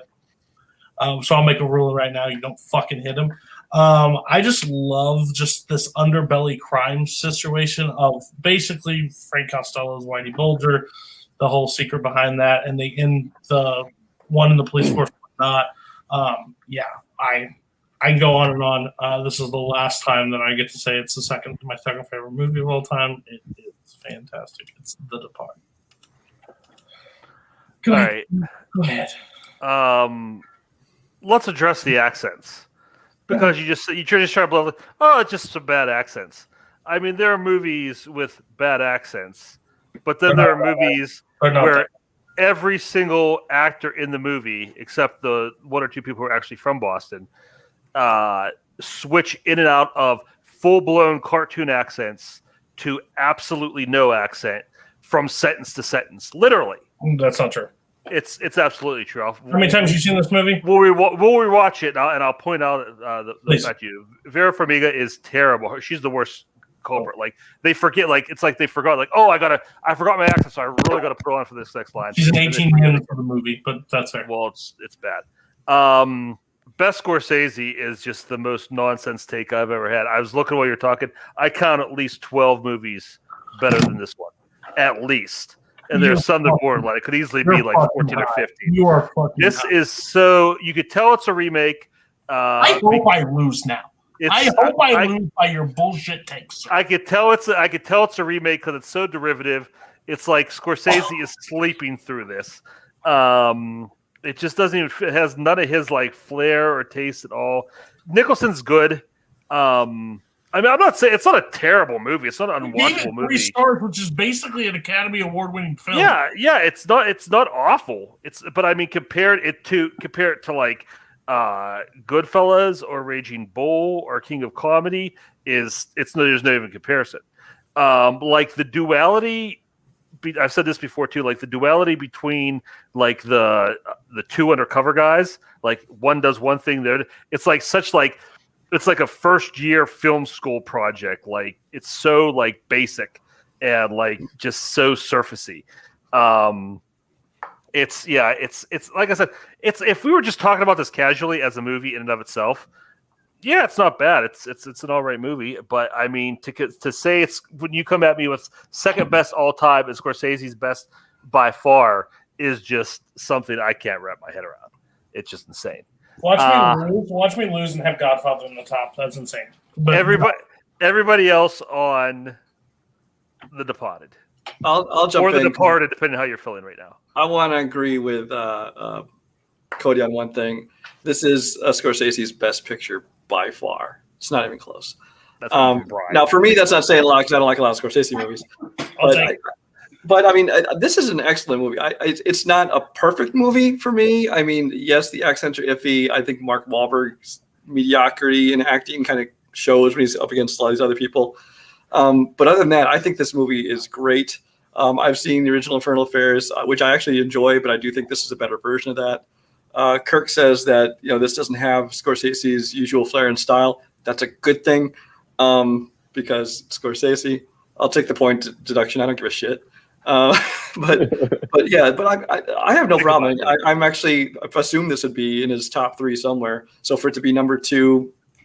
No, you're not losing points, Brian, because you're totally proving my point. That the fact that you're praising this as Scorsese's best proves that. Yeah. Okay. Well, whatever the case, good pick, Cody. I only saw The Departed once, and I didn't hate it. I did not love it. I thought it was all right. I, like Kirk, think it lacks a lot of Scorsese's style and the stuff that makes a lot of his earlier movies great. I do think my favorite thing about The Departed is that it led to a Kickstarter in which a man tried to raise enough funds so that he could digitally erase the rat from the end of the movie and then resell the movie without the rat so that people could watch the movie without that dumb joke at the end. And I think he raised enough he was late. He raised enough money, but I think whoever owns that movie shut it down, the production company, or the distribution company. I just want to tell you, Cody, so far on your side with this are Brian and Spence. Well, here's my real take. Somebody's on the wrong side of history here. How many Scorsese films were in your top 100? Mine? No, I'm talking about Ethan. Oh. Well, I admitted I should have put Goodfellas on there. No, that doesn't matter. You can't walk in here and tell me it lacks a sensibility when you don't even know what a sensibility is because none of them made your top Just 100. because they're not on my top 100 doesn't mean I don't love. It doesn't mean I haven't seen most of Scorsese's Go back to movies. Middle Earth. Go back to Middle Earth. Go back to the Shire. Okay, go back to the Shire. I wish I could, if only. Zach, bring some common sense to this conversation, please. I had 2 Scorsese, so am I allowed to trash talk it? I have nothing to trash talk. I liked it a lot in 2006, and I have not seen it in more than 10 years. So for whatever reason, I haven't felt a need to watch it. I mean, I do now. I'm sure I'll still like it, but I have nothing smart to take. However, I want to start a GoFundMe to add rats into every movie. We need more rats, not less rats. Hey, is it going to be Rizzo? Cody, let me ask you a question. Yeah. Do you want to be a culp, Rizzo or do you giving not want to be a smooches. culp? That's not even in line, bro. When you're facing a loaded gun, what's the difference? Go ahead. I'm done. Okay, At Ethan. least I didn't have Moulin Rouge. Okay, we'll take that. Yeah, it's better than Moulin Rouge, but again. I stuck up for you, dude. What the I know, but I'm against everybody now. I don't like anybody. I want to go back to Missouri at this point. Ethan, what's your number 2? All right. I went back and forth on my number 1 and my number 2 for quite a while. But at the end of the day, cards fell how they did. My number 2, it's a movie a lot of people knew was coming. My number 2 is a movie that features the Cheddar Goblin. My number 2 is Mandy. So confused about everything that I was like, I still have no idea what we were talking about. Mandy is basically like a movie that was made like for me. Like, I'm not saying that that doesn't have a huge fan base, because it does. I'm not like, oh, I'm so special because I like this movie. I just mean that it does everything a movie should do to make me like it. I have not had an experience in the theater like I did when I saw Mandy in a really, really long time. Panos Cosmatos, which aside from having the coolest name ever, is a mad genius with a crazy vision, and he executed it so well with Mandy. For a long time, Nick Cage was this joke of an actor who, because he had his time when he was great, and then he had his time where he was doing a bunch of, straight to DVD movies that everyone made fun of and they were bad. Panos Cosmatos was like, there is nobody on earth who could be in this movie and play this role other than Nicolas Cage. And he was so correct, because in this movie, Nicolas Cage is let loose and he goes fucking wild in the best way possible. That scene where Nick Cage is sitting in the bathroom in his underwear, chugging a bottle of vodka and just unleashing all of his rage and sadness and everything is so it's just like it's such a feast. I just want to like eat it up and watch it over and over, which I have. The score by Johan Johansson is so perfect and like metal for this movie, which this movie is just metal, as people have said. I'm not making that. I mean, it's not my original thought, but it's just the perfect way of describing it. The color scheme in this movie, it blows me away. The cinematography is beautiful. The editing is really great. And also it does some really innovative things in certain scenes, like when Mandy is forced to be drugged up by Linus. First of all, Jeremiah Sand is all-time top 5 villains for me. And Linus Roach is incredible. And guess what, guys? We made it. We made it. My number 2 Mandy, full frontal nudity. There is a penis. Linus Roach, fearless actor that he is. You nerds know him as Bruce Wayne in the Nolan trilogy. Jeremiah Sand goes full frontal nudity. And in that scene where you're looking at his face and it's just red and blue, and then it's just fading in with him and Mandy's face, and they're kind of morphing into one another, is one of the coolest things I've ever seen on screen before. This movie features Nicolas Cage battling a horde of biker demons, murdering a bunch of cultists, engaging in chainsaw on chainsaw combat. It's a drug trip through the cosmos with some of the great, just like the coolest visuals. Some of the best visuals I've ever seen. It is a fantasy in many ways. There are animated sequences. Like, this movie is just like, this director, Panos Cosmatos, was like, I'm going to put everything I've ever wanted to put in a movie in one movie, and that's that. And it is just nightmarish, beautiful insanity. And people say the first half is really slow and it's boring. That first half is a beautiful, slow buildup where you set up the relationship between Red and Mandy, you set up Jeremiah Sand, so that when you get that second half, you feel every second of it, and how insane and crazy it is, and it is earned, and it's a masterpiece. Yeah, this movie is it's the best. All right. I know some of you probably haven't seen Mandy, so I just want to give you the full experience of watching it. That's pretty much it. You're gonna see a lot of that. If you go watch Mandy, get used to that. A lot of purple in that movie. I couldn't tell by the poster that's shot giant, all purple too. Yeah. Yeah, like I said, if you look at the box art, if you don't like the box art, don't watch the movie because you get a lot of the same. It's fine. I can tolerate a weird movie if they're doing something different. I can respect it. 2 all times insane, Ethan. I'm going to level with you. You're right. Maybe it should have been 1. I don't know, man. It's not. I mean, again, I know this is your niche, but still, it's crazy that you have this number 2. Again, there are a lot of good visuals. The score is good. The chainsaw fight's fun, but number 2 is just out there. Everybody else on Mandy. I have not seen it, but it was really wonderful watching Ethan outdo his failed Ace of Spades card bit with this really failed Cheddar Goblin bit. Like, we all knew what the fuck you was talking about. It was so confusing.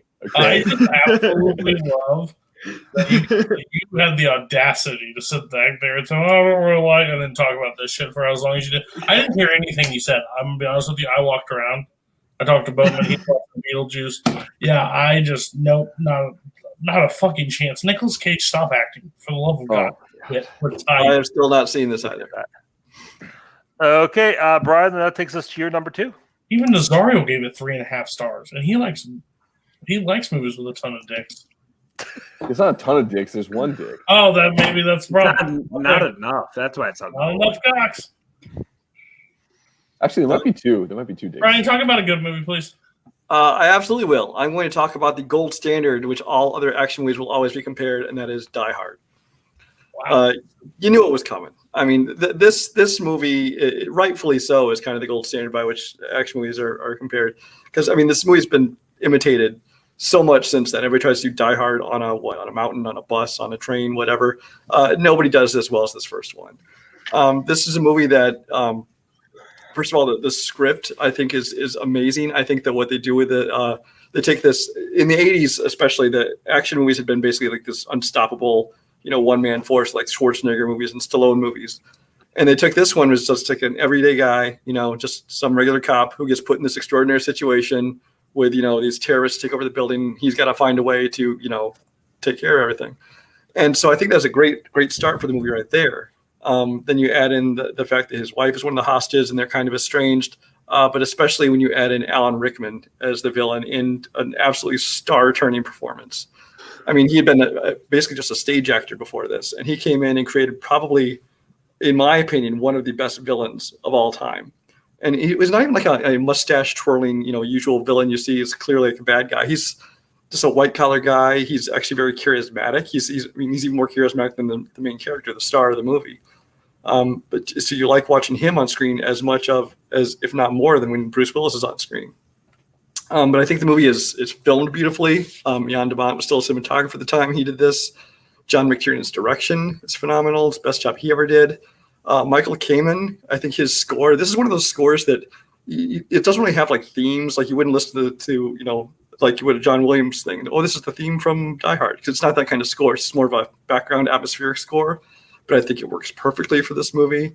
The whole supporting cast, William Atherton, who you might know as the asshole from Weird Science or the asshole from Ghostbusters. Now he's the asshole in Die Hard because he plays that role so perfectly. Reginald Vell Johnson as the cop in his pre-Family Matters days. I don't even know what else to say about this movie. It's just, to me, I think that it's so well done. I mean, the action is great, but then the script, the cat and mouse of it all, and how, especially, I love the scene where they meet, where he pretends to be Bill Clay instead of Hans Gruber, and there's a whole cat and mouse the game, and then you realize that Bruce Willis knew it all along. I think that's beautifully written. But yeah, this is a perfect action movie, and I enjoyed all three sequels to different degrees because there were only 3 sequels. But this first one is always going to be the best. Who else had this? I had this at 53. Anybody else? I had the third one. Okay. Yeah, I agree with Brian. This movie is incredible. It's one of the best action movies of all time. Some might say the second best, but I don't know. Behind Mad Max Fury Road, probably. But the movie's great. It has, let's bring it back to the Future again. The script is like super tight. It's got a lot of great setup and payoff again. And I mean, you don't need that for a good script, but when it's there, when you start picking up on it, there's so many fun moments. You're like, oh, okay, there's that. The cast, like Brian said, they're all great. I love this movie. There's not much more to be said about it. So what I will say, don't do it. If you want to get out of here under 5 hours, don't do it. Is the best Christmas movie ever made. Sorry, chat. Sorry, guys. We're going to be here a while. Listen, and to anyone watching who's thinking like, oh, Ethan, yeah, we get it. That joke's been made, whatever. For one, I genuinely believe it. And for two, Kirk's going to sit here and expect me to not say that. He knew this was coming, and I was never not going to say it because it had to be said. And I just get to watch him rant about that, which is so exciting. So I'm going to leave my own show. I'm about to. What? Some of us had It's a Wonderful Life on our list. Remember that as he says that. This is, I mean, it's a great, just such a great, and Die Hard's another movie I talked about a bunch, but I'm not going to, so I won't go too much, but such a great, simple premise, simple concept for the action movie. I think this is better than all the other sequels because the sequels, slowly turn him into more of the action hero. Here he's just like the average, like New York schlub who really can't handle the situation. In a lot of ways he can't, and kind of just flies by the seat of his pants. Bruce Willis's best role. It's so, where his career is at now, it's so fun to go back and watch him like really put like a ton of effort into a role. Brian, you said Alan Rickman is such a great villain. He does the character he creates. So that's so good. And, just all his henchmen and all like the little, the little mini bosses are so well done. And so many little like fun action scenes with those. Not a Christmas movie. It could be, they could be having a 4th of July party. It would be the exact same movie. It is absolutely not a Christmas movie. Well, they'd have to take out a Santa hat. They'd have to change the music cue, but otherwise it'd be the exact same movie. Everybody else on Die Hard. Does it have to be focused on Christmas for you to count it as a Christmas movie? Is that what's going on? It has to. Christmas has to play into the plot and the It's actual just a tired debate. The action of the movie somehow has to be involved with Christmas. I mean, somebody has the audacity to utter and try to fight Tasmania too. My thing is, yeah, this is great. I just like Jeremy Irons as the villain more, but they're both great films. Like, I have nothing to say negative. I understand Die Hard is arguably the better film, and I get that.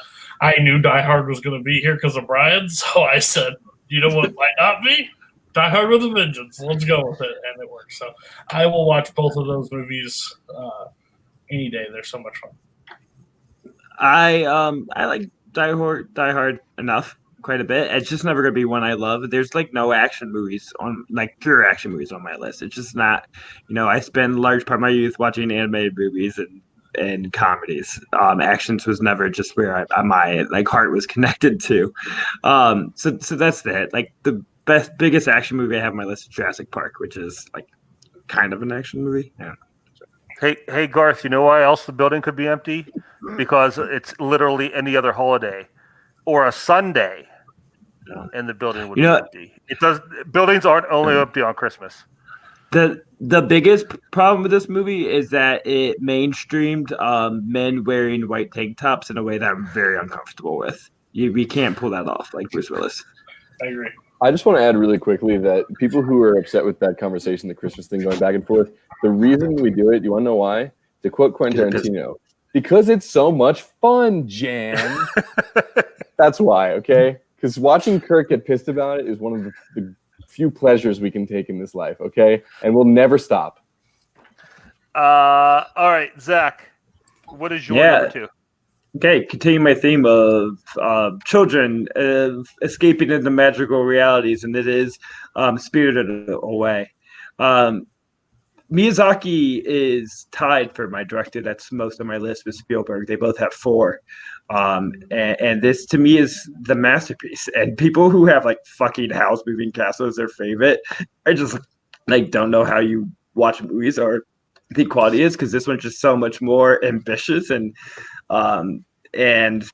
imaginative. It's like all his themes and ideas and beautiful animation in top form for this movie. And there is some bias because I have very strong memory attached to this. This is in my middle school years as an awkward 12-year-old, I got into a fight, kind of my fault, acted out of anger, and just like cried afterwards because I didn't actually want to hit anybody, and I felt horrible, and it was a really tough day. And my mom, who had to pick me up as I got suspended for a week, first, I still was know what my punishment was. I was going to have to go to her work and pick up cigarettes for a week since I couldn't be at school. But her first reaction, because I was so unconsolable, because I'm a sensitive guy. Did he freeze? Yeah. Boatman, shut up. You'll go to sleep when we say you can go to sleep. Curl. If you want to go to sleep, curl up in the corner behind Cody. He could just curl up, I feel like, under Cody's beard. Just sit on Cody's lap and He put his head on his chest. Yeah. I guess I'll start talking about Spirited Away, and if he has anything else, he's really gone. No, I liked it better your way. Go talk about it. Go. Move on.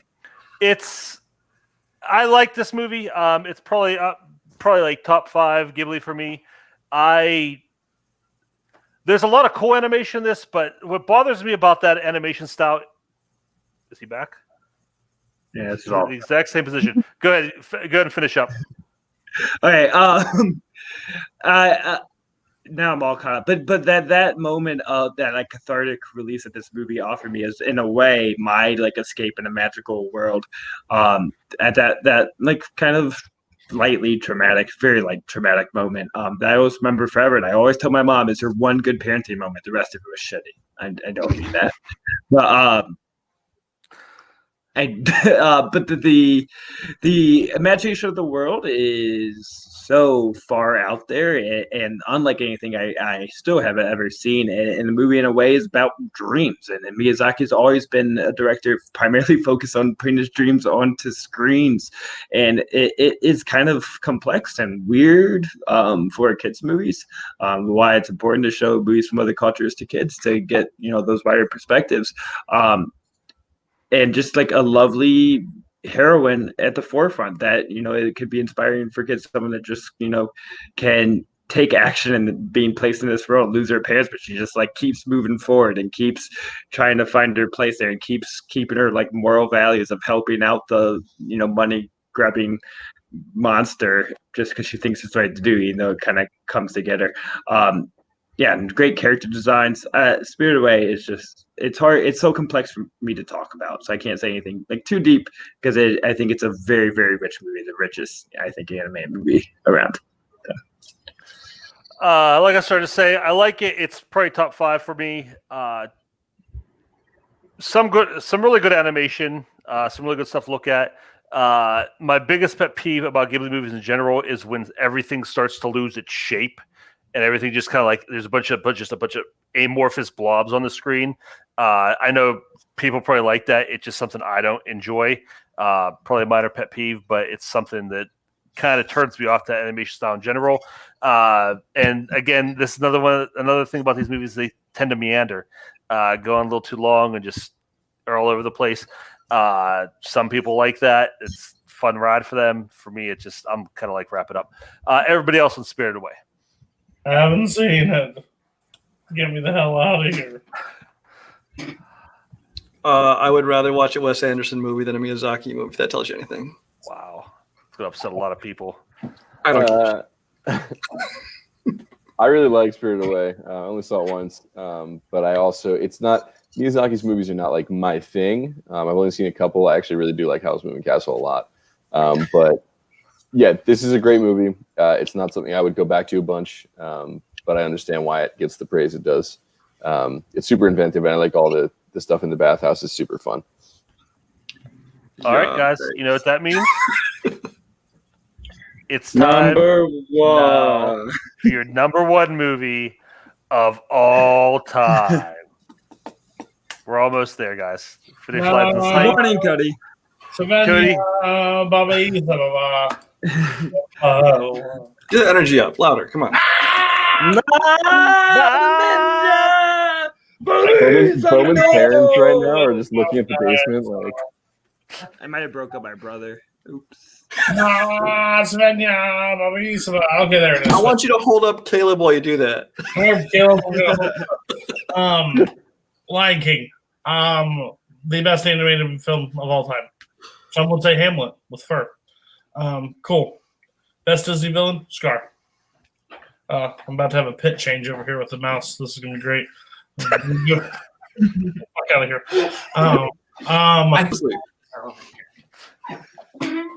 Okay, I'm going to talk about the number one film. Best soundtrack. Best Disney villain. Best movie. It's been always there up for me. This movie, it's I feel like it draws emotion out of you so fast because of, and it still holds up to that just losing his dad. How bad Scar, how mean Scar is as a villain, basically. Just that the boldness of Disney to do that, like basically, father's gonna be fucking trampled to death, and you're gonna sit there and go talk to him. He's gonna be dead. Like that's just a bold move. And basically, this movie has a lot of like Hitler references to Scar. I mean, they're basically goose stepping when he sings "Be Prepared." That is what it is. But I think the songs hold up. I think, Jeremy Irons is Scar when he says "Long live the king" and like kill him. Like that stuff just resonates with me. Zazu, Timon and Pumbaa. The worst part of the movie for me, it always has been. I don't like Hakuna Matata as much as everybody else, but again, that's a minor point of this movie. That's what people say is the most song that drives people crazy. But overall, I think the songs and stuff, and I don't know if this will get Lethan involved, but in Can You Feel the Love Tonight, they totally do it. So like 100%. Two lines going at it. So What do you want me to do? Dress and drag and do the hula is one of the best improv lines ever by Nathan Lane, and I stand by that. And they decided to cut it from the piece of shit 2019 movie that it doesn't exist, by the way. So sorry I brought it up. That's my number one. Don't spoil that, please. It's up there with Simba's Pride and The Lion King 1.5. Things that just don't actually exist. 1.5 is good. It's okay. Got a pit chain. Go ahead. All right, so I had Lion King at 4 for those with short-term memory loss. Me. Other than everything Cody has said, and Hans Zimmer kind of gets forgotten for how flexible his music was early on. He's so known as boom now, but his music earlier was very eclectic. And the Lion King score is just it's magical, and it knows when to rise, and it knows when to just be chill and lovely. I'm going to spend the rest of my time specifically talking about the first 5 minutes of this movie, which is the best scene in any movie ever. The animals kind of migrating towards Pride Rock for the presentation of Simba. The animation of that, it has a kind of an impressionistic quality. The colors from the animals are kind of drifting into the colors of the environment around it. It's so beautifully just illuminated and looks like hand painted. And the movement of those animals is just magical. And I find it a really deep encapsulation of that kind of broad idea of the circle of life that the song is singing, but the magic of existence that, grander than just being humans, but all these amazing animals that exist on Earth, and can exist within each other as an ecosystem in harmony to come together to greet the prince of Simba. I watched Lion King. I was having a rough bout a couple years ago, and I watched Lion King one day, and the next day I went to the zoo by myself, which is just something I do fairly often. I really like zoos, and the zoo in Madison is free, and I looked at the lions, and I thought about the circle of life scene, and I had a bunch of tears in my eyes, not one tear, but I was just thinking of the majesty of creation in a way. In a non-religious sense, just that we're all here on the earth, with each other, with these animals, and unique, and it's really powerful. And I think that scene captures it perfectly. I know I'm reading too deep in all these kids' movies, but that's the power of movies. They can mean different things to us and function that way. So, best score. Sorry, I also go ahead. Yeah, great score. Yeah, I had it at 16. Okay. It is the best animated movie of all time. I agree with Cody on that. The music in it's phenomenal. I mean, he's right. Yes, it is just Hamlet. But that's fine. I mean, not all of, most of Disney's movies have always been based on previous existing stories. Just instead of calling this one Hamlet, they just gave a different name and give its thing. Just like Lion King 2 is basically Romeo and Juliet, and Lion King 1.5 is Rosencrantz and Guildenstern are dead, which is cool because it weaves in and out of the Hamlet story. But yeah, I mean, this is I can't really add much they haven't already said. I think it's just a beautiful animation. I think the music in it is phenomenal, and they really wish that at the time that they've given this one the credit they gave Beauty and the Beast by nominating for Best Picture because it deserved at least a nomination. I mean, it's a tough year. I don't think it would have won. Better than 4 year weddings in our funeral. Yeah. Okay. First of all, I gotta say something. I hate to be that guy. But it's not Hamlet. I mean, it absolutely is Hamlet. It's not Hamlet. Is Simba walking around considering killing himself the entire time? No, it's not. He literally runs into the desert. You start seeing the ghost of his father. Yeah, okay. If rewatch Hamlet or reread Hamlet, because if you think this is Hamlet, you're not getting Hamlet. That being said, before I comment anything else on this movie, keep in mind I didn't grow up with it. I was in high school when this movie came out, so I have no. Brian, no, I have. I was 4 years out of high school, buddy. I have no like childhood connection to this. Like I don't have like traumatic memories of Mufasa's death. It was just a movie. That being said, it's good. I have nothing bad to say about it. It's not that long. Some good voice work. There's good music. But yeah, that's really all I have to say. I'm not going to say a trash talk the Lion King because it doesn't deserve to be trash talked, but I'm not going to hype massive praise among it either. It's not my favorite Disney Renaissance movie. It's not my favorite Disney movie. It's not my favorite animated movie. But it's good. So I'll leave it at that. Ethan, what's your take on Lion King? Well, my take on Lion King is almost maybe verbatim your take on Lion King. It's good. It's I'm not going to trash it. Don't know what negative things I could say about it, but not really for me. I'm not a huge Disney musical fan, which I've said multiple times in the show, but so it doesn't change the Lion King. But yeah, even growing up, like I think I liked it. I didn't love it. And it's good. All right, then, Ethan. Hey, Cody. Thank you for your top 100. This concludes. Ethan, we're going to go on to your number one. All right. Well, first, really quick, I want to say I apologize to Andrea Riseborough for not mentioning how incredible she is as the titular Mandy. I know you're watching, Andrea. I love you. You're one of my favorite actresses now. Second of all, any ill will that I've garnered from combining Kill Bill 1 and 2, you better fucking erase that off your paper, Kirk, because my number one is The Lord of the Rings, The Return of the King.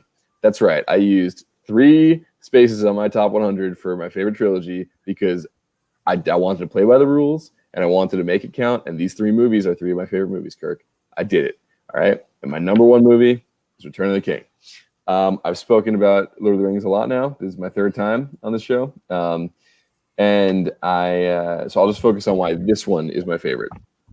First of all, the score is some of the best it's been throughout the whole trilogy. I still think Howard Shore's score for this trilogy is the best ever made. So the acting is, in my opinion, the best in the trilogy. And it has all of the emotional punch that you've been building up to throughout the first 2 movies. A lot of people complain, it's like the stereotypical complaint that this movie has too many endings, it goes on too long at the end. You've just sat through 9 hours or 12 hours, if you've watched the extended edition, of story and been with these characters for that long. In my opinion, I have no problem sitting through an extra 20 minutes of endings or an extra half an hour, whatever, how long it is, because they tie up all the loose ends. They give you all the emotional conclusions that you want that have been built up throughout this whole trilogy. You need all those endings to really bring this package together. So I don't buy that complaint at all. The whole, because of all the darkness and the separation that you've experienced, the characters breaking apart and the danger and the end of humankind and elf kind and dwarf kind, all of that being promised with this movie, and then all of them coming together at the end and defeating the one great evil is just so beautiful to me. And I tear up many times throughout this movie. I mean, it has some of the greatest moments I think in any cinema, any film ever. When Sam's like, I can't carry it for you, but I can carry you, and he picks up Frodo. That's such like a uplifting, incredible moment. The scene where Sam and Frodo say their goodbyes to each other as best friends at the Silver Gates, like that is, or the Grey Haven.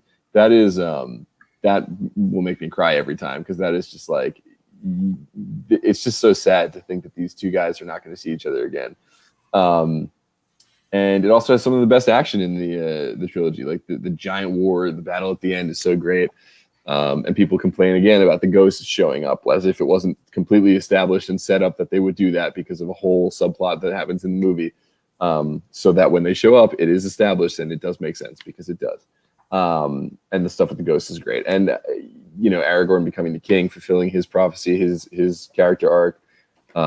Arwen deciding to stay with Aragorn, even though he'll grow old and die, and she'll be, immortal, but she loves him too much to leave him anyway. Like, there's just so much beauty and like sadness, but also hope that's tied into this one movie that really just brings it home. Andy Serkis is incredible in this movie.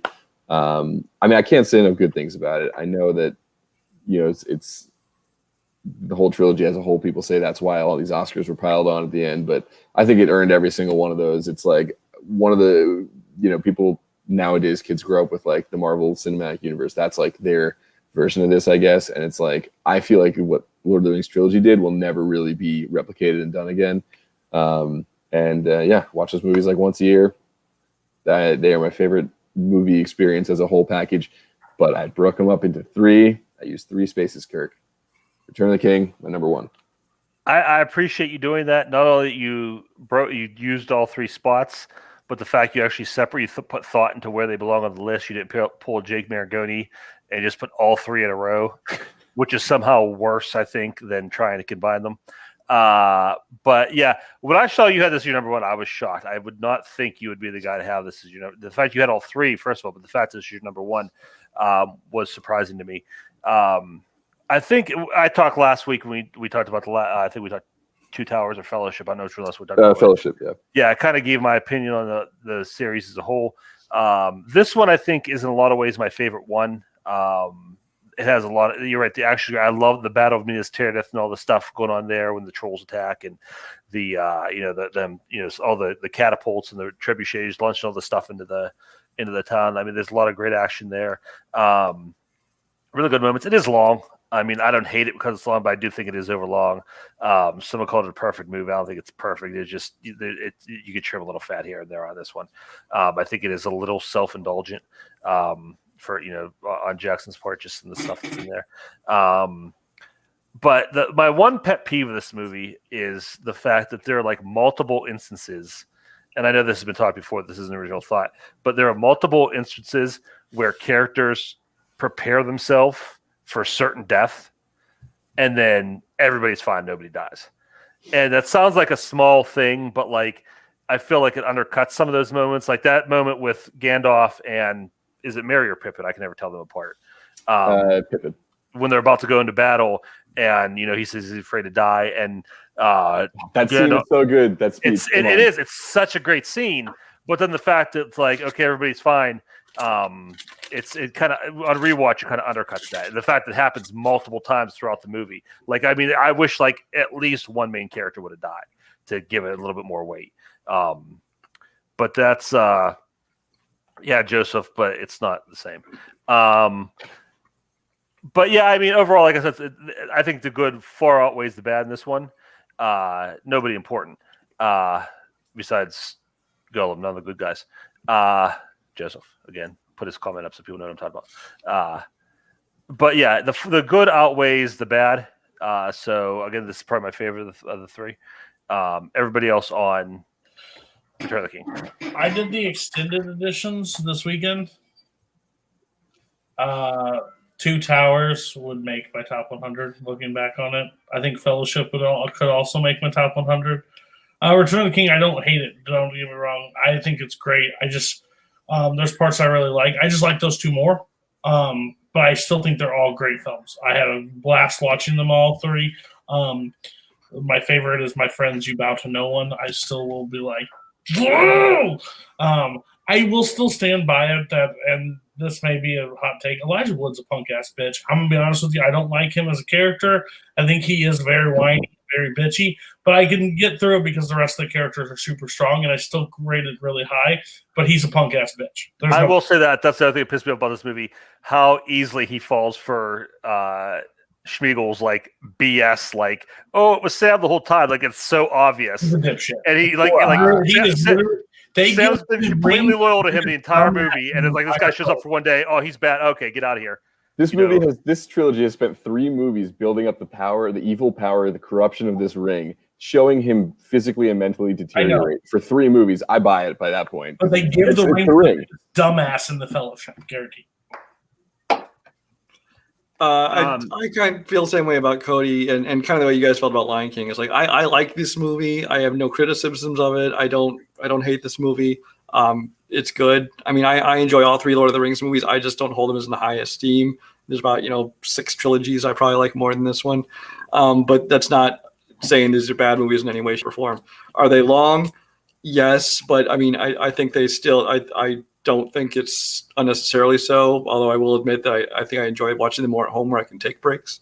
Because watching them all in the theater in a marathon was not as fun as it sounds.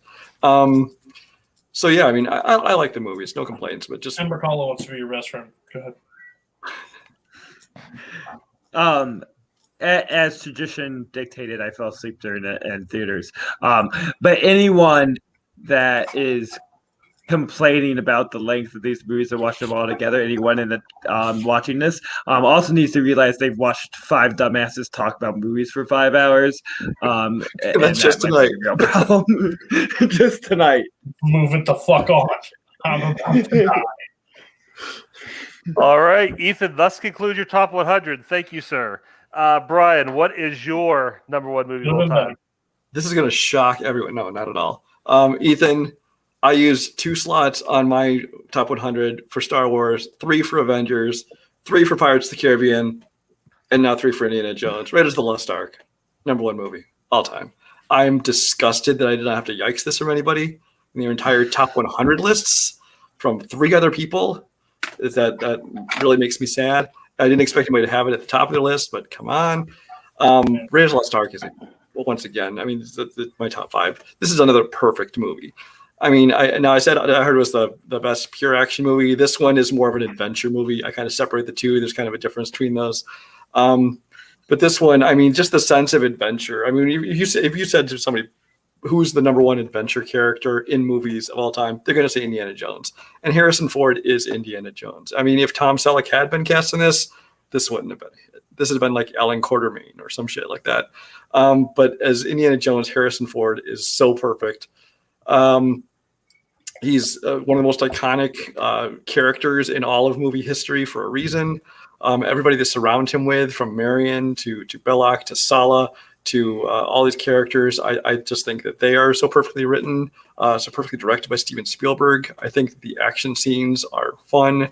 They're exciting. They're believable too. I mean, Indiana Jones, again, is one of those characters who, he's not this, invulnerable, superhero kind of guy. He's just like this guy, and he's taken his hits. I mean, he's bruised, he's cut, he's showing fatigue, he's getting his ass kicked in almost every scene of this movie, but he still keeps coming back. And I know it was modeled after kind of the old serials of old days. And you can kind of feel that because every time different scenes, a different kind of action spectacle happening, and every one of them is as good as the previous one. The effects towards the end in the arc scene, they're dated, but it's still effective, and it's still an amazing scene. And then of course John Williams, by the 10th time I brought him up tonight, his score to this, I think, is the best score in all of movie history. I think for me, even more than Star Wars, even more than some of his other ones, I think that his score for this, not just the Indiana Jones theme, but for all the music throughout the movie is pretty much perfect. But yes, this is another one of those movies that I think has been copied a lot, and people always try to do what Raiders of the Lost Ark did, but they're never going to catch that magic in a bottle again. But yeah, number 1 favorite film of all time. Shocker. Nobody else had this. Yeah. That's nuts because this movie is amazing. This is the best action/adventure movie of all time. Indiana Jones is the best action character of all time. Best character intro. I just love that opening scene where he's like so cool and has everything under control and doing everything right. And then as soon as crap hits the fan, he just book it out of there. It just like flailing his arms and legs. And it's just such a perfect capsulation of that character who puts on like airs of like being like this tough guy adventurer, but really he's just like a nerdy bookworm who gets thrown in these situations. And I love that about him. And that character trait just goes through all these movies, but especially this one. Marion Ravenwood, another fantastic character. Another one of my favorite character introductions, her in that bar with the drinking contest. Probably my favorite setup payoff of all time is when they bring that back when she's with Belloc. The rest of the sportcast, Sala's great. I'm blanking on the guy's name, the guy he's with, the older guy at the college. But it's there's so many just so many great moments. The practical effects are the boulder and everything. Another movie I've talked about a ton, so I won't go into long. But yeah, that John Williams score.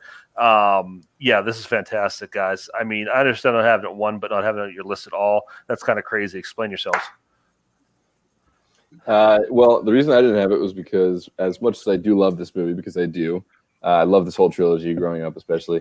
Last Crusade's my favorite, and this didn't feel like a trilogy to me that I wanted to spend 3 movies on for my list. Return of the Lord of the Rings was, but having said that, I do love this movie. I think it's a great action adventure movie. I think Indiana Jones is one of the best characters of all time.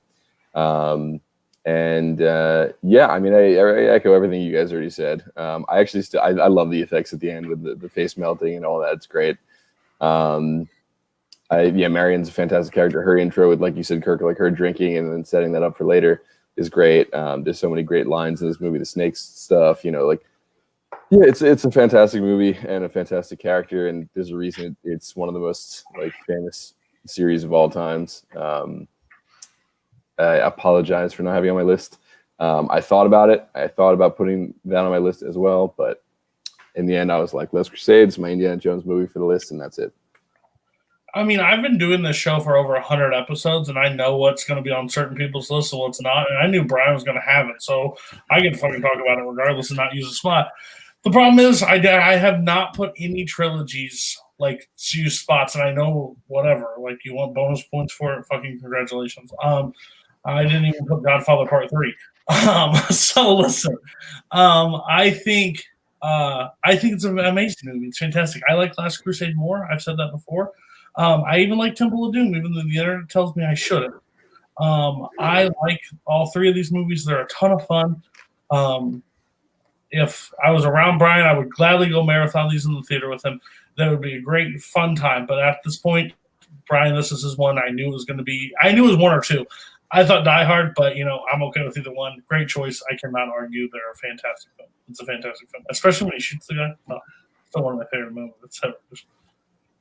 I realized each one of our whole list can be just defined by what franchise we put most movies from. Brian's Indiana Jones, Ethan Lord of the Rings, Cody fucking Godfather, and mine the Muppets. It's just we're all defined by our fandoms.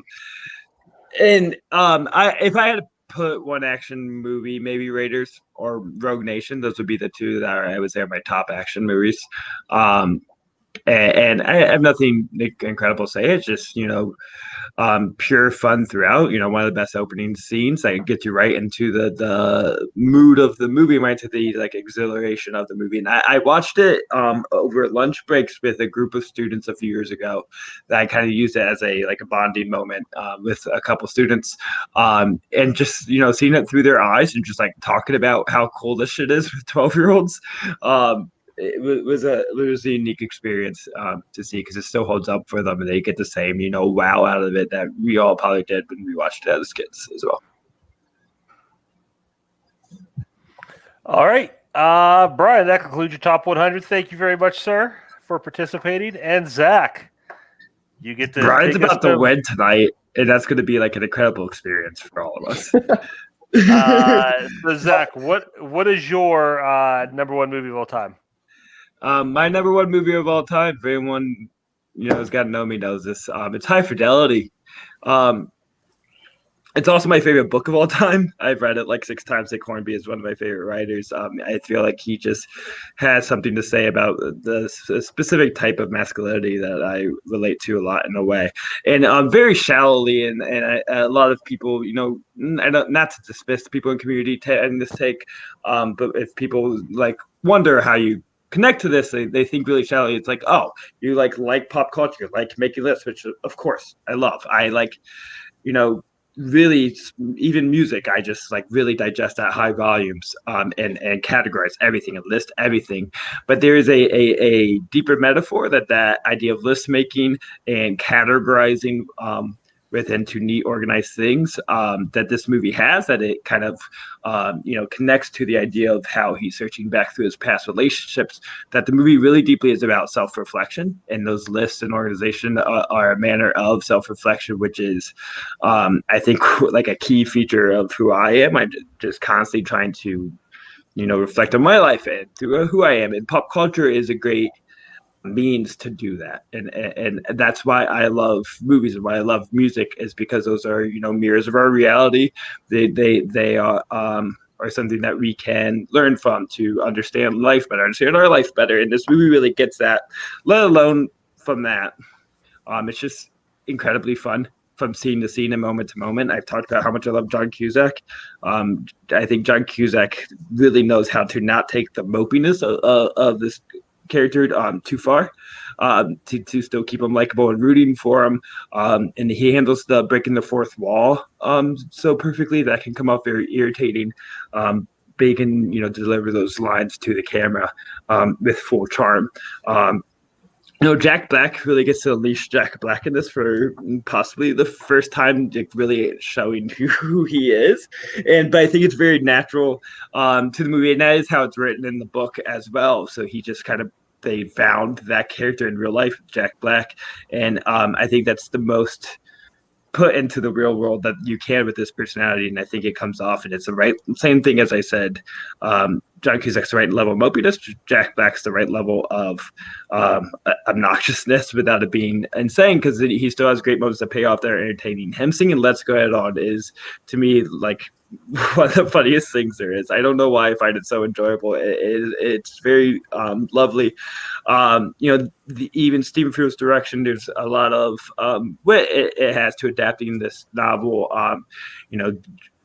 Doing scenes, the editing's kind of unique and used very purposefully, and especially how they cut the searching of the past loves with different moments is different than in the book, and I think it has a lot of purpose behind it.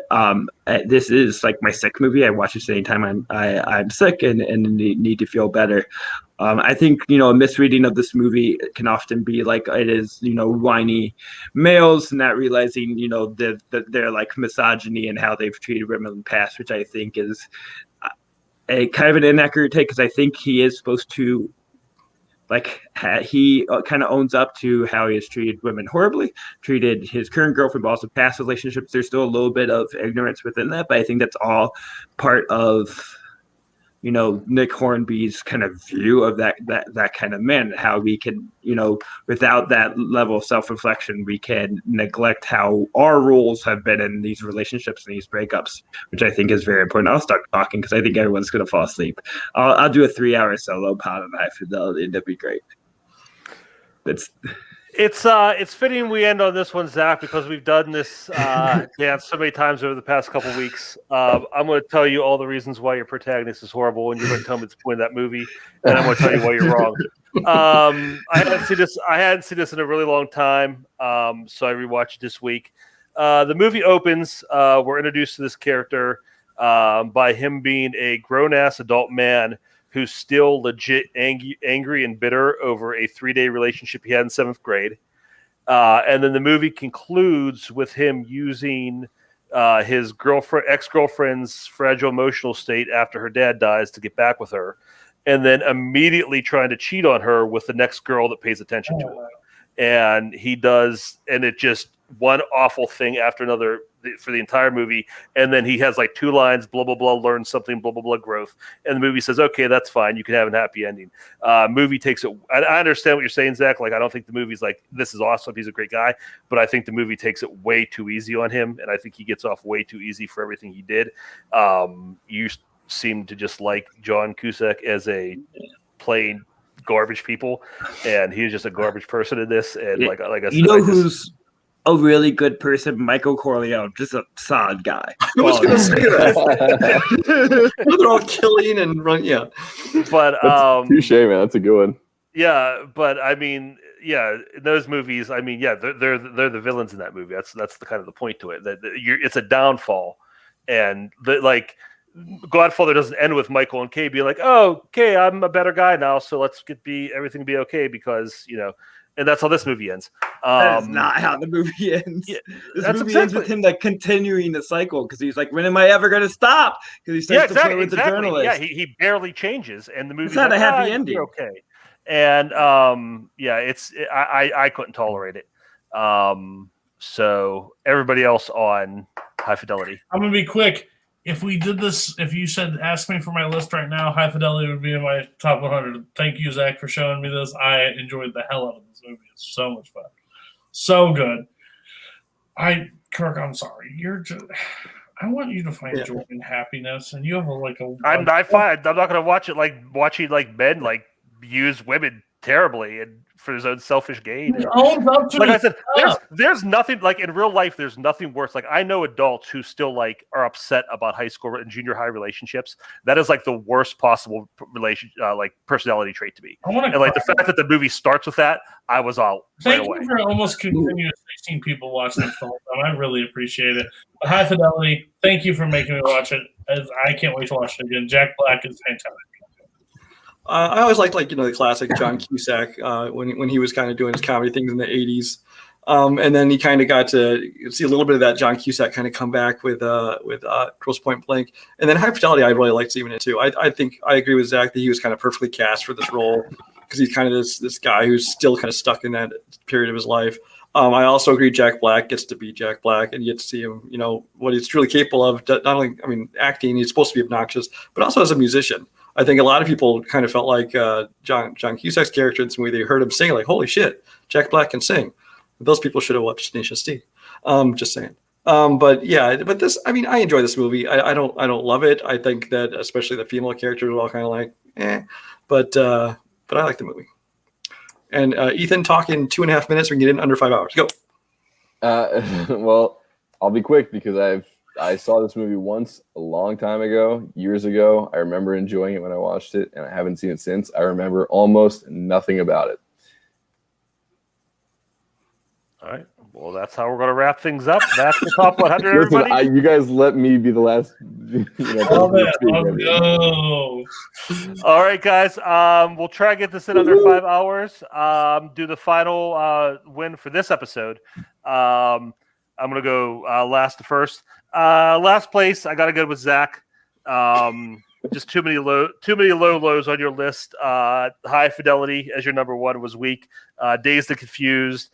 Some of these movies weren't bad, but like Knocked Up too high, The Muppets too high, Squid in the Well too high, Spirited Away too high. So I think overall you had the most movies that I just didn't think deserved to be in the top 10.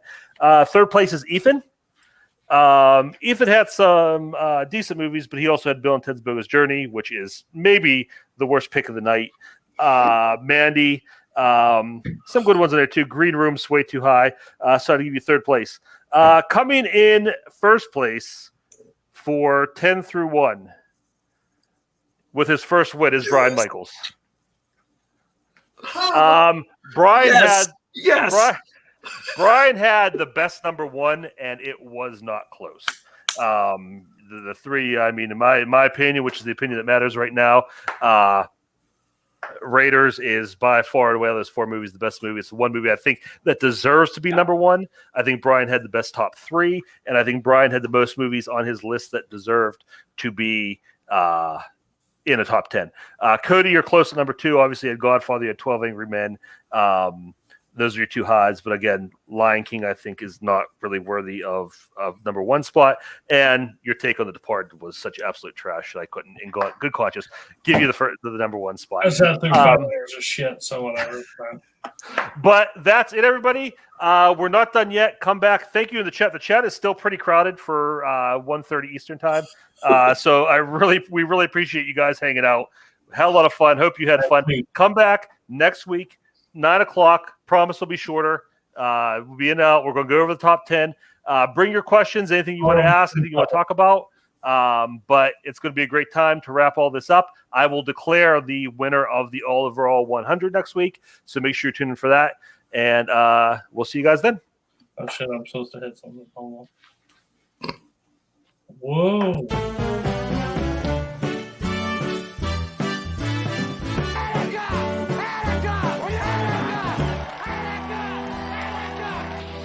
Going to intimidate me. I'm entitled to my opinion.